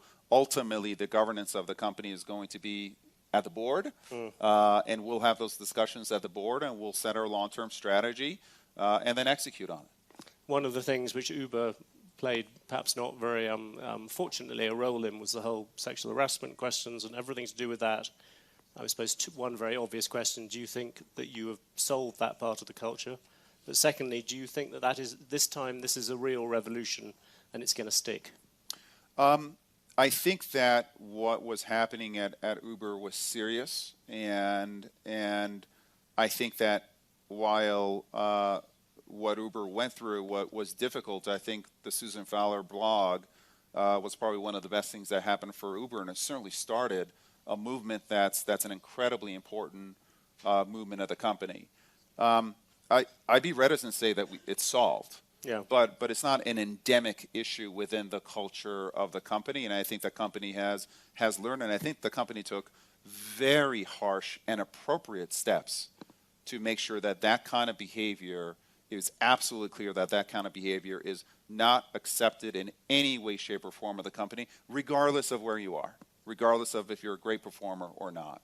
So I think we're at the right place for Uber as a company, but I think in general, we're not where we need to be in terms of women in senior positions, making sure that we're welcoming of women in technology, and we help women really build their careers within our company. There's a great kind of bottoms-up energy there, but we're not where we need to be, and we have a lot of work ahead of us.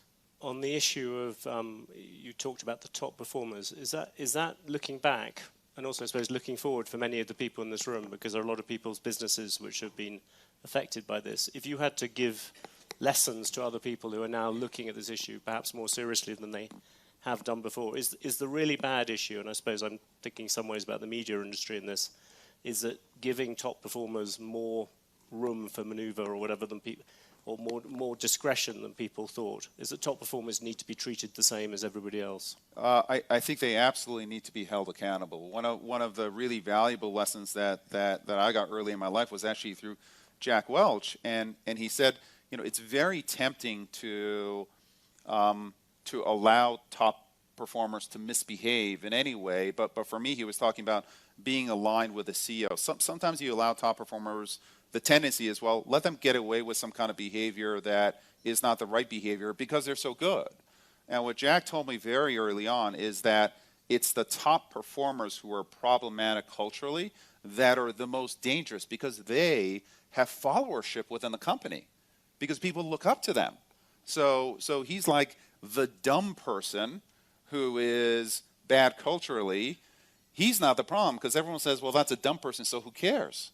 It's the smart person who has followership, so it is incredibly important for the top performers to actually be held to account more radically than anyone else because they're the ones who have followership at the company, and they have to set the example. So for me personally, that has absolutely guided how I've managed. Expedia was a company that had, excellent cultural values, and one of the first things we did at Uber was to go out and reset our cultural values, and we call them norms because to me, it's not just these values that you put on the wall and kind of people stare at and it's all nice. It's about behavior. And we set out to change behavior at Uber, and I think that the company was thirsting for it, and we are starting on a path, and I believe it's going to be a positive path.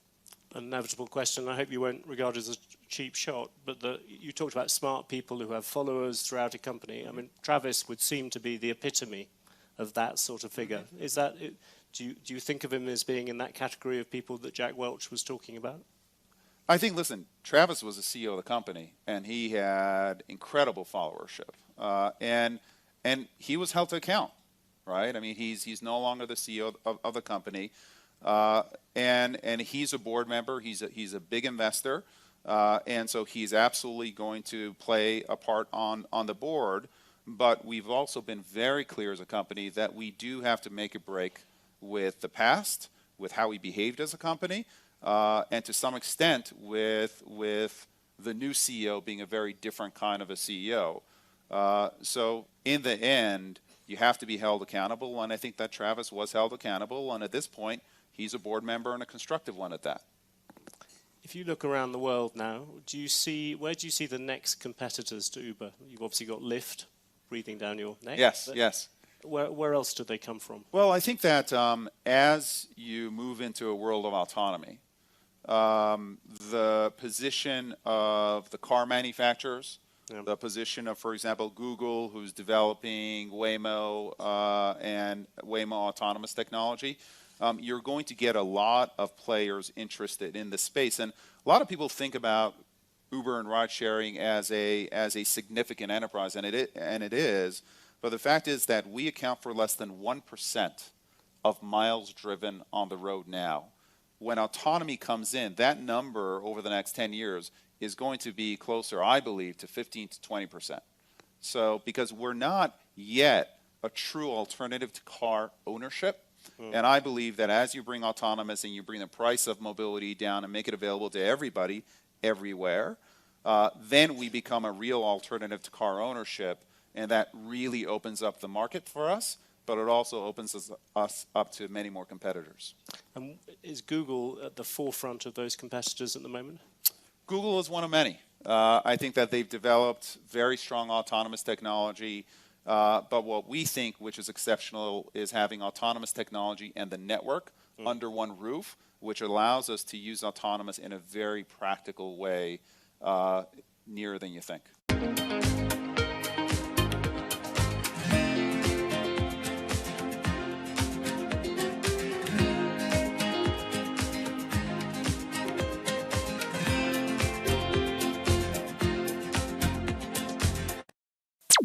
This is Bloomberg Business Week. Insight from the reporters and editors who bring you America's most trusted business magazine. Plus, global business, finance, and tech news as it happens. Bloomberg Business Week with Carol Masser and Jason Kelly on Bloomberg Radio. Live from New York and New Jersey, streaming on YouTube. It is Thursday, September 23rd, 2020. And Jason Kelly, we're calling it the Mnuchin Bounce. Yeah, I feel like we have to work on that a little bit. It's like Mnuchin move. Like, what is it? Like, I like Mnuchin bounce. I don't know what we have to work on. It's like Mnuchin bounce. Like, thinking about him like doing like a bankhead bounce sort of situation makes me a little uncomfortable. If you're scratching your head, we're going to explain what this is about. We're going to explain what it's about. He essentially moved the market today because there is renewed maybe enthusiasm that maybe there will be some fiscal stimulus coming. Go figure. Go figure, man. All right. We got a lot to talk about. We're talking politics. We're talking the election outcome. We're talking virus. Don't go anywhere because we've got a packed show over the next 4 hours. Let's get you going, though, and let's talk about that Mnuchin bounce with our own Charlie Belling. I thank you very much. It sticks, at least for today. S&P rebounding on a news report that Treasury Secretary Steven Mnuchin plans to restart negotiations on government aid after he said that a targeted pandemic relief package is, quote, still needed. S&P now up by 32. We're off session highs, still a 1% gain in the S&P. The Dow up 246. That's a gain of 0.9%. NASDAQ up 121, higher by 1.1%. 10 years up 132nd with a yield of 0.66%. Gold up 0.6%, 1873 the ounce. And West Texas Intermediate crude up 0.9%, $40.29 the ounce. Again, a $40 the barrel on crude, $40.30 right now on WTI. Again, recapping here, stocks moving higher with the S&P up 30, up 0.9. I'm Charlie Pellet. That is a Bloomberg Business Flash. All right, Charlie, thank you so much. You're listening to Bloomberg Business Week. Jason Kelly and Carol Masser? Masser? Yeah, how do you pronounce it? Is it Masser? Masser. Masser, thank you. How long have we been working together? A long time. Is that Khalili? Khalid. Anyway, let's move on to setting the business week agenda. The Mnuchin bounce, the Mnuchin move, whatever we're going to call it. It feels like a little bit of a, you think, sort of trade in the sense of maybe getting some stimulus pumped into this economy. Dave Wilson is with us, stocks editor for Bloomberg, author of The Chart and the Stock of the Day, and Michael McKee, international economics and policy correspondent. He is with Bloomberg. He is in our Bloomberg Interactive Broker studio. Michael, I want to start with you because I feel like, when we were going to talk to you today, we were going to talk about some jobless claims, and obviously that's a number that is important. But this whole notion that Steve Mnuchin, the Treasury Secretary, making some comments, that does feel like it's what the market wanted to hear, right? Yeah, that's a good way of putting it.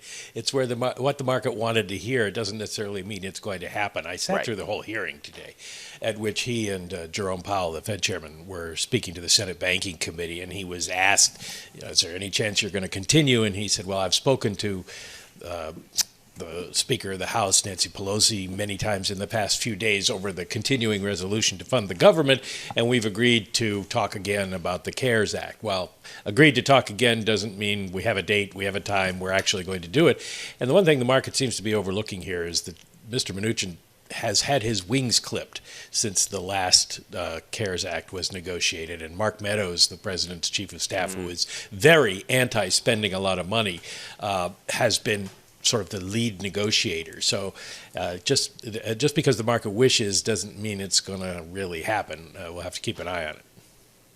So Dave Wilson, we are going to watch the market, and we are. Come on in on what you're seeing in the trade today.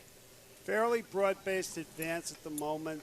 What's notable is that commodity producers are at the forefront of the gains, and that sort of fits with the economic theme. Beyond that, technology stocks. How many times have we said that they've been market leaders, and they certainly jump out in today's trading. And it's a case where, early on we saw the S&P 500 get down to a 10% drop from its peak earlier this month. Typical correction, at least as it's sort of informally defined, and then you saw things kind of bounce back. And it's called the algorithm kicking in. Yeah, absolutely. And what you might call a little bit of Mnuchin mania, how's that? Kind of having its effect on stocks, no question here. Well, it's interesting. If I look at those 11 major industry groups, everything is up, and except for healthcare, which is down about 0.25%, but it's broad-based in terms of the rally. Mike, are we right to be enthusiastic when you look at the economic outlook right now? Because we're still in a recession, right? Oh, yeah. Big time. The National Bureau of Economic Research, which is the adjudicator of recessions, has refused to make a decision on whether it's over or not because they want to see more data because we're still way below where we were. The question is, how fast do we get there? And not only did Powell and other members of the Fed this week say that we're still going to be growing more slowly than we should be, they also suggested we need more fiscal help. So there's the pressure is on Congress. The question is, can they squeeze in any kind of negotiations and come up with a package that anybody will agree to, given the Supreme Court fight ahead? That's kind of sucking the oxygen out of Washington at this point. And for them to go ahead and do something that either side perceives the other one might gain from this close to an election, kind of hard to see. Yeah. What do you make of the jobless claims number, Mike? Well, there's been a lot of criticism among economists in recent weeks about the jobless claims numbers because there's a feeling they don't match up very well with the employment numbers. Right. Today we saw the headline claims number rise, but we saw continuing claims fall, pandemic claims fall. California has suspended its collection or its acceptance of new jobless claims for a couple of weeks to try to sort out how much fraud there might be in the system. So maybe take a look at the magnitude and the change. The fact that they went up a little bit is not particularly good news. And the market did trade off before Mnuchin's comments on that news. But I wouldn't put too much stock in the actual number itself, except to say it's still really big. Yeah, just a reminder, right, that we still have a long ways to go. Quick tease, Dave Wilson, of your chart of the day. Boy, companies have been piling up cash this year, so the question is what happens to it once things start to improve? Barclays is saying look for payouts, don't look for capital spending. Or maybe pay your workers more in general. I'm telling you what Barclays said, Carol. I am not the capital allocator here. Take it up with Barclays, Carol. All right, Dave Wilson, thank you so much. You look Stock like Senator. a capital allocator, Dave. You've allocated some capital in your time. All right, Dave Wilson, stock senator for Bloomberg, back with us with the aforementioned chart and stock of the day. Later on, our thanks as well to Michael McKee, back home in our Bloomberg Interactive Broker Studio, international economics and policy correspondent. He sat through the hearing, so you don't have to, folks. That's how good Michael McKee is to us. Let's quickly do the Bloomberg Business Week Bite of the Day, and then I want to talk about what's coming up on the show. The number that tells us a lot today, Carol, 2.5%. That's right. COVID and online classes are putting off college students. Undergraduate enrollments dropped 2.5% for the current academic year, according to data from the National Student Clearinghouse Research Center.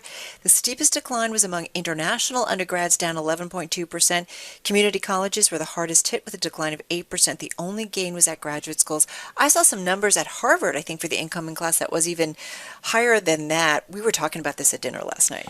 The international number, I would argue, is the most important number of all of those, because down 11.2%, there is a huge amount of revenue that is associated with that population, because they tend to pay full freight. They tend to pay a higher full freight in many cases, and universities and colleges really rely on students coming in from abroad to help fund what are ultimately very, very expensive institutions. Yeah, absolutely. Listen, it's an important financial base for these institutions. It's also important in terms of diversity for the student population. This is something they like to do.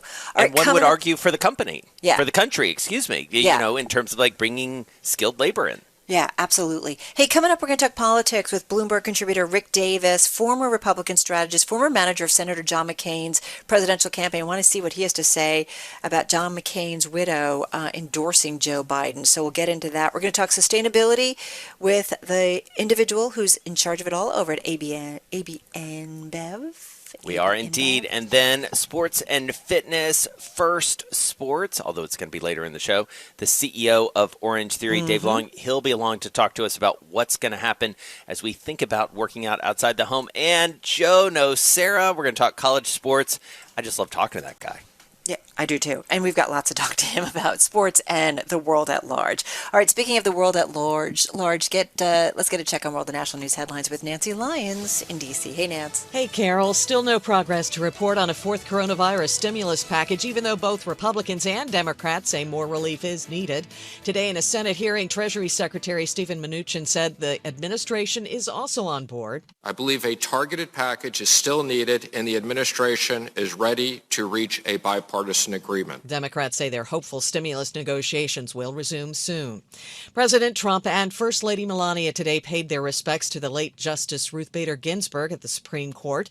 They made an appearance wearing masks, but they were greeted by boos and chants of "Vote him out."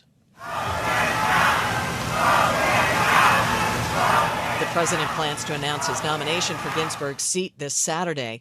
Senate Republicans hope to seat a new justice before the election, potentially cementing the court's conservative majority for a generation. President Trump yesterday refused to commit to a peaceful transfer of power following the November election, but Republican lawmakers are vowing any transition will occur without disruption. House Minority Leader Kevin McCarthy. There will be a smooth transition, and I believe President Trump will have a very good inaugural, and we will reunite this nation instead of radicalize this nation. House Speaker Nancy Pelosi says it's sad that the president is even raising the question, calling him a rogue president who makes ridiculous statements. Global news 24 hours a day, on air and on Bloomberg Quick Take. Powered by more than 2,700 journalists and analysts in more than 120 countries. I'm Nancy Lyons. This is Bloomberg.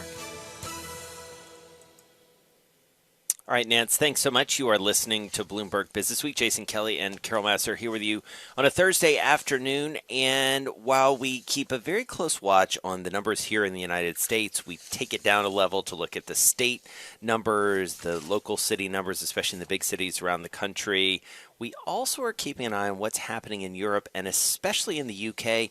It is worrisome because a superlative we did not want to see happened today in data, which is the UK registering the highest number of cases since the beginning of the pandemic, which explains a lot about why the Prime Minister and a lot of companies in the UK are making decisions to lock it down. Yeah, the medical director at Public Health England saying the milestone is a stark warning for us all. The signals are clear. Positivity rates are rising across all age groups, and we're continuing to see spikes in rates of admissions to hospital and critical care. Listen, this is when it starts to get out of hand, and this is why I think there's so much nervousness once again within the global community as well as the financial markets. Because, listen, Jason, we've been talking about it the last couple months about the expectations for a second wave, and so this feels like it could potentially be the beginning of it. Especially, listen, if you have communities that are not necessarily wearing masks or engaging in social distancing, all the medical professionals have said this is what's going to happen. Right. And I think a second wave and discussions of a second wave have felt very academic up until this point and not really realistic. And we as humans have a tendency to not really deal with something unless it's right in front of us. And even then, sometimes we don't deal with it. Yeah. But this is a case where the data are clear. And so we have to be conscious of what we're seeing, and we have to be conscious of what we're seeing around the world. This time around, we have seen this movie before. We have to learn from what's happening elsewhere. We have to. We have now a bit of a playbook. Yeah. We get it. We know where this goes. So a troubling story, no doubt, on this Thursday. You're listening to Bloomberg Business Week, and this is Bloomberg Radio.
Markets, headlines, and breaking news 24 hours a day at Bloomberg.com, the Bloomberg Business app, and at Bloomberg Quick Take.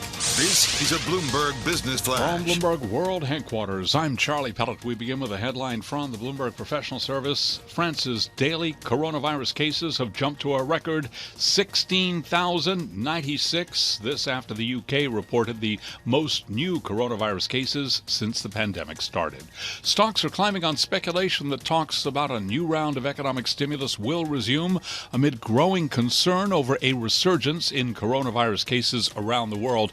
We're off session highs, still green on the screen. An update here with the S&P up 28 now at 3265, up 0.9%. The Dow is up 223 points, up 0.8%. Nasdaq is up 109, higher by 1%.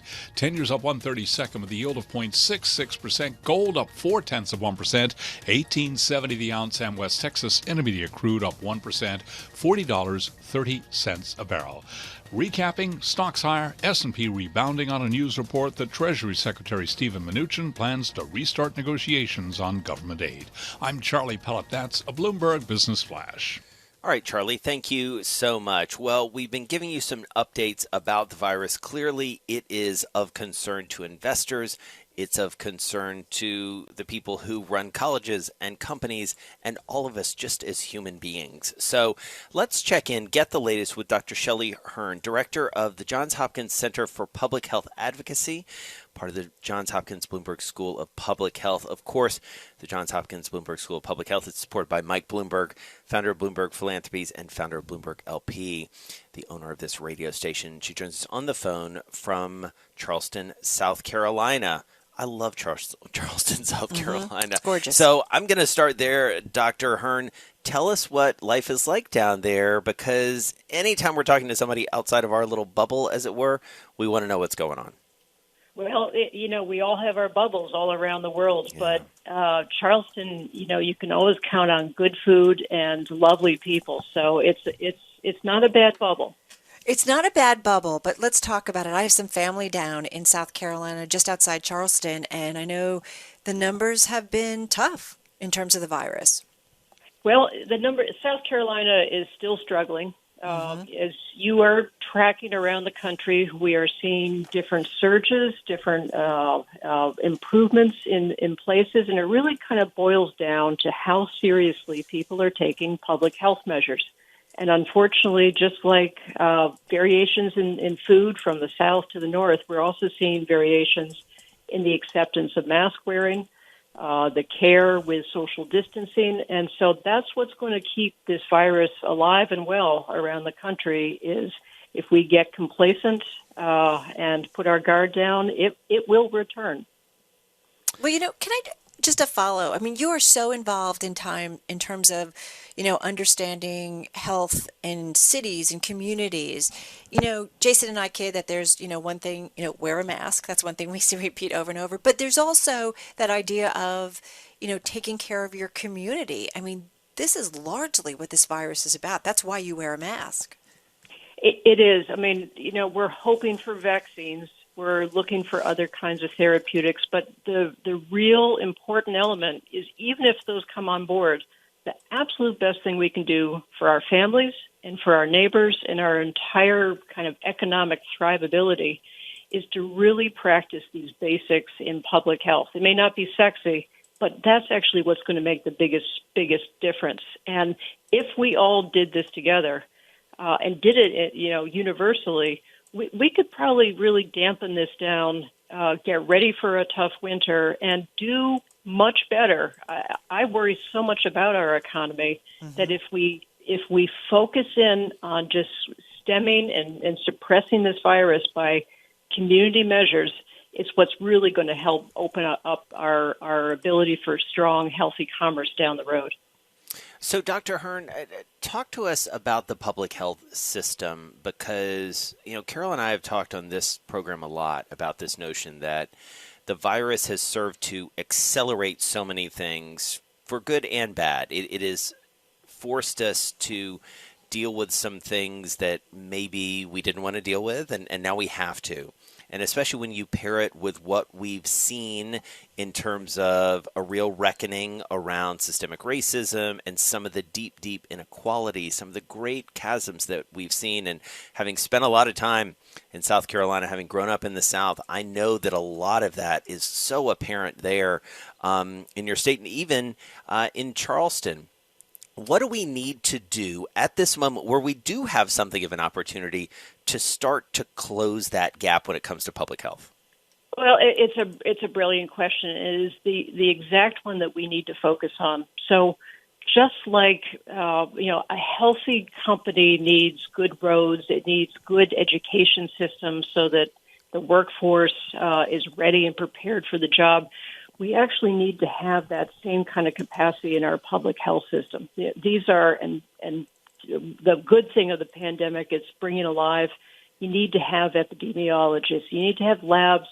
This is every day. It's not just when a virus is spreading, but we use those tools all the time to keep us healthy and well and actually thriving in terms of wellness and longevity in life. And that comes down to a public health system that can do that disease tracking, laboratories, the strong staff, and we've actually been cutting those very core foundations in the last 10 years. This isn't something new. Right. It's been an equal opportunity neglect over the last few years. And, Jason, just to your point, we never modernized this back, from really 50 years ago. Yeah. And if we're going to throw a bunch of money, which we absolutely need to do, into fixing the public health, don't just fix it for COVID, fix it for what is actually killing us and creating one of the least healthy nations in the country. Focus on chronic diseases also. It's the same infrastructure, those epidemiologists, the disease tracking, the laboratories. You design it for the full picture, including you strengthen those agencies like CDC so that they have the authority to deal with what are some of those underlying causes, which in a lot of cases is economic. Mm-hmm. It is the financial stresses that some of the undergirding of why people aren't eating healthy or don't have safe roads to travel on that's causing us to be the least healthy, wealthy nation. Which is just staggering. But this whole idea of infrastructure makes so much sense. We're going to continue with Dr. Shelley Hearn. She's director of the Johns Hopkins Center for Public Health Advocacy at Johns Hopkins Bloomberg School of Public Health. She's joining us from Charleston, South Carolina. So, Jason, we'll continue that conversation. The least healthy, wealthy nation. That is going to stick with me. That's a really, really important and scary way to put it. This is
Broadcasting live to New York, Bloomberg 1130. To Washington, D.C., Bloomberg 99.1. To Boston, Bloomberg 1061. To San Francisco, Bloomberg 960. To the country, Sirius XM Channel 119. And around the globe, the Bloomberg Business app and BloombergRadio.com. This is Bloomberg Business Week.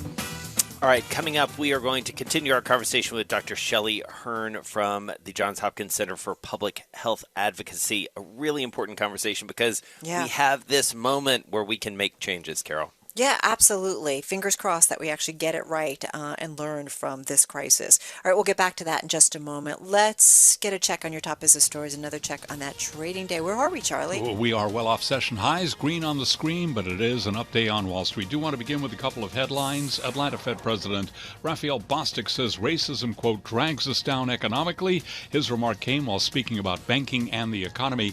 And in sports, Florida prosecutors have dropped a misdemeanor charge against New England Patriots owner Robert Kraft after courts blocked their use of video that allegedly showed him paying for sex at a massage parlor. Stocks are higher on speculation that talks about a new round of economic stimulus will resume amid growing concern over a resurgence in coronavirus cases around the world. France's daily coronavirus cases jumping to a record. Also, the UK reporting the most coronavirus cases since the pandemic started. The S&P up 23, now up 0.7%. The Dow's up 182, up 0.7. NASDAQ up 87, a gain there of 0.8. 10 years up 1/32 with a yield of 0.66%. Gold up 0.2%, 18.67 the ounce. And West Texas Intermediate crude up 0.8%, $40.24 a barrel.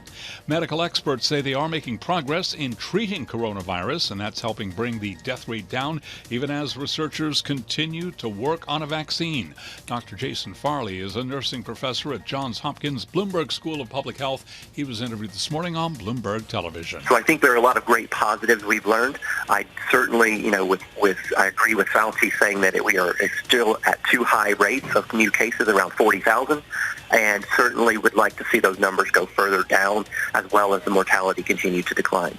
Johns Hopkins Bloomberg School of Public Health is supported by Michael R. Bloomberg, founder of Bloomberg LP and Bloomberg Philanthropies. United Airlines will offer on-the-spot coronavirus testing to customers flying to Hawaii who are willing to pay $250 to avoid a 2-week quarantine on arrival. UAL shares, they're lower today by 0.7%. Recapping equities higher, S&P up 24, up 0.8%. I'm Charlie Pellet. That is a Bloomberg Business Flash. All right, Charlie, thank you so much. Charlie, they're highlighting another member, a great member of the Johns Hopkins team, and we've got one with us right now, Dr. Shelley Hearn, director of the Johns Hopkins Center for Public Health Advocacy at the Johns Hopkins Bloomberg School of Public Health. Of course, the Bloomberg School of Public Health, supported by Michael R. Bloomberg, founder of Bloomberg LP and Bloomberg Philanthropies. She is on the phone from Charleston, South Carolina. So, Dr. Hearn, we were talking about the importance of really reworking, updating, improving, bringing to the 21st century, our infrastructure, our healthcare infrastructure. Having said that, did our infrastructure fail us, not just the physical infrastructure, but the political infrastructure in the nation's capital? So what I will say is that we have failed public health for decades now. It's actually been a relatively nonpartisan issue of equal opportunity neglect. We put a lot of money into investigating therapeutics for diseases, but we don't put the money into understanding what causes those diseases in the first place and how we can best create a healthier nation. If public health's doing its job right and is positioned right, we're keeping people out of the sick care system. We're keeping out of hospitals, out of doctors' offices, out of spiraling pharmaceutical costs. It's one of the best bangs for the buck, but we haven't really done the proper investments with that kind of mindset the way that other countries have, and that's what we've neglected. So, Dr. Hearn, as we look ahead and we seek to seize this moment where, as you rightly pointed out earlier in the conversation, we're going to spend a lot of money. We're going to direct a lot of resources toward public health. What's the first place, generally speaking, that a hospital administrator should be looking toward? You talked about those chronic diseases and treatment thereof, but how do we spend the money correctly to start to tackle this? What's the low-hanging fruit here, if there is any? You bet. So here's what we need to do. We have health departments, which are actually our frontline defense, and we rarely talk about them because if they're doing their job, you don't see them.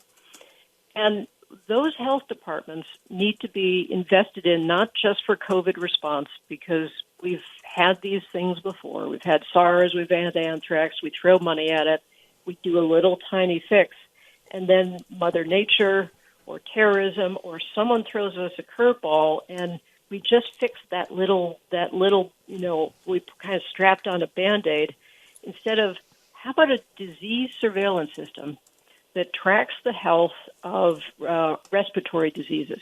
So whether it's COVID or asthma, which is one of the number one causes of hospitalization, lost school days, absenteeism, but we actually don't even track that nationally. We don't have the proper basics. What's the health of the community? Where are our big problems? When we see a spike, go in and investigate, catch it early. Whether it's chronic or a short-term infectious outbreak, we could do such a better job if we would just do that core investment in the public health system, not the healthcare system. What's your hope that happens? I do. And actually, here's the silver lining. The business community has really gotten it, that they have been hurt, they've suffered, they've each had to, we've got some of the companies that are creating their own contact tracing forces. That's a government job. That's a government responsibility, but we didn't have enough staff in place. We don't have the proper numbers. We've been cutting year after year after year. And when I think that you'll see some of the top leaders stepping up and saying, sure, we can do contact tracing, but it's not our core competency. It's just like good roads, just like good school systems. We got to have a good public health system that keeps things operating. That's not our job, but we need to be out there advocating that we build those systems right in the first place so that we're all healthier, wealthier, and well. All right, we're going to leave it there. Really enjoyed talking to you. Come back and visit with us, please. Dr. Shelley Hearn, Director of the Johns Hopkins Center for Public Health Advocacy and the Johns Hopkins Bloomberg School of Public Health. She joined us on the phone from Charleston, South Carolina, a terrific city. It's a great city. Been there. I told you I've got a bunch of family there. It's interesting. I think it's such an important perspective. As she said, we have failed public health for decades. This is not a Democratic, Republican, fault. But this whole idea of fixing our infrastructure, I totally agree with her. And that whole idea of keeping people, healthy, out of the healthcare system. We have got to get on board with that already. Yeah, something's got to give there. Something's got to give, and hopefully we'll wake up to it. So our thanks to Dr. Shelley Hearn. Let's get down to Washington now. Nancy Lyons is there. She's got world and national headlines. Hey, Jason. FBI Director Christopher Wray says the agency has not seen historically any kind of coordinated national voter fraud effort in a major election, whether by mail or otherwise. President Trump has claimed that mail-in voting will rig the election.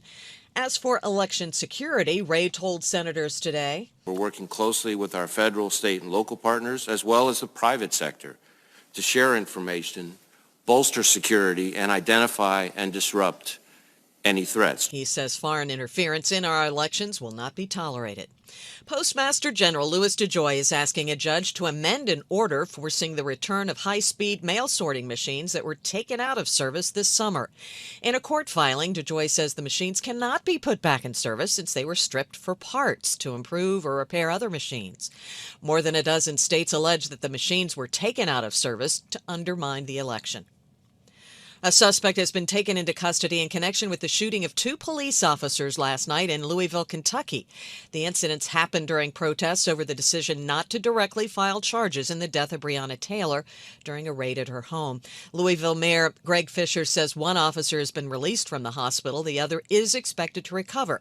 He says an FBI investigation is underway, and he's urging calm. Violence will only be a source of pain, not a cure for pain. And we know that violence is never the answer. Officials also say a curfew remains in effect for the next 2 nights. Global news 24 hours a day, on air and on Bloomberg Quick Take. Powered by more than 2,700 journalists and analysts in more than 120 countries. I'm Nancy Lyons. This is Bloomberg.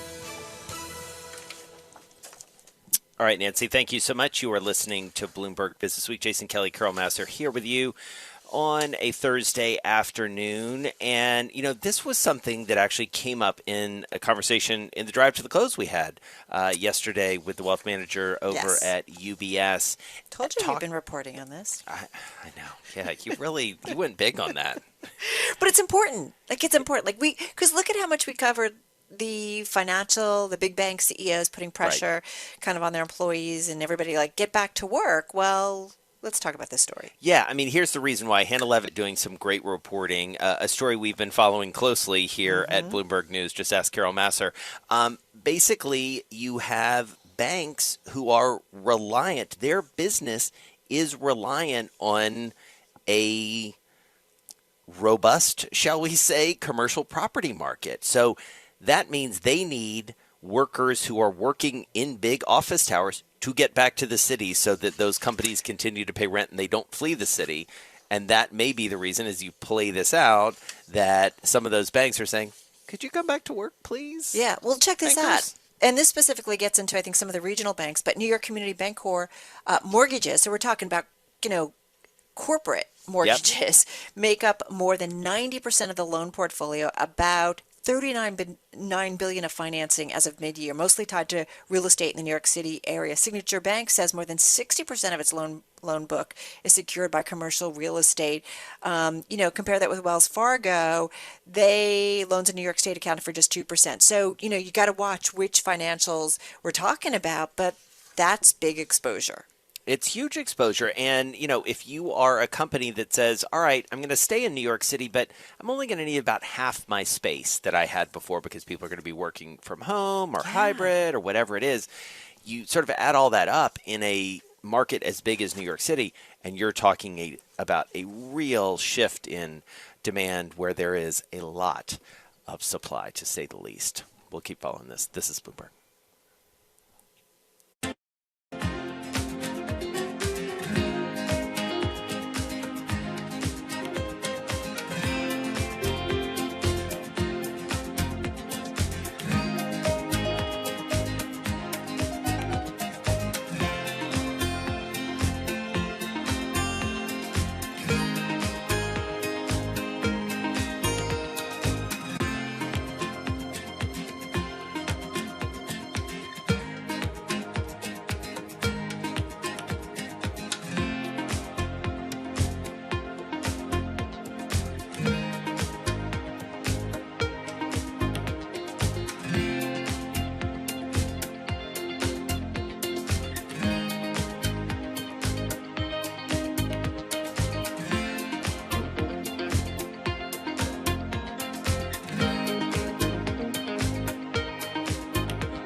markets, headlines, and breaking news 24 hours a day at Bloomberg.com, the Bloomberg Business app, and at Bloomberg Quick Take.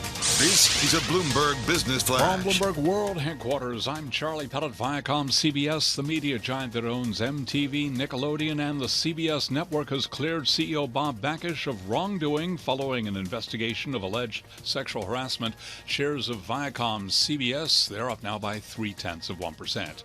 The Dow, the S&P, NASDAQ off-session highs. Stocks have paired gains after reports showing a resurgence in coronavirus cases in Europe. Tempered optimism about a potential new round of stimulus talks. The S&P holding on to a 25-point gain, up now by 0.8%. The Dow's up 180 points, up 0.7. NASDAQ up 98. That is a gain of 0.9%. 10 years up 1/32 with a yield of 0.66%. Gold up 0.3%. 18.67 the ounce, and West Texas Intermediate crude up 0.7% at $40.22 a barrel. Recapping, equities higher off session highs with the S&P up 23, up 0.7%. I'm Charlie Pellet. That's a Bloomberg Business Flash.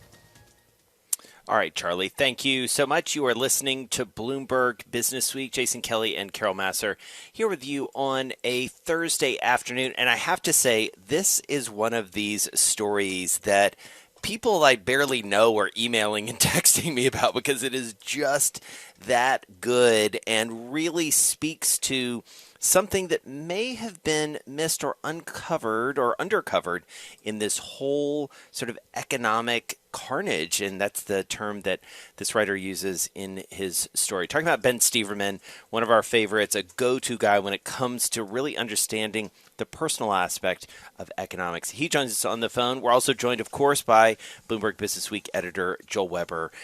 Joel, set this up for us. I love this story. So we started talking about this one a couple months ago because we just felt that the character that Ben read about, who's at Harvard, his name's Raj Chetty, was one of all the people that we were wondering what he was going to be doing during the pandemic. He was one name that we just really wanted to know about. And so we talked to Ben because Ben has done some amazing coverage sort of in this space before. And when we put them together, some magic happened, and that ended up being this story that's in our equality issue. And I'll let Ben speak to it more closely, but basically Mr. Chetty and his team of about 40 people at Harvard have tried to get a God's eye view of data during the pandemic. And the tool that they have assembled is basically, I think, unparalleled in presenting just how real the carnage is. And on that note, I'll turn it over to Ben. Ben, how bad is it based on the data that Raj and company are assembling? Yeah, so they pulled together all this private data from all these companies, which has never been done on this scale before. And you can really see down to the neighborhood level, and you can see these neighborhoods, especially wealthier neighborhoods where wealthier people live, that is. You can see what's happening to small businesses. What's happened to small businesses in March and April is like they're down 70% in terms of sales. Some neighborhoods in Midtown Manhattan, you've got 80, 90%. The sales are down, and the tracker is able to then kind of track that. Okay, the dollars aren't coming into the small businesses, so that's then what's happening to the workers, and you see the employment rate for lower income people really fall. So these are the people that do your nails and pour you beers and serve you food at restaurants.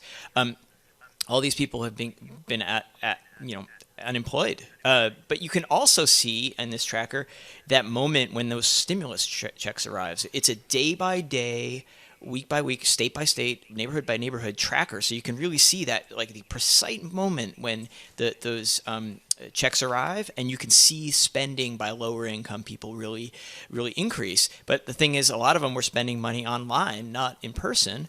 And a lot of wealthy people or wealthier people, just the top 25% or so, are staying home, and they're not spending still. 6 months into this thing. I got to say, Ben, one of the things that we talked about on our morning planning call today when we knew we were going to do this story, and I should point out it's been among the most read on the Bloomberg from the get-go on this Thursday, but our producer Paul Brennan pointed out there's a line in your story, the American dream is dead. and talking about Chetty's work as he proved with exhaustive government data showing today's workers can no longer expect to earn more than their parents did. I remember my parents. I'm one of 7 kids, 9 people, and it's amazing what my parents did, but they wanted even more for us, and I think we've done that. But it's kind of depressing to think that that's not going to be the case potentially for a lot of generations in our country right now, and a lot of people in our country. Totally, and the reality is really awful. But the way that he's been able to show these things is really interesting to me. This is a big data.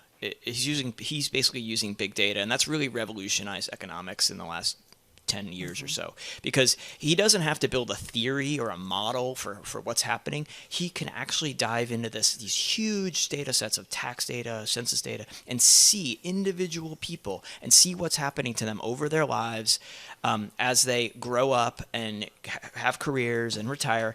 And he's been able to he's really proving that what's happened over the last, say, 40 years to the American dream. He's also shown the barriers that really exist for Black Americans, even privileged Black Americans, in terms of being able to match their parents' incomes. And so you can see racism, you can see education and how great educations can really help people. A great teacher can really have a huge impact on someone's career. So that was his background before he went over and dropped everything and started studying the pandemic. But it's one using these giant data sets to really prove the reality out there and really pay attention to the places where we're falling short as a country. And one of the ways that he's able to build this tool is obviously it's all about the inputs, right? And the data that he's able to get. And that's also, you mentioned this earlier, Ben, that's what makes this tracker so unbelievably effective, is that he's got all these sources of data that he can basically aggregate that have never been sort of assembled in this way before. How did he go about getting that, and why was anybody willing to give it to him? It's a great question, because this idea of, he's basically been using private data, right? He's been using MasterCard is giving him data, Intuit, a bunch of other companies. Some of them you maybe haven't heard of, but there are a lot of different companies that have really interesting proprietary private data. But the challenge is, getting them to hand that over. And, they're handing over aggregated, anonymized data, so there's not much of a danger of a privacy breach. But one of the reasons he's able to do this is because he has this background using all this IRS and tax, all this tax and other data, government data that's super secret. So he has some credibility from that. But there's also been this moment in the economy where these private businesses, they also want to see us recover. They also want to see the economy get back on track. So they've been way more willing and open to his approaches. And he's still looking for more data. He's still reaching out to folks, trying to find more data, because he sees this as being sort of the next frontier for economic analysis. And this could really be an awesome tool, not just for studying the national economy, but think about a local problem in your neighborhood, or think about a natural disaster hits a particular state. You could go down and drill in and see where's the places that really need help. Right. It's really cool. No, it's a and terrific figure out the best story. policy for any moment, any given moment in time. And tailor it. Brilliant. Yeah, absolutely. It's a terrific piece of reporting. Thank you so much for bringing it to us. Ben Steverman, personal finance editor for Bloomberg. He's back in our Bloomberg Interactive Brokers studio. Sorry, we're not there to greet him in person. Also joined by Joel Weber, the editor of Bloomberg Business Week. One of the quotes that really jumped out at me, Darren Walker from the Ford Foundation, talking about Chetty, he understands that growing inequality asphyxiates hope and makes it impossible for people to dream and believe that their children will have better lives. Which is just not the way, and not really the culture of what America has been, right? All right, for those of you listening in New York, D.C., and San Francisco, watching on YouTube, Bloomberg Business Week, we're going to continue. If you're listening on Bloomberg 106.1 in Boston, Bay State Business is coming up next. And speaking of the economy and what he found, we're going to talk a little bit about U.S. economic data. That's coming up next.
From Bloomberg World Headquarters, I'm Charlie Pellet. We move into the final hour of trading. Stocks well off session highs. Stocks have paired gains after a report showing a resurgence in coronavirus cases in Europe. Tempered optimism about a potential new round of U.S. stimulus talks. Right now, we've got the S&P up by 4 points. That's a gain of 0.1%. The Dow's up 19, up less than 0.1%. NASDAQ is up 27 for the NASDAQ Composite Index. That is a drop now of just about 0.3%. 10 years up 3/30 seconds with a yield of 0.66%. Gold is down 0.1%. 18.62 the ounce, and West Texas Intermediate crude oil is up now by 0.5%, $40.12 a barrel. S&P did retreat from session highs after France and the UK reported another surge in infections, which have prompted tighter restrictions. Well, as for the economic backdrop, Kathy Jones is chief fixed income strategist at Charles Schwab, and she was interviewed this morning on Bloomberg Television. Well, my biggest fear in the U.S., and now it extends to Europe because of another round of outbreaks of the coronavirus, my biggest concern is we don't get fiscal stimulus, the economy slows down again. Worst case scenario is a double-dip recession. It's not our base case, but it's a worst case scenario. JP Morgan Chase says it will probably move more bankers from London to continental Europe after some 200 employees were recently told they will need to transfer because of Brexit. This according to the head of the firm's Frankfurt unit, Dorothy Blessing, who spoke in a Bloomberg webinar, saying the relocations announced this month are, quote, a first wave to respond to the prospect of a no-deal Brexit. JP Morgan Chase shares up now by 0.1%. AT&T is extending its media rights deal with Major League Baseball, agreeing to pay a significant premium to continue airing the sport on its cable channel TBS. Shares of AT&T up now by 0.5%. Again, recapping equities higher, holding on to a 6-point gain on the S&P, now up by 0.2%. The Dow well off session highs, up 0.1%, up 27. NASDAQ up by 0.2%. I'm Charlie Pellet. That is a Bloomberg Business Flash.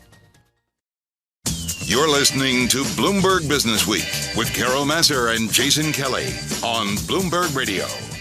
All right, let's do a little Business Week economics now. So much to talk about with Yelena Shalecheva, senior U.S. economist for Bloomberg Economics. We got those jobless claims numbers. We've got the Secretary of the Treasury and the Fed chair on Capitol Hill talking about what needs to happen next. And all eyes continue to be, speaking of the Fed, on Jay Powell and his colleagues to try to figure out what sort of models are they using? Are we really looking out so far? What role does inflation play? All of it. She's going to answer every question we have. Yelena joins us on the phone from Long Island. How are you? There's a lot going on. Excellent. There's a lot going on, and talking about different stimulus measures, whether from the Fed or from the fiscal authorities, and on top of everything else, what the discussion continues on what inflation will do and whether inflation will trigger some hikes in the future, some hikes from the central bank. So I think let's talk about inflation a little bit and the change in the framework and take a deeper look at that. So we did some research on that recently, and we found out that it will really be up to inflation expectations to define the timing of the next of the first increase in policy rates, and it will be in a very distant, not in a very distant future, or distant future, should I say? Not until 2025. Our expectations show. So that is when the Fed is estimating the output gap will close. So the output gap did not close until 2018 in the wake of the Great Recession. So it took more than 8 years, basically, to slack to diminish in the economy. So the Fed started hiking rates back in 2015. But if they used the framework that they just,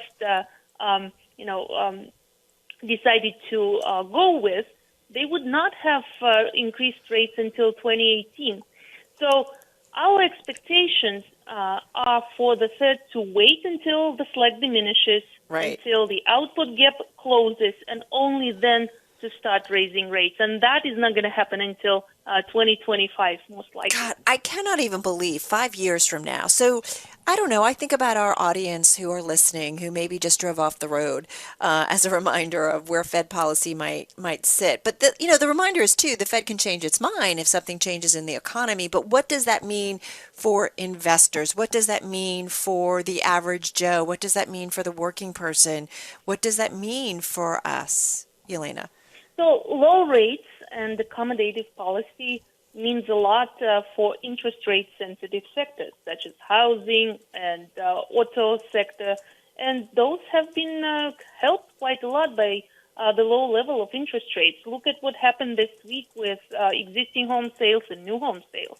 They are rising, and they are rising quite robustly. So the housing sector is really benefiting from low interest rates. We saw a significant rebound in auto sales after the dealerships reopened. Right. So these things are really helping, but the Fed cannot go it alone. So it needs help from the fiscal authorities. And there was a lot of discussion on Tuesday and today in a combined testimony from Steven Mnuchin and Jay Powell about these things. So the focus is now on the next round of the fiscal stimulus, which has to be targeted. Isn't it kind of they say? Isn't it kind of funny? Like, it's like. I mean, don't you imagine that Jay Powell? I'm guessing this is exactly what you're going to say. That Jay Powell's probably sitting there being like, "Yeah, welcome, bro." Like I've been saying this to everybody who would listen for weeks now. Thanks for reading the memo. Like, it's unbelievable. Even Mnuchin, come on, he knows how this works. And what's interesting is we've got an election. It's the economy, stupid. Like, we know how this works. And the economy, as Mike McKee, reminded us, we're still, in a big time recession. And Yelena, she just called me stupid. That was no, I pointed did not. at me. Come on. No. But it's like we know how this works. And the bad part is this whole concept of community. Like, we need to take care of everybody. It's not just big companies who have access to senators and congressmen. There's a lot of different divides here. So there's a divide by state, and in that sense, obviously, it's very important what is happening in swing states. And actually, the lead between the two presidential candidates, the gap between them in the polls is very narrow in those swing states. So the next payrolls report is the last one before the election, and we should look at it very closely. And probably more important, on October 20th, not October 2nd when we get the national payrolls report, but October 20th is when we get the state-level numbers. So those will be very interesting ahead of the election because they may define the fate of the presidential election and as well as the election into Congress. All right, Yelena Shlecheva, thank you so much, senior U.S. economist for Bloomberg Economics, indulging us as we do like a little role-playing between Jay Powell and Steve Mnuchin. But, I mean, listen, I have to think, like, if you could get inside Jay Powell's head, that's got to be what he was thinking. They walked out of the Are you kidding me? They walked out of, Jay Powell walked out with Mnuchin, from the testimony this week, and he's like, buddy. Yeah, seriously. I don't know what economy you're looking at, but I've done everything I can do. I can't give checks to Americans. Right. And he's made that very clear. I mean, I feel like that's come through crystal clear in Jay Powell's press conferences, in the speeches that he's given. Like, he's gone further than probably is comfortable for him in basically terms of saying, here you go, guys. It's your deal.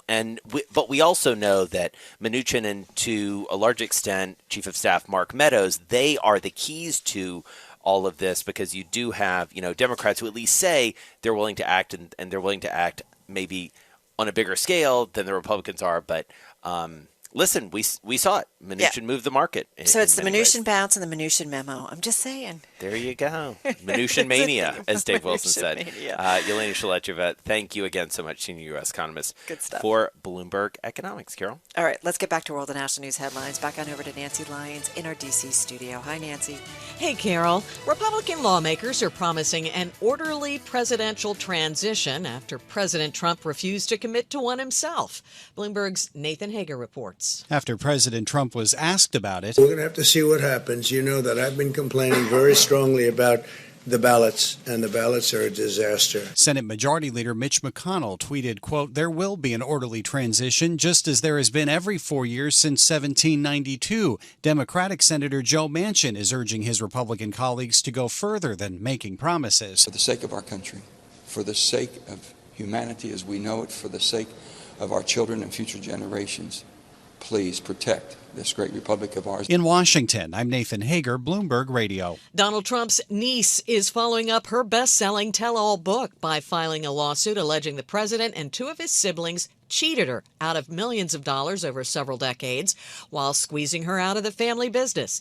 Mary Trump is seeking unspecified damages in the lawsuit that was filed in a state court in New York City. A man is in custody after two officers were shot last night in Louisville, Kentucky, following that grand jury's decision to not directly file charges in the death of Breonna Taylor. Louisville Police Chief Robert Schroeder.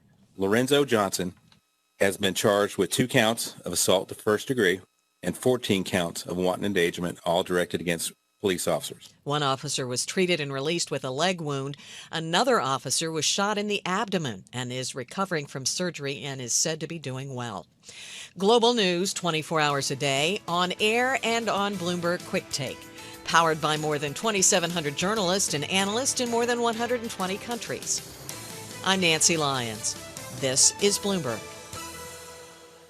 All right, Nance, thanks so much. You're listening to Bloomberg Business Week. Well, once you take them apart, you can't just put them back together again. Come on, anybody knows that. Everybody knows that, apparently. Where's the schematic? How do I do this? It reminds me of a way. Exactly. How many parts was it? Like 10,000 parts? Or 40,000, I think it was. We have one more finale tonight. Don't say a word, Masser. I actually haven't watched. I have 2 more to watch. I've kind of been saving them. So I'm ahead of you. Okay.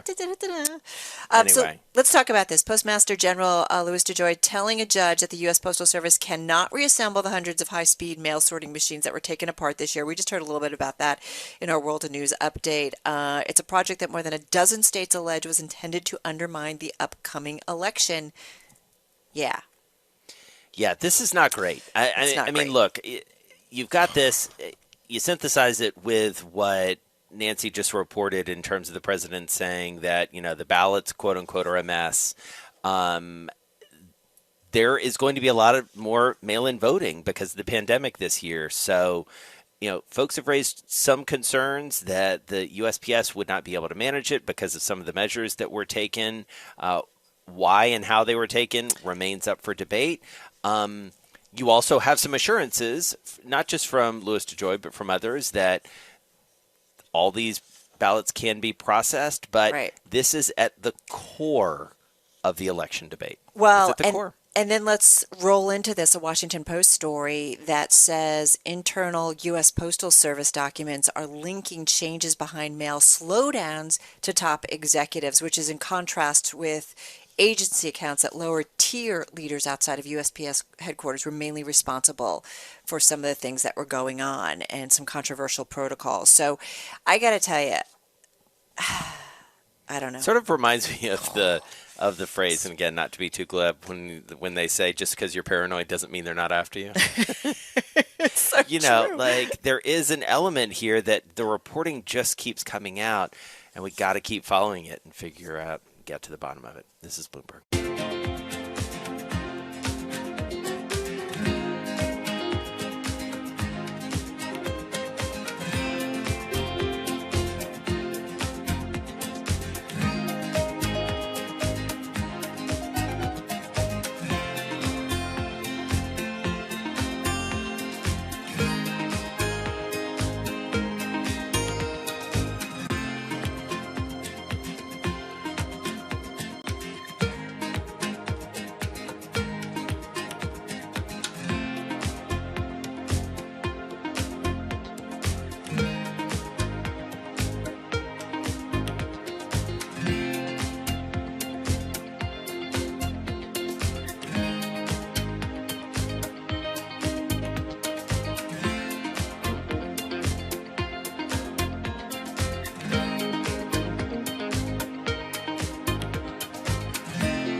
markets, headlines, and breaking news 24 hours a day at Bloomberg.com, the Bloomberg Business app, and at Bloomberg Quick Take.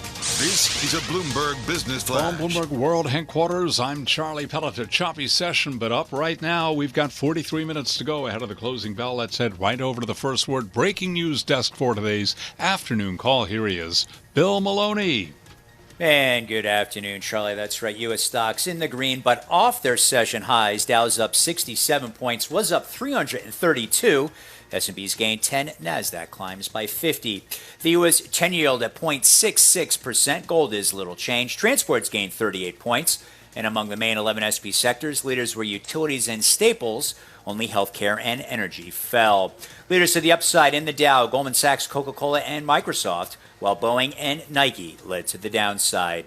In other news, Amazon said they're partnering with Tesla on a Ring car system. The UK reported the most new virus cases since the pandemic began, and Exact Sciences soared as much as 29% intraday after the CEO talked about the company's multi-cancer screening technology.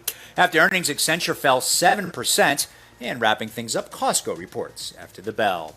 Live from the First Breaking News Desk, I'm Bill Maloney. Charlie? Okay, we thank you very much, and we'll be all over Costco when it breaks right around 4:15 Wall Street time to hear live breaking news over your Bloomberg-type squawk, SQUAWK, on your terminal. I'm Charlie Pellet. That's a Bloomberg Business Flash. All right, Charlie, thanks so much. Well, so much going on in the world of politics. So much going on. So who do we need to turn to, Carol? Yes. It's one guy, Rick Davis, partner at Stone Court Capital, former Republican strategist, and also a Bloomberg contributor. So lucky to have him in the family. He joins us on the phone from Virginia. All right, Rick, 40 days out. I can't imagine that anybody would have predicted this is where we were going to be, but I think you probably could have said that every day for the last few years.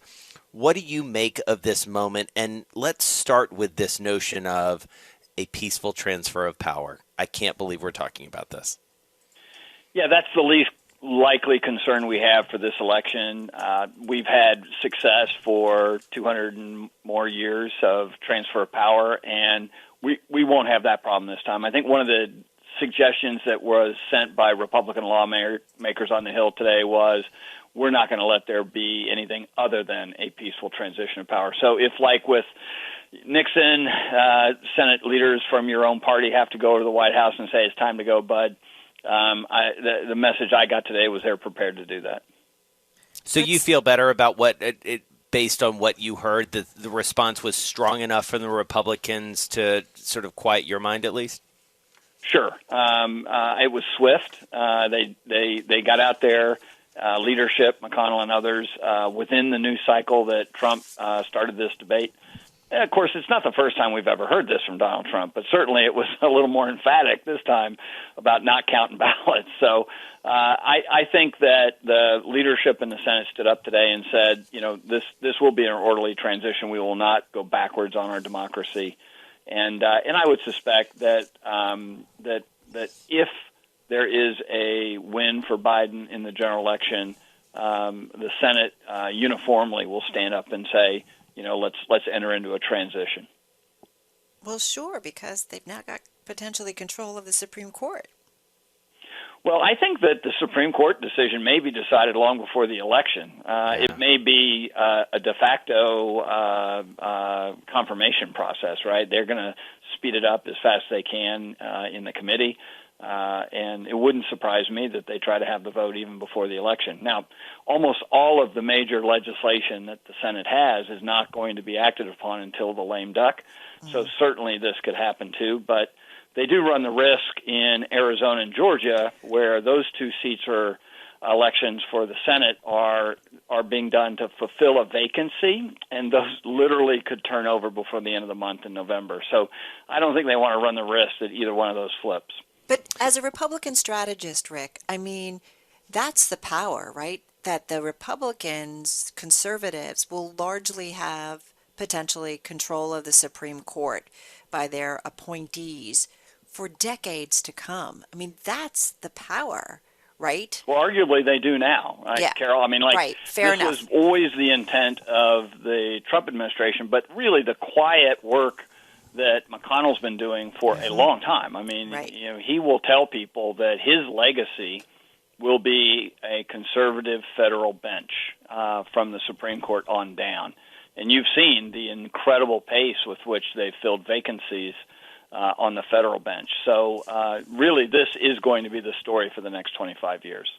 So setting aside the procedural, let's talk about the political side for the Democrats, Rick, because procedurally, they ain't got much. But politically, what's the playbook here? Well, I think for the Democrats, it's a little dangerous, right? I mean, arguably, there's a case to be made that there was an overreach on Kavanaugh, you know, the last Supreme Court nominee to be put on the court.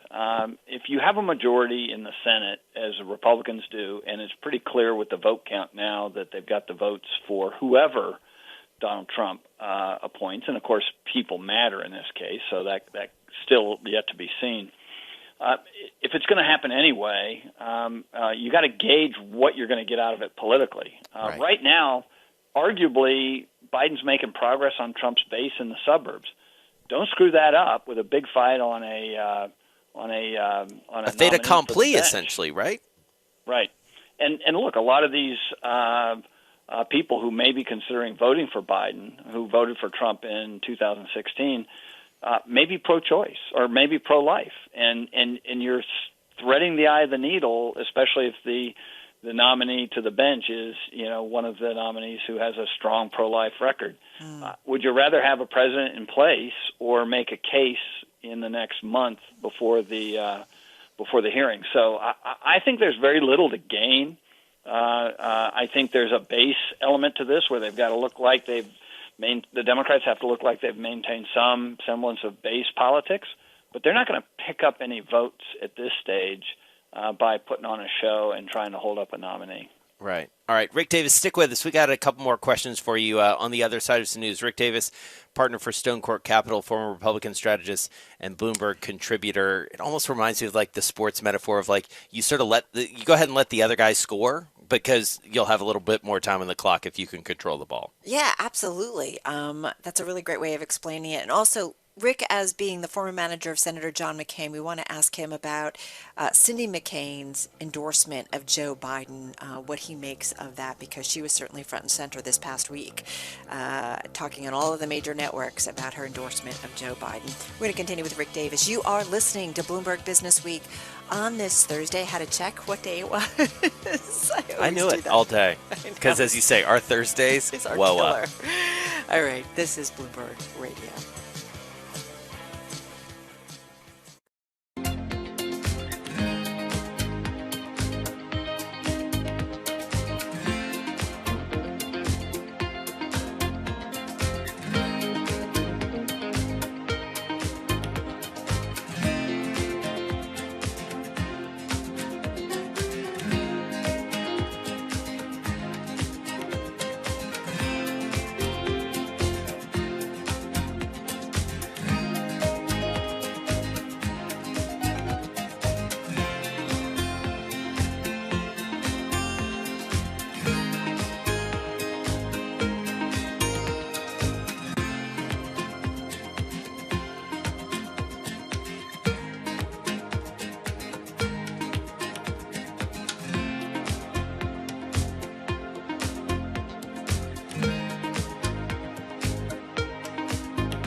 Broadcasting live to New York, Bloomberg 1130. To Washington, D.C., Bloomberg 99.1. To Boston, Bloomberg 1061. To San Francisco, Bloomberg 960. To the country, Sirius XM Channel 119. And around the globe, the Bloomberg Business app and BloombergRadio.com. This is Bloomberg Business Week. Coming up, we're going to continue our conversation with our pal Rick Davis. A lot to ask him before we let him get on with it, especially about the late Senator John McCain and his widow. Yeah, exactly. We're going to talk about Cindy McCain's endorsement of Joe Biden. Let's get back, though, to your top business stories. Another check on that trading day, because, Charlie, just about 29 minutes to go. Indeed, and a turnaround from our last update. Last report, we mentioned that stocks were higher across the board. Not the case right now. Negative across the board. 28 minutes to go ahead of the closing bell, with the Dow, the S&P, and NASDAQ all on the minus side. Right now, the S&P is down 6, a drop there of 0.2%. The Dow is down 62, a drop there of 0.2. NASDAQ slumping 19 points, lower by 0.2%. Rising coronavirus cases tempering optimism about a potential new round of stimulus talks. The TV station EW Scripps has agreed to buy Ion Media Networks for $2.65 billion with help from Warren Buffett's Berkshire Hathaway, moving aggressively to expand its footprint in a challenged but still lucrative industry. Scripps shares, they are higher today by 10.1%. After the bell, we'll be hearing from Costco. Investors will focus on profitability, traffic trends, and holiday commentary. Costco shares up now by 0.4%. Rest of the market lower. S&P down 6, down 0.2%. The Dow's down 69 now, down 0.3%. NASDAQ down 23, a drop of 0.2%. 10-year yield 0.66%. Gold little change, down 74 cents the ounce at $18.62. Crude West Texas Intermediate up 0.5%, $40.12 a barrel. I'm Charlie Pellet. That is a Bloomberg Business Flash. It is indeed, Charlie. Thank you so much. We want to get back to our guest, Bloomberg contributor Rick Davis, former Republican strategist, former manager of Senator John McCain's presidential campaign, and of course a partner at Stone Court Capital, still with us on the phone from Virginia. So Rick, let's talk about Cindy McCain, obviously the widow of John McCain. You worked on his presidential campaign. What does it mean that Cindy McCain endorsed Joe Biden?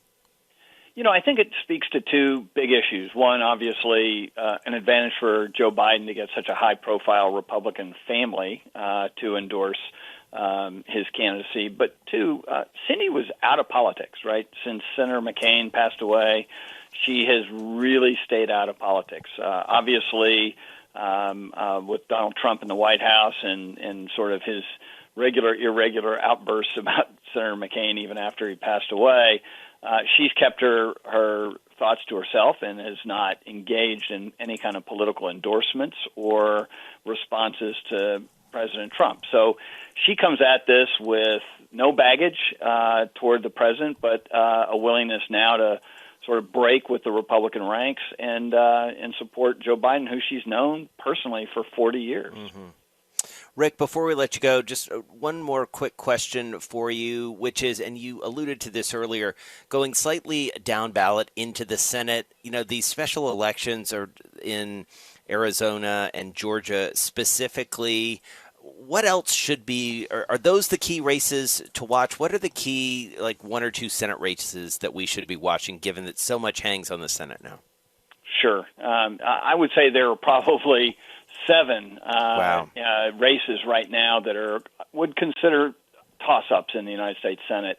And as you know the math, it's only going to take 4 to flip the Senate, and assuming that the presidency flips and the vice president can break whatever ties that they need to break. But 4 seats flip the Senate no matter who's president. And so with 7 seats up, it's anybody's game. Yeah. The 2 seats that we discussed in Arizona and Georgia are actually special elections. Right.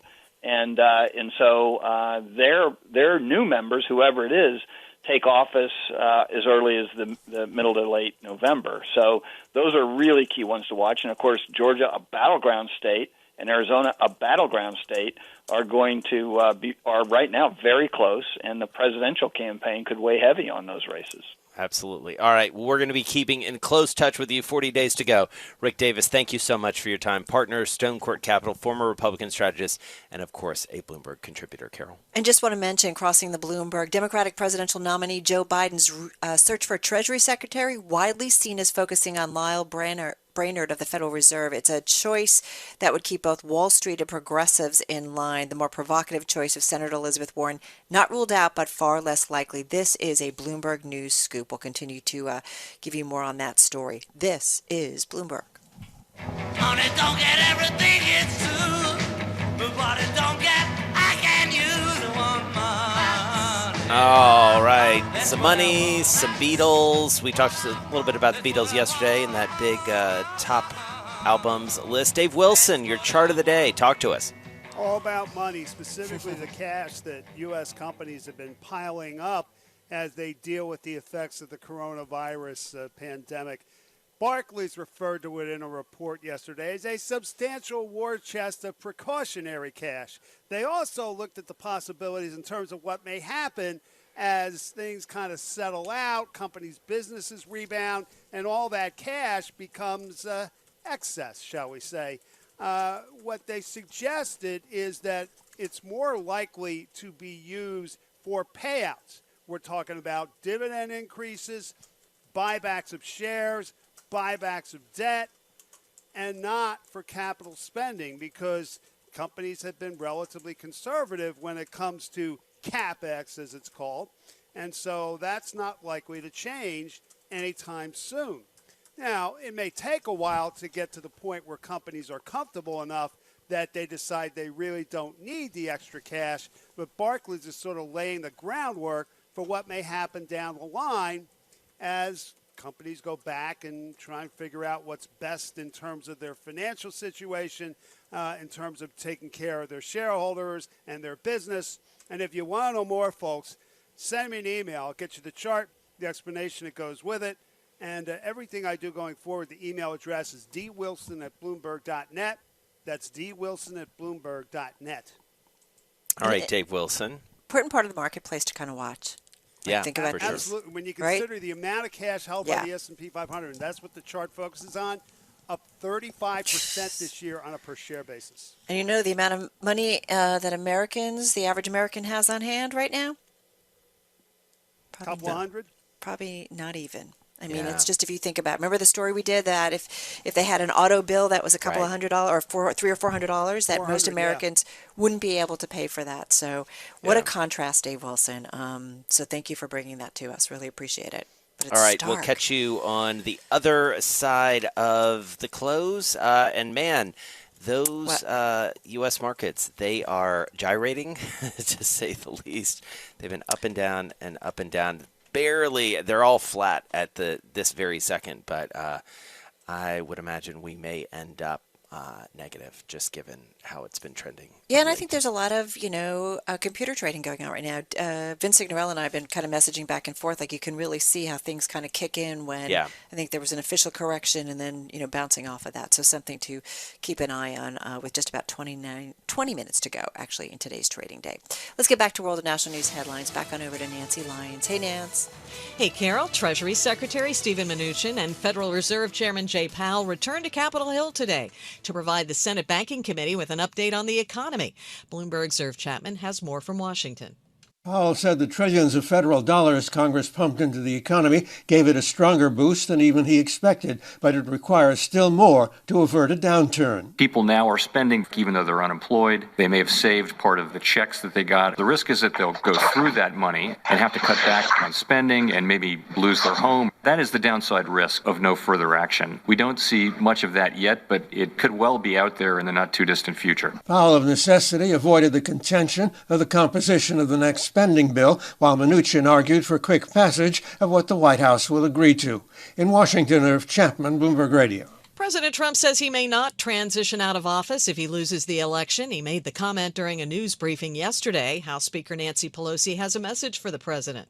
You are not in North Korea. You are not in Turkey. You are not in Russia, Mr. President. And by the way, you are not in Saudi Arabia. You are in the United States of America. It is a democracy. Meanwhile, Postmaster General Louis DeJoy is asking for an amendment to an injunction that requires the U.S. Postal Service to reverse operational changes and reassemble high-speed sorting machines. In court filings, DeJoy tells the judge overseeing the case the system cannot reassemble the hundreds of high-speed mail sorting machines because they were stripped of parts.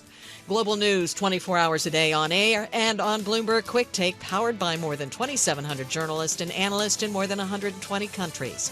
I'm Nancy Lyons. This is Bloomberg. All right, Nancy, thank you so much. You're listening to Bloomberg Business Week. Well, we mentioned it going into Dave Wilson there, but let's talk a little bit more about Lael Brainerd being the top pick, apparently, top of the list right now for a potential Biden presidency in the Treasury Secretary seat. It's a critical job, as we were reminded today, candidly, Carol, because the current Treasury Secretary, Steven Mnuchin, his testimony on Capitol Hill, at least for a few hours, moved the markets. He has, in the way he has constituted his job, a huge voice in negotiating on behalf of the administration. Well, he and Nancy Pelosi have been sort of the key architects of all this. That's why it's so important. Listen, we have known that when we have moved the needle and gotten these stimulus programs, and if you think about it, they actually got stimulus done fairly quickly as the economy was shutting down and as Americans were just looking at, no jobs, no money coming in and all of that, small businesses, big businesses. But it has been those two individuals, and Steven Mnuchin has been crucial in kind of getting the administration on board to get things done. So you're right, Jason, for him to actually say something like that, that's why you get the markets reacting. But again, it's a big step between he's saying something, Congress actually doing something, especially when, we just talked with Rick Davis. They're busy. Right. They're thinking about the Supreme Court. They want to get that done. That's something that's going to be a Republican legacy for decades to come. So Lael Brainerd, she would be the first non-white dude to be the Treasury Secretary if, in fact, she was confirmed. Because she's not a dude to begin with. Exactly. And interestingly, the more provocative choice, not surprisingly, Senator Elizabeth Warren. She is still in the mix, according to this scoop by Saleha Mohsen and Jennifer Epstein. Apparently, Lael Brainerd has told folks she'd sort of like to be Fed chair instead of Treasury Secretary.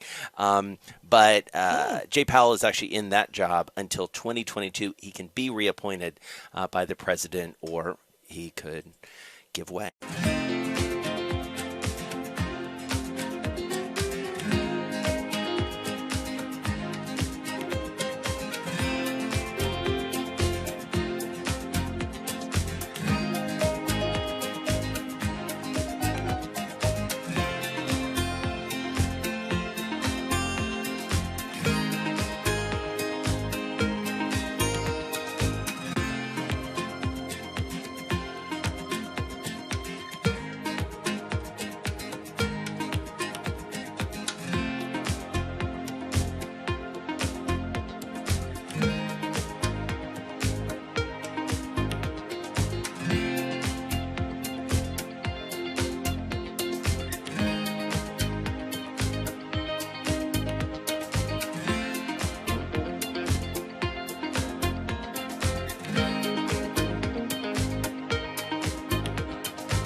Markets, headlines, and breaking news 24 hours a day at Bloomberg.com, the Bloomberg Business app, and at Bloomberg Quick Take.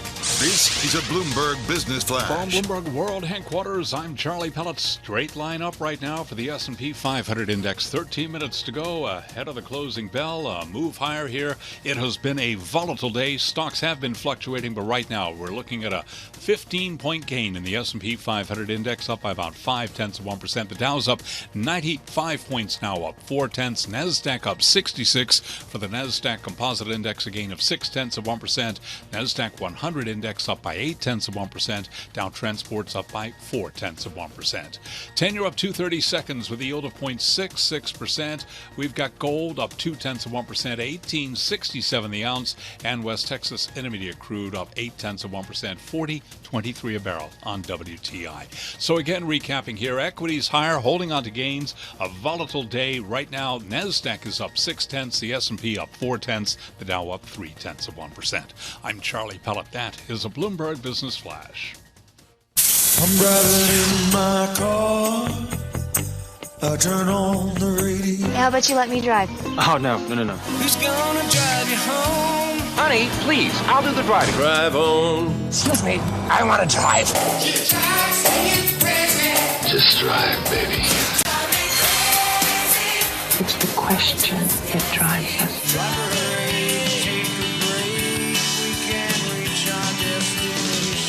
This is the drive to the close. That funky music will drive us till the dawn. On Bloomberg Radio. It is time for the drive to the close. Back with us is Charles Lemonides, founder and chief investment officer at the investment manager ValueWorks. They focus on a value discipline, which for a long time has been a tough way to go in this market, but certainly as we've seen some pullbacks, maybe makes it a little bit easier. He joins us on the phone in New York City. Charles, how are you? We were having a very good time in the markets lately. Thanks very much. In other words, a pullback happens and you're like, finally. Well, it's not so much that a pullback happens as finally, but there's been a lot of discernment in where the pullback is happening and how it's happening. Mm-hmm. And